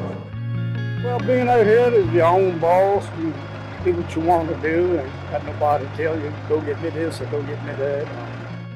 75-year-old Lewis Carter still finds that same sense of freedom on the water today. He's also one of the last generations of black watermen alive. Every morning, before the sun rises, he sets out to catch crabs in the bay. I started in 1961, I was about 15, and I've been at it ever since. Right now, I'm going down the line, and when I get to the other end, I'll throw it off. Crabs will come up on that bait. The pressure from the water pushes them back in this dipper. Okay, these are the big, large males. You put them in one basket. That's a female with red claws. Put them in one basket. He's one of the last Mohegans left. There's not too many people that still make a living from the water. Most of them moved away, got other jobs, and it's changing because it's harder to make a living from the bay. Crabbing season runs from spring into late fall, but changes in climate, cost, and labor have made each successive year more challenging. As younger generations take up new trades, there are less people working the waters and ultimately fewer black watermen. Back when I started, it was a plenty black watermen, but they died out and the younger ones never taken their place. In one way, it makes me feel bad, you know, and I don't think it'll be no chance no more black watermen. I really do believe that. Captain Meredith estimates there are fewer than a dozen black watermen on the bay. Like many of his peers, he's had to turn to other work. Back when I was crabbing teenager, I caught high as 50 bushel a day. Right now, crabbers catching 2 or 3 bushel a day. Now I started running charters, fishing charters, because crabbing started declining and the fishing was more lucrative money-wise. And educational His charters are an opportunity to keep stories of the Blackjacks alive for generations ahead. Although tradition on these waters is changing, one thing remains the same. Nothing tastes like the Chesapeake Bay Maryland crab. It's got that certain taste to them, and it's the only place like that in the world is the Chesapeake Bay blue crab.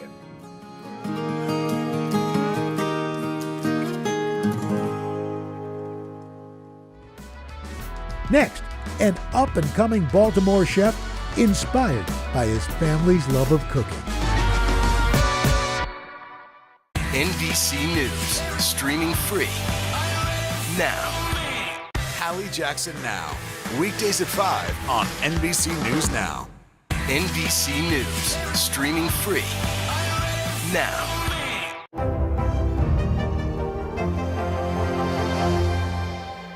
Now Tonight with Joshua Johnson, streaming weeknights at 8 on NBC News Now.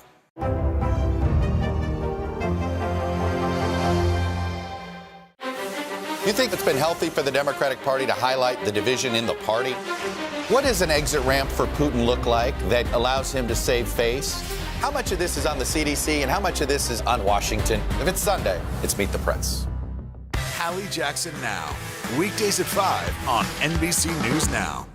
NBC News, streaming free now. Now Tonight with Joshua Johnson, streaming weeknights at 8 on NBC News Now.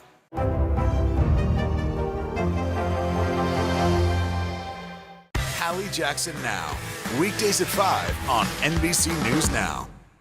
This is a very different kind of program. We're here to start conversation about the big things happening in our world. Professor, I'm not asking you to predict the future, but what do we think that the new normal is going to be?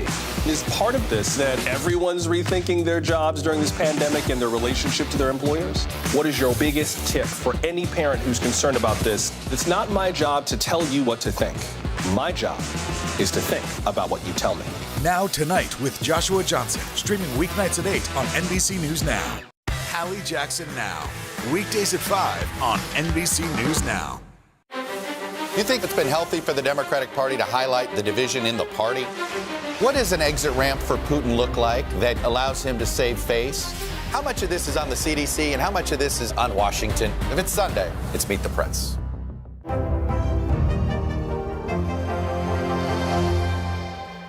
NBC News, streaming free now.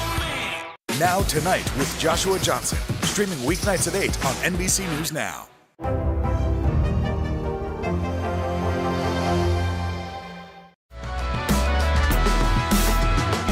Back in Baltimore, a new generation is putting a spin on the crab cake. So I'm Alex Perez. I'm the owner of Poppy Cuisine. I'm an artist at heart, so cooking, the arts of culinary, that's something that I'm very passionate about. Not necessarily having a recipe to go off of and just getting in the kitchen, freestyling and coming up with a masterpiece. It's that freestyling approach that brings people through these doors, clamoring for a taste. Jumbo, crab, lobster. Crab is king in Baltimore, so you're gonna see crab cakes, crab cake fries, crab cake egg rolls. Everyone's been going crazy over it as well. This is the bomb. So I just come back for that, and I enjoy it every time I come here. We actually live in DC, so we rode all the way up here an hour just to come here. Right now I'm drizzling our warhead and our aioli sauces on it. I have family from the Dominican Republic. I'm Afro-Latino. I'm black on my mother's side. And pretty much just always had a love for food and cooking food, eating food. So learning how to cook from my dad. So my dad taught me how to cook at the age of 10. I grew up, watching my grandmother cook a lot as well. So I started pretty much combining the foods that I learned to cook from my grandmother with the foods I learned how to cook from my father. And that's kind of like how the whole Poppy Cuisine, was born in her kitchen, essentially. That was 8 years ago. While working a full-time job, Alex began building a new business on the side, catering food out of his grandma's kitchen. In February 2020, he was finally able to open a restaurant. Then, the pandemic hit. Of course, a month later, we get the news that we had to shut down and only do takeout. So that just opened up the floodgates, essentially. And you had people standing in line hundreds of people on the block in that mass. You know, cars double parked up and down the streets, and it was mayhem. During a global crisis, the city Alex was born and raised in rallied around him. Now, Papi Cuisine is packed with locals and tourists alike. But the chef stays true to his roots, running it with close family and friends. My little sister, Natasha. Hi. How's it going? Natasha, my big bro, Alex. I can employ family members, friends, and so forth, you know, that people who I grew up with, people that I'm close to, and it's very rewarding, you know. Coming up, I'm going to grab my apron and join Alex and Grandma Gloria for a lesson in cooking crab. Now Tonight with Joshua Johnson, streaming weeknights at 8 on NBC News Now. You think it's been healthy for the Democratic Party to highlight the division in the party? What does an exit ramp for Putin look like that allows him to save face? How much of this is on the CDC and how much of this is on Washington? If it's Sunday, it's Meet the Press. This is a very different kind of program. We're here to start conversation about the big things happening in our world. Professor, I'm not asking you to predict the future, but what do we think that the new normal is going to be? Is part of this that everyone's rethinking their jobs during this pandemic and their relationship to their employers? What is your biggest tip for any parent who's concerned about this? It's not my job to tell you what to think. My job is to think about what you tell me. Now Tonight with Joshua Johnson, streaming weeknights at 8 on NBC News Now. NBC News, streaming free now. This is a very different kind of program. We're here to start conversation about the big things happening in our world. Professor, I'm not asking you to predict the future, but what do we think that the new normal is going to be? Is part of this that everyone's rethinking their jobs during this pandemic and their relationship to their employers? What is your biggest tip for any parent who's concerned about this? It's not my job to tell you what to think. My job is to think about what you tell me. Now Tonight with Joshua Johnson, streaming weeknights at 8 on NBC News Now. Hallie Jackson Now, weekdays at 5 on NBC News Now.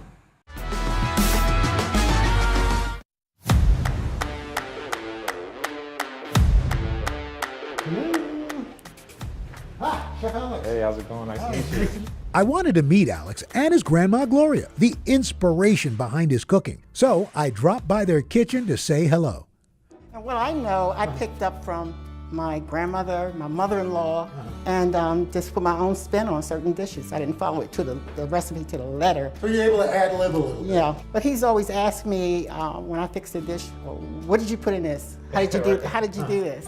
And I would tell him, I said, you don't have to follow to the letter, you know, put your own spin. And Alex has done just that, turning the classic crab cake into an egg roll. Genius! The ingredients, simple. A pound of jumbo lump crab, panko breadcrumbs, aged cheddar cheese, egg roll wrappers, and a couple of sauces and microgreens to top it off. There's the star of the show, the crab meat. Put on an apron. I've got rubber gloves on. All right, patient's ready. So how do we get started, Alex? Yeah, so first what you want to do is say we have some Maryland jumbo lump crab here. So for the most part, it shouldn't have much shells in, but typically I like to sift through it. Just gotta see if there's any shells, and if so, you can put the shells right back in this container. There you go. So Gloria, did you know you were helping raise a culinary genius? Well, no, but I know he liked to eat.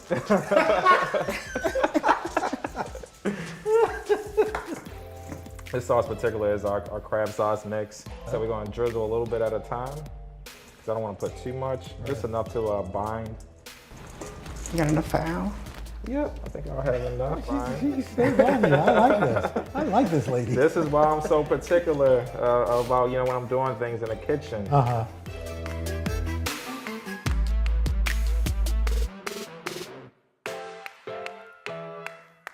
Gonna start actually rolling these things up. Yes. Why do you think this recipe is so popular at the restaurant, the most popular? Well, I think because it pretty much gives you the ability to take a Baltimore favorite and make it handheld and on the go. You know, throw in your hand kind of street eat. food. Yeah, exactly. Yeah. So I think that's one of the biggest reasons it's very popular. Other than the taste as well. Right. Well, exactly. You know. Yeah, because that's you can take it with you, but if it doesn't taste good, exactly. Come back for it. Yeah. So what we're gonna do is we're gonna take like a pinch of crab Something like a quarter cup or so. They're gonna sit in the middle. That too much? Yeah, you want to take a little bit out, a little pinch out. Actually, you want to put a little bit more in. Yeah. Which is it? All right, so that's perfect right there. That's perfect, perfect. And we're gonna literally fold them up envelope style. What is it about cooking and family that is so important? Yeah, I think for me, living a busy life as a business owner and a dad, a husband, and things like that, I feel like food is an opportunity for family to come together, talk about things, especially if you haven't seen each other in a long time. And it's, it's a way for us to connect. So, And Lourdes, is it true you've never done this before? No, I haven't. It's true. Oh. Could have fooled me that you never did this before. Look at that. Bam! Done! Faster than I did. Wow! Wow! It's a natural grandma thing. Love it. So now we're going to get the deep fryer up here and fry these bad boys up. Oh, absolutely. Woo!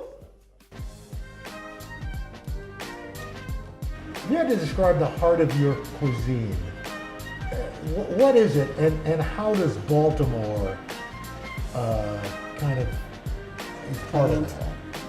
Pretty much my story, and I think that connects very well to our Baltimore, because I grew up here, all my life, and I think everything that I faced during the time that I started this company up until now, I've been transparent about, and it resonated very well with the people in Baltimore, and they watched my journey through the years, and I feel like that's really the heart of what I do. Make sure it's something crisp around the edges and then things like that. So that's why I keep turning them, so it doesn't fry on one particular side too much. And just want to even fry. Ooh. Nice and golden. So you want to cut these diagonally. So I'm going to drizzle. This is our aioli sauce, house made, and this is our Warhead sauce right here. So the sauce is kind of sweet, has a tangy bite to it. Yeah, kind of like Gloria. Yep, that's right. Well, I guess there's only one thing left to do. Yeah, and that's the piece. Yeah, yeah.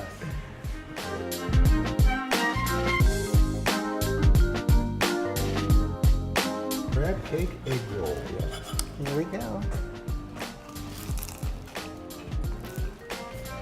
Wow. Chef Alk, you have done Baltimore proud. Thank you. Our time here in Baltimore is coming to an end. We tried the traditional crab cake, tasted a modern spin with crab cake egg rolls, and even went straight to the source on the Chesapeake Bay. At the center of it all, one thing still ringing true: food tastes better when you eat it with family.